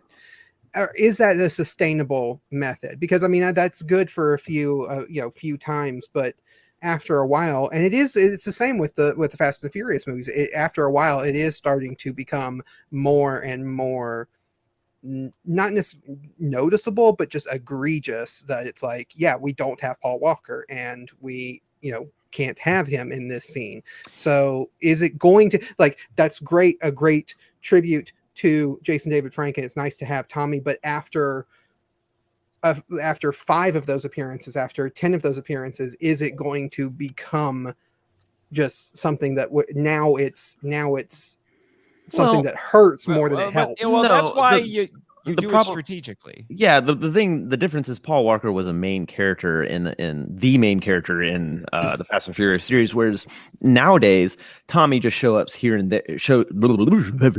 Tommy shows up here and there every however so many years. So when you say Tommy shows up 5 or 10 times, I mean, how often will that be? Every 2 years, 3 years? I don't know. It's not something that you can do a lot. It's not something you overuse. Right. Well, but that's also assuming that Power Rangers continues as we understand it. There's still rumors going around that, is it Entwistle? Is that his name? Entwistle. Yeah. Entwistle, that he's doing a full-fledged reboot, and some people are wondering if that means Cosmic Fury will be the end of Power Rangers as we know it, and then we just start over completely. Which is, you could theoretically, if that's the case, just recast Tommy, but it's a new version of Tommy. Which leads into a question I had. It actually, our friend Jamie actually brought it up in the chat, and I'll just kind of shorten it here. Is it feasible? Is it? I know all of us say yes, but is it practical? Is it feasible for Hasbro, in light of what just happened, to go back and refilm some scenes and either have Tommy addressed or maybe refilm some scenes with Kat and maybe Kim. Kat and Kim, and just have them address it in some way? Is it worth it to do that? Because my fear, hang on, Nathan, my fear is that all they're going to do is just have a black splash screen and say "in memory of Jason David Frank." See, I honestly think that's what they're going to do. Like, I mean, realistically, that's not what I want. Right. But realistically, I do think that's what they're going to do. And I think that's just because there's no other option. I don't think they can really do much. And I don't think as a big company, they're not the well, you know the what, type that would do that. Well, you know what? I hope Simon Bennett fights to have something done. Even if it means we have to wait a little bit longer to see the 30th anniversary special or even Cosmic Fury. Because I, like a lot of other fans, assumed that maybe they were going to bring Jason David Frank back, but they were just kind of keeping it hush hush and secret. I don't see a world where, if that was the case, they would have not already said something. So that tells me that he actually just was not involved. So go ahead. And here's one big question, or one big point that I have to bring up, and I know it's not the same situation. I know there is a difference, but it does kind of come up now. What did they do with Toy Trank? Have they done anything to pay tribute to her other than little nods and little things, here and there? Are they going to do, or do they even feel like they owe any more to Jason David Frank than they do to her? Well, I mean, we would all say yes, but do they?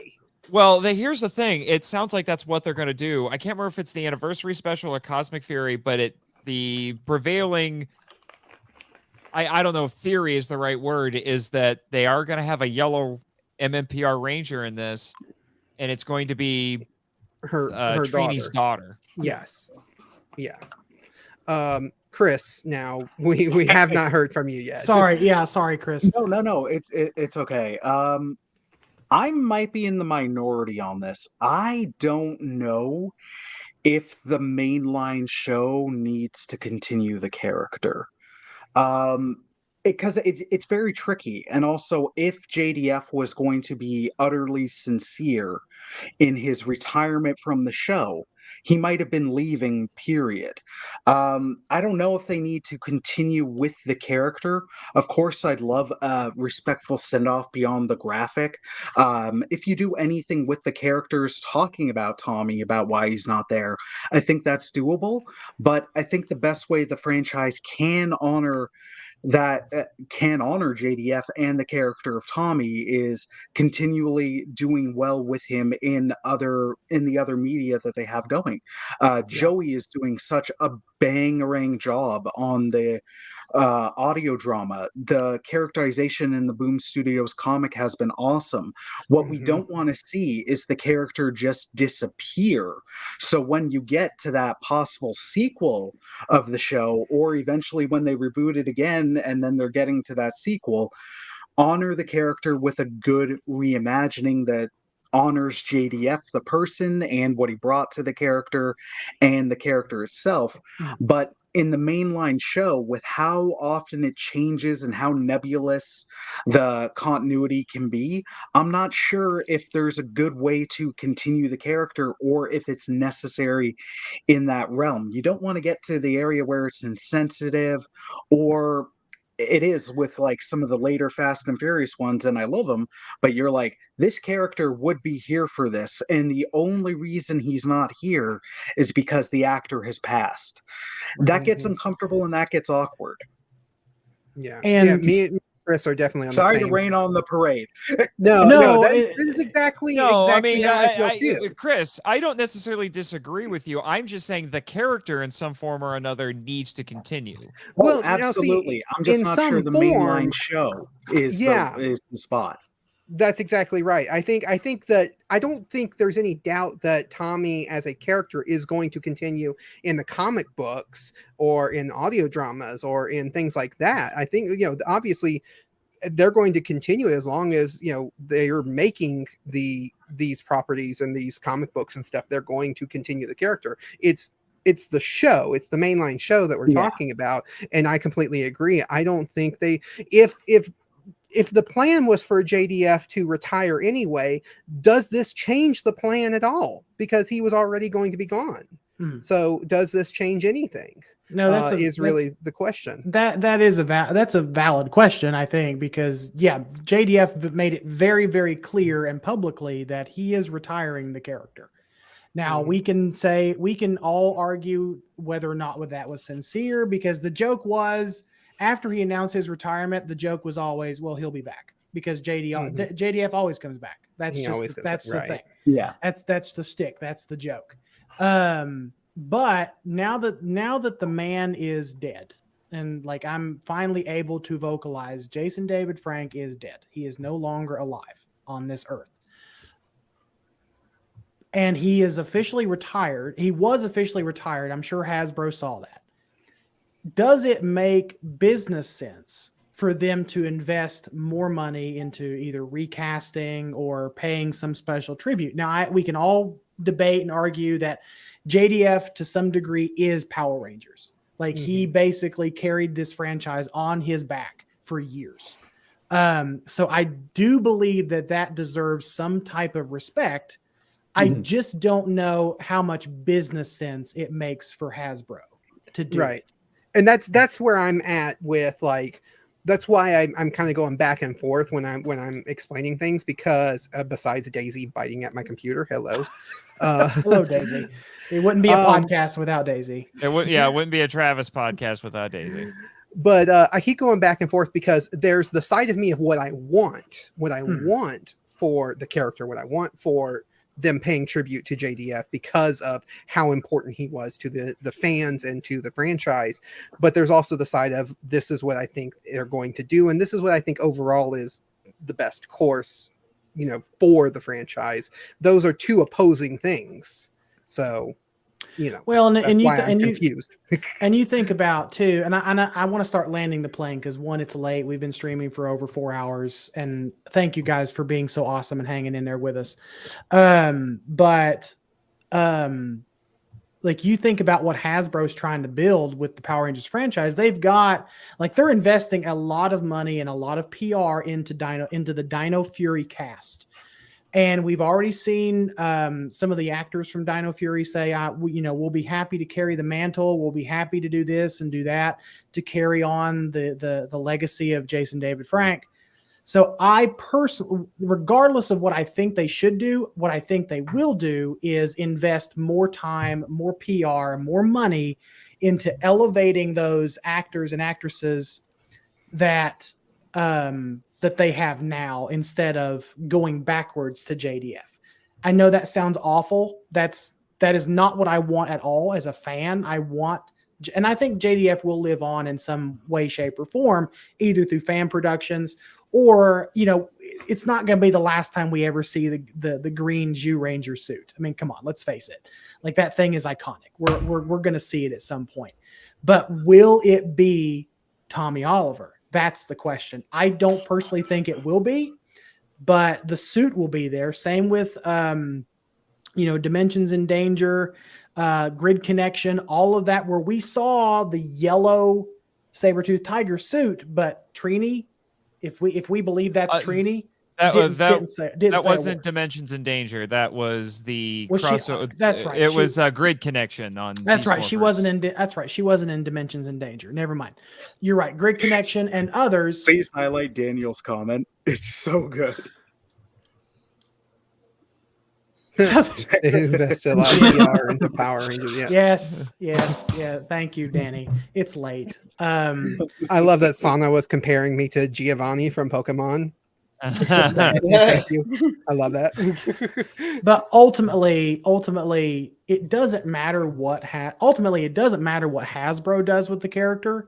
What ultimately matters is how we remember the character, how we honor the character as fans, how we honor the character in. I mean, come on, let's face it, guys. Like, there's going to be a ton of Tommy merch pop up over the next couple of years. Like, people are going to take advantage of this. We're going to have opportunities to honor that character, regardless of whether or not Hasbro cares enough to do it. Right. Here's what I would say that I would like to see them do. I think the more realistic one would be maybe, like we've talked about, we see suited up Tommy show up at big moments, like some sort of huge cataclysm is going on and they need big firepower to do it. So they bring Tommy in and he does stuff, but you never hear him talk. My pie in the sky version would be you let Joey Sorless voice him in suit if you don't have him play him on set. Because I think that would be doable. But maybe going forward, you only ever see Tommy in costume. But it's only at big moments. I mean, I want to highlight too, Nathan Rizlord's comment that it is very likely if they're going to adapt some things from the comics, it is likely that we might see JJ show up at some point. That would be a way to honor the character. Maybe he says his dad is. Maybe he says, "Oh, my dad's retired. I have his morpher now." The only thing is that they might have to do a time jump. Otherwise, we've got Justin 2.0. He just happens to have a famous dad. We're not technically we've not made it to the right year where JJ would be old enough to be part of SPD and the Green Ranger. Yeah. I think now's a good time that we can start wrapping up because just like this whole situation with JDF and how he died, this is a very complicated situation, and it puts it definitely makes things very complicated. So there's no right or wrong answer on this subject. So I don't know. I kind of like Shane's idea. Shows up, kicks ass. One says someone says Tommy and demorph, and it's Jennifer. Oh God, Jennifer. Who's Jennifer? His wife. His daughter. Oh, his daughter. His daughter. That's right. Yeah, that's right. If I recognize the name. Yeah. So we can start wrapping up now. Jack's is having technical difficulties, so if anybody is watching and or listening and you notice that he has dropped out, that's why. He said he will try to be back on for the wrap up. So what do you guys Nathan, do you want to share the stuff for the charity and everything? Right. Yeah, let's do that one last time. Do one last push. Yeah, and then I have one more little video I want to share. Because it's probably one of the best tributes that I've seen come out for JDF. But here's the link again to donate to write love on her arms. It's so late, but remember that for anybody who's stuck with us, for anybody who's listening to this later, we're doing this as not just a tribute to the memory of Jason David Frank and the character that means so much to us, but we're also doing this to raise awareness for people who are suffering with mental illness, because now we know that Jason David Frank suffered in silence for a long time, for many years with this. So we wanted to reach out to a charity, so they were willing to work with us, and so we're trying to get to the goal of $800. And so if you can donate, you'll be able to donate for as long as it takes to get to the goal. So the link will still be active even after the stream ends, and you can still get on there and donate. But if you can share it, if you can't donate yourself, definitely share it around, because that is a big help. Yeah, for sure. Yeah, and we got Jack back. And there's Jack. Thanks, Jack Attack is back. Jack Attack is back. Jack. I do what I can. But to Travis, like what Travis is saying, we've had a good time. Like, we've had a good time reminiscing, hanging out with each other, just talking about fandom and Power Rangers in general. And thank you guys for hanging in with us. I know Doomzilla he said I'm here till the end, so thank you. Yay, thank you. Thank you. You are a hardcore fan or a hardcore listener, I Yeah, guess. and I don't Shane know. says he's happy he was able to make it. Or you just don't have anything better to do. Shane, we loved So who having knows? you, and you do a great job. Yes, Shane is wonderful. But no, thank you guys. Thank you to everyone who donated. Thank you guys to everyone who interacted. Thank you. I think we topped out at like 30 people tonight watching the stream, which is great. Thank you guys for that.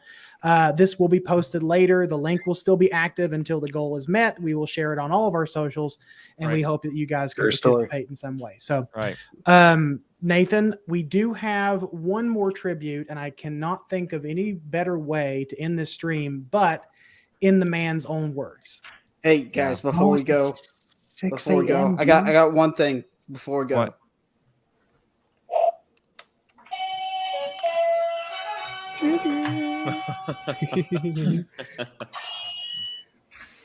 Daggers up.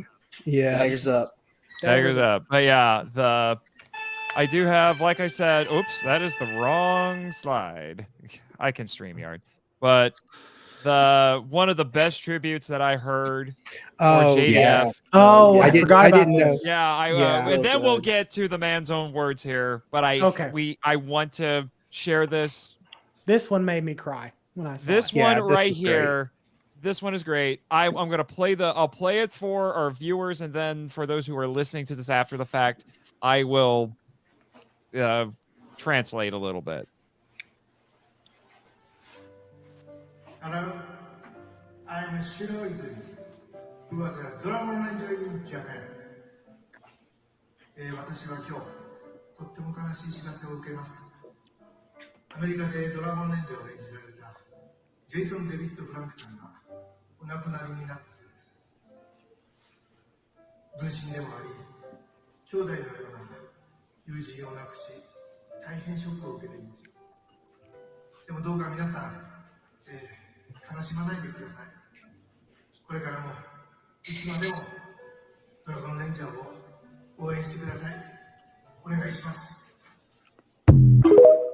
All right. I don't think people, let me just say this really quick, Nathan. I don't think people realize how huge this was when it came out. Right. Like for the actor who played Barai in Jew Ranger, the Dragon Ranger, for them to publicly acknowledge the death of a Power Rangers actor, that is huge. And I just don't know if people really realized how big that was. Right. And I said this on the Henshin Men Twitter, and I'm playing this a lot for the Henshin Men listeners.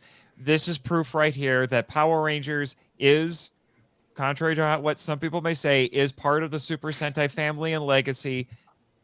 And somebody from Toei and Super Sentai acknowledged it.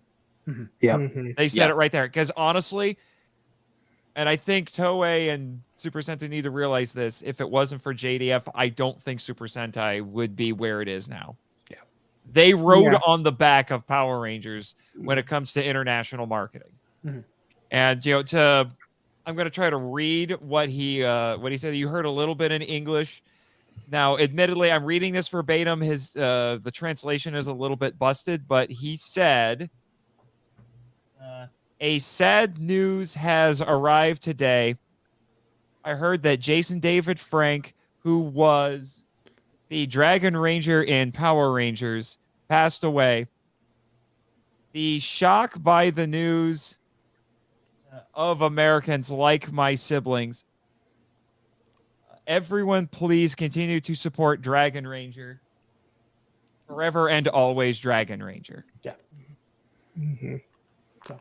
Yeah, it was a huge thing, and it just shows the mutual respect that the actors, even we talk about the companies between Saban, Hasbro, Disney, Toei, all these big huge companies, putting them aside, the people who were these characters, they did have a lot of respect for each other, and even the ones that didn't always get along, like we've talked about in the past, earlier, they did bury the hatchet. They had a lot of respect for each other, and I think that this was just fantastic to see.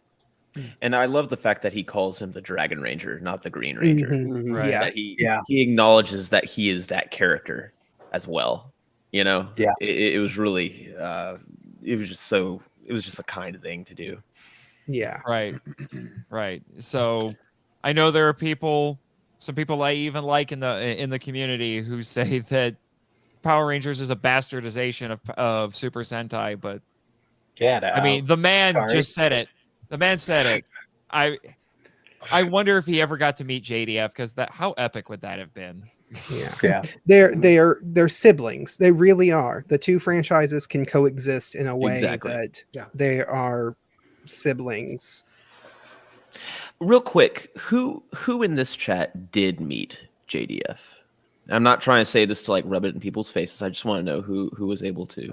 I did. Rebecca, yeah, you can't raise your hand. So okay. And Nathan, what, as we wrap up here, can you just briefly tell us what that was like? Well, we did a lightning round on the Power Trip where I told the whole story, but Cliff Notes it. Yeah, I'm trying to figure out how to Cliff Notes it, and we showed some of the stuff that I got there. But that's where this autographed Lightning Collection Green Ranger figure came from. Funny thing is that I had the figure on display, so it wasn't in there, and JD was like, "Where's the body?" Which was just really funny. And then this was the professional photograph that I had taken. I had a selfie with him as well. So, oops, I'm just knocking everything over. But honestly, the big takeaway that I got from that, and that's something that I've been seeing a lot of people talk about, is just his sheer dedication to the fans. He took time for everybody. He even skipped out on his own Q&A panel because taking care of the fans who have been standing there all day to see him and get an autograph was more important to him. He even said, hey, well, and this is kind of ironic now, but he said, the promoter may not ask me back. Good Lord. And but then the funny thing was the promoter for Indiana Comic-Con came over and he said, oh, don't worry about it. It's fine. Because they were old friends. And then he told a story about they did another show together and how he was sick and then the promoter had to cover for him and all of this sort of stuff. But he took time for everybody. He highlighted a little 2-year-old kid who's there with his parents. I think an older sibling who's a few years older. And he stopped everything, jumped on top of the table, which he did a lot that afternoon, and said, hey, everybody, I want you to know that this kid here, I can't remember the kid's name. I might have said it in the Power Trip episode. I don't remember. But he said, this kid broke his arm yesterday, 2 years old, broke his arm, but still got up this morning and said, I have to go meet Tommy. And it was just wonderful. And the fact that he went out of his way to give all the extra things I got 2 signatures, one for me, one for Michael. And I told him I'm a podcaster. My co-host couldn't be here and he's an even bigger fan of you. And then he's just like, you want to make a video for him? Which I should, no, I did play that earlier. Yeah, you did. It's been a long stream. But, so that was a spontaneous thing that he did. I didn't ask him to do it. I did ask him to record the shout out that we've been using on the Power Trip. And now, sorry for those of you who don't like it, it's not going away now. Even when we're talking about Super Sentai, it's just always going to be JDF at this point. But, I asked him to do that. And I thought it was a long shot that he would do it, but he did it. Real quick before we move on to other people sharing their things, I do want to address. You don't have to bring it up, Nathan, but Sana in the chat. So one thing that I want, and it's been a long stream. I want to call back to early in the stream when JR was sharing his personal story. And we won't go into it because we don't want to start crying again. But the thing that JR focused on and honed in on was the keep fighting. The what do? We keep fighting. Right now, things are sad and we're feeling the pain of loss, but that pain doesn't stay this bad forever. Like the thing about grief and loss, and as someone who has lost people close to them, and Michael and any of us can probably attest to this, is that the pain, you learn to move on and you learn to continue on. So there will be bright days in the future. It's not just going to be a dark day. It's going to be there's going to be bright days in the future. So right now we're feeling a lot of sadness, especially talking about someone that we really cared about who we lost, but don't ever let it overtake you. Don't let the grief overtake you, because there will be bright days in the future. Just keep fighting. I want to say this, Santa, thank you for asking. I am fine. I am just tired. To be honest, thank you for asking. I am fine. I have done my fair share of crying.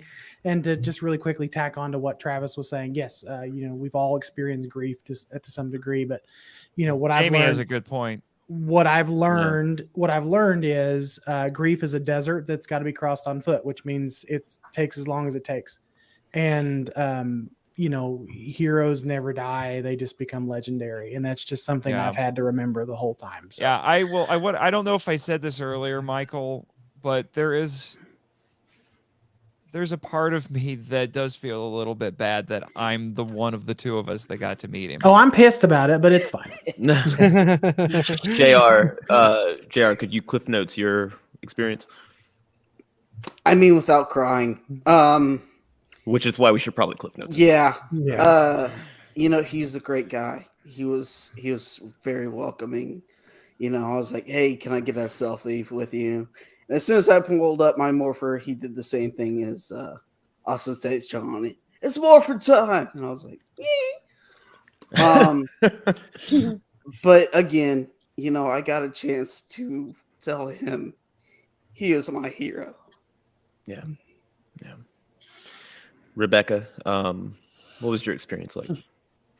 I gave him one of my drawings. No, I didn't give it to him. He signed one of my drawings. The Dragon Zord, right? The Dragon Zord, and he said something to me. He said, "Oh wow, I do this on a daily basis. You know that, right?" I kind of looked at him like, I'm kidding. I can never do this at all.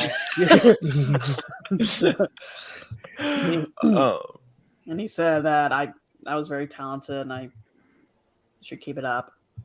I want to mention something here. One of the things, a common thread that we've all been sharing about him, whether we met him or not, was just his overwhelming exuberance and positivity and everything. And which is why it was shocking to find out that he took his own life, and that's what's made this even harder for all of us. Right. And something that should be highlighted, because to a certain extent I understand this. A lot of times people who are very good at pouring into others and making them feel special and making them feel good, they pour so much of themselves out that there's nothing left for them at the end of the day. Right. And they need other people to pour back into them. And it's not trust me, I understand that. It's not just that you need other people to pour back into them. You need to be able to pour back into yourself as well. You've got to look out for yourself also. It's not a selfish thing to do that. It's a health thing. It's a mental health thing, I'm going to share, there's a point I'm getting to here with, those of us who did meet him. For those who didn't, my experience was brief but funny. I asked him to sign the morpher, the golden morpher with the two coins, the dragon coin and the white tiger coin in there, and he signed it, but he also noticed I had the dragon dagger. Now I do not have the legacy dragon dagger. I had the legacy morpher, gold morpher. I do not have the legacy dragon dagger. I have the Disney release dragon dagger, which didn't even have the right tune, and for some reason had like a lightsaber at the bottom of the handle that came out. I don't know, it's weird. And he looked at it, that fantasy crossover area, right? Power Rangers and Star Wars. So he looked at this thing and he goes, "Oh, this is the Disney, the crappy Disney era one right here, isn't it?" And he had to like whoosh it out and like kind of play with it a little bit. And he took a picture of it for his Instagram. And then he signed it. And I didn't pay for him to sign that. He just decided he was going to sign it just because he thought it was hilarious. I had the crappy dragon dagger. And he handed it back to me. It was a pity signature. Right, exactly. So the main driving point behind all of this, these interactions, is that he loved all of his fans. He loved all of his fans, whether he met them or not. And to those of you in here, Travis, Kim, Chris, Michael, he loved you, and that's he loved his fans, and so he loved you, and that is what we need to remember him for, not for the end, but for his passion and his love. And that's the important, that's why we celebrate life, not death. 1000%. We mourn how he went, we learn from it, but we don't focus on it. We focus on the lessons that he taught us in how he lived. How he left does not undo any of the positive things he was teaching through actions and words. That's what we need to do to honor him and what he was going for. Yeah. Well, this is almost, Nathan, this has almost been our first ever 5-hour stream. So let's go for another 30 minutes. Record now. No. We are now a couple minutes longer than the friggin' extended cut of Return of the King. Can we pass the Snyder cut? We have already surpassed our Beast Morphers episode, which is 4 hours and 33 minutes. So we are past that at this point. Yeah. But I can think of, all the things that we've talked about, I can think of no better way to finally end this stream than with the man's own words. So Nathan, would you please pull up the video that I'm going to, but before I do that, let's all say our goodbyes and we'll just end on JDF. Oh, sure. Actually, that's even better. Thank you very much. Yep. I will try to put links to as much of our stuff in the description as I can. So just to save us time with shameless self-promotion. Right. So before we have to sign out. There's no other way to sign out than all of us do our own It's Morphin' Time. Right. Well, I was going to go with CIA, but okay. That works. Okay. No, Morphin' Time is better. Actually, May the Power Protect You is how you typically sign off. That's true. That's true. Let's do all three. There's also some dope comments in the thread right now, and I'm with Rebecca, all three for the win. Uh-huh. Yeah. Sorry, this is like 1:30 in the morning Chris face. Yeah. My eyes are puffy, son. And I still have to edit an episode. Oh my goodness. Editing never ends, sir. All right, I'll start us off. I'll just say it's Morphin' Time, and may the power protect you. Yeah. Who's next? You are, Jack. I am. It's Morphin' Time. See, yeah. May the power protect you.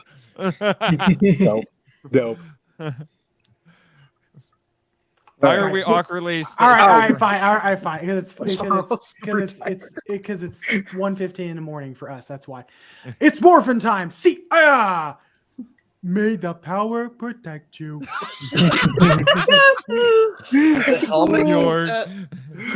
Why'd we suddenly go kind of Eeyore there? No, it's York. May the power protect you, I guess. I think it's Morphin' Time. Yes, I agree. Dino Thunder, power up. This was a super mega win, guys. Shut up. Shut up, because it's Morphin' Time. And may the power protect you. There. It's There time you for go. turbo. Oh wait, no, that's not right. I did that really wrong. Just for the record, I'm gonna say right now, if y'all don't say it's shift into turbo when you suddenly speed up on driving, are you even a Power Rangers fan? You're not.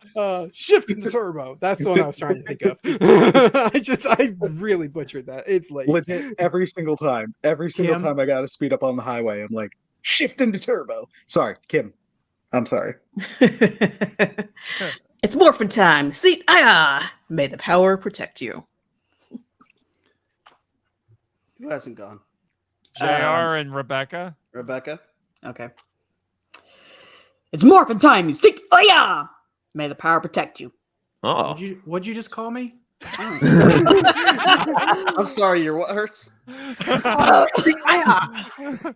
Did someone punch a gorilla in the gut? All right. Everybody's Everybody's gonna hate me because I live in an apartment complex. It's morphin' time! Yeah! May the power protect you. Beautiful. I think we had Awesome. some echo there somehow, but We did. Whatever. Did everybody do theirs? I think yes. Okay. And here we go.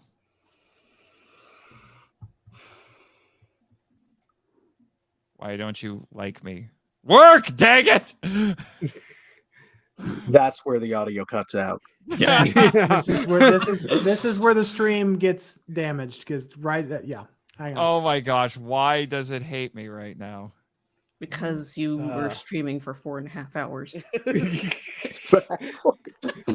StreamYard's like, please, just end already. Just End my end it. misery. I know you gave me money, but end it. Just end it for Christ's sake.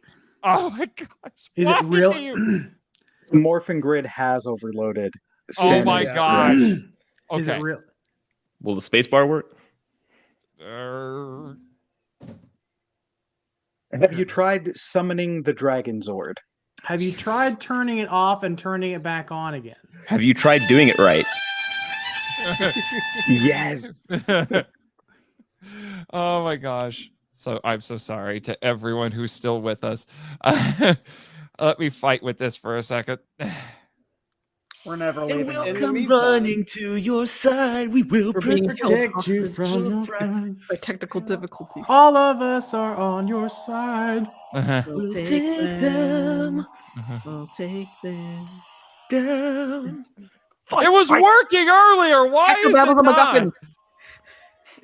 I'm Come hearing on, so many things Nathan, right you now. got Technobabble the MacGuffin. Nathan, can you stop clicking on a JPEG? It's not. It's not a JPEG. Hang on. Daggone it. Bloody hell. Oh, bloody hell. Why do I always have to come in and save the bloody day? Have you- What it? Wizlord might be right. He's saying the video feels corrupted. It's just showing 0, 0. It's not Zero, showing zero. me zeros. Oh yeah, no. For everybody else, it's just zeros You across the gotta be board. kidding. Oh my gosh. We were doing Okay. so well. Hang on. It's working for me. All right. Hang on. All right. Like with the show, Michael to the rescue. That's exactly what it is. All right, here we go. Are you sharing? I am getting ready to. Give me just a moment. Yeah, and it's in 2 parts, just so you know. I know. It's fine. I know, Nathan. I love everybody. All right, here we go. Everybody in the chat. Nate March and Almighty Streamlord. Not. I'm happy to let you know we somehow haven't lost money during this section. That's a win. Because they gave it to charity, and that would This be is why rude. Nathan needs Jimmy. Did Yes, y'all? it is. Did y'all? Can y'all see that? No. No. No. What's going on? I have to add it to the stream. There it is. Here we go. All Okay. right. Tell me if you can hear this. It's really quiet. Very quiet. It's crap. We will never leave. By the way, if you want to donate to the charity, Keep pushing. Nathan is going to put another link here. What is going on? Why is it not working? And making the best of a bad situation. Donate, people. Why is it not Michael not to the rescue?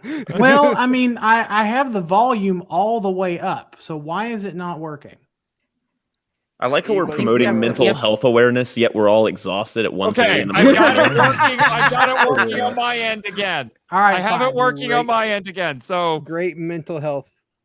All right. So we're switching back to fine. There. Let me stop my stream. Okay, you've got it. Okay, great. Okay. Fantastic. Thank God. Okay. In the man's own words, finally. Guys, I'm going to tell you right now, be who you want to be. Follow your dreams, not other people's dreams. The most important thing is that you have to remember you're only worth as much as you say you're worth.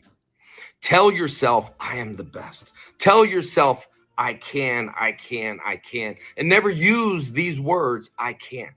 Because if you use the words, I can't, you will never succeed. People have the wrong impression about success. Success is not measured on the amount of money you have. Success is not measured on how much money you have in their pocket. Success is measured on, are you happy in life? Are you happy at your job? Are you happy in your relationship? Are you happy with who you are? Because if you're not, you need to change it. No one else.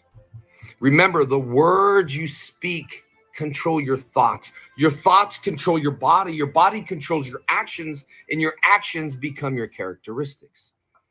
It's very important to believe in who you are and follow your dreams. Who cares what anyone else says? Everyone says, I couldn't do it. I couldn't be a ranger. I couldn't film a movie. I couldn't succeed. I was voted #1 in high school to fail. And guess what? I didn't listen to those people. And you shouldn't either. Right now, it's so important during this period of your life to reach and grab that opportunity. You got to remember, opportunities don't come to you. You have to get the opportunity. The opportunity is there. You just have to reach and grab it. And it's so important to follow these rules if you want to become anything you want to become. #1, we all have a purpose in life. We all have a purpose in life. What is your purpose? Do you really know what your purpose is? #2, you got to have passion. Have passion for what you want to become. Become passionate. I'm so passionate on what I want to do. I'm so passionate for the fans. I'm so passionate in my life. I'm so passionate about karate. I'm so passionate about making movies. You have to have passion. #3, patience. You got to have the patience. It's not going to happen overnight. You got to have the patience. And #4 is profit. But who cares about profit if you don't have the ladder to succeed? The ladder to succeed is you have to have a purpose. You have to have passion. You have to have patience, and next will come profit. Everybody wants to be big, rich, and famous, but you can't buy happiness with money. You have to deposit in people's emotional bank account. People have to deposit in your emotional bank account, because if they're not, then they're not your friend. And you don't need those people. You need to surround yourself with people that are going to build you up. Don't put yourself in a bucket full of crabs.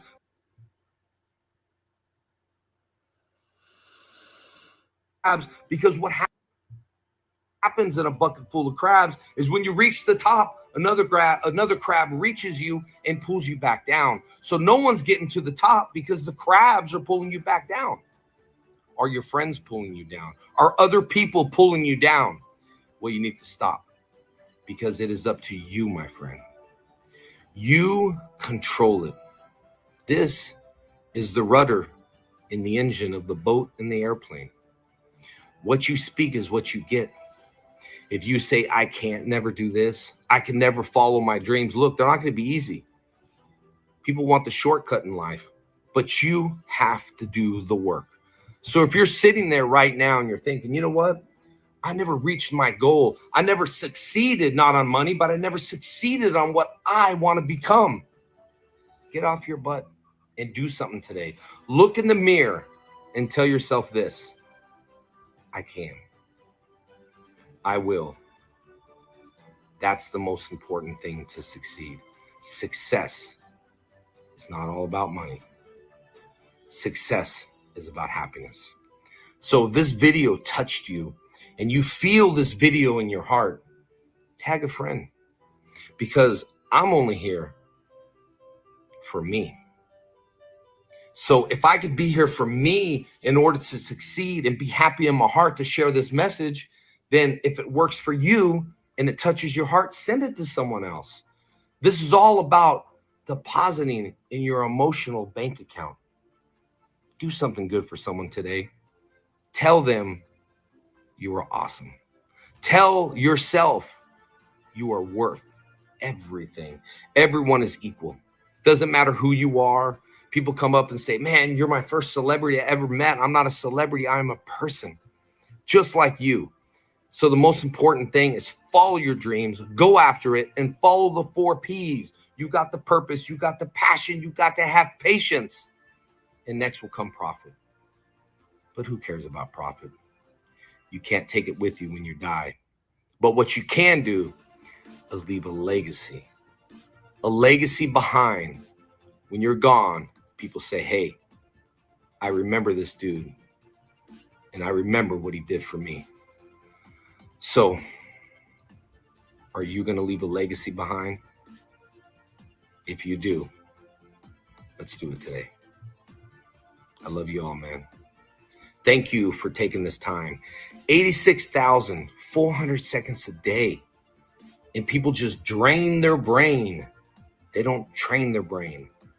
So thank you for spending that time, this precious time in life, to watch this video.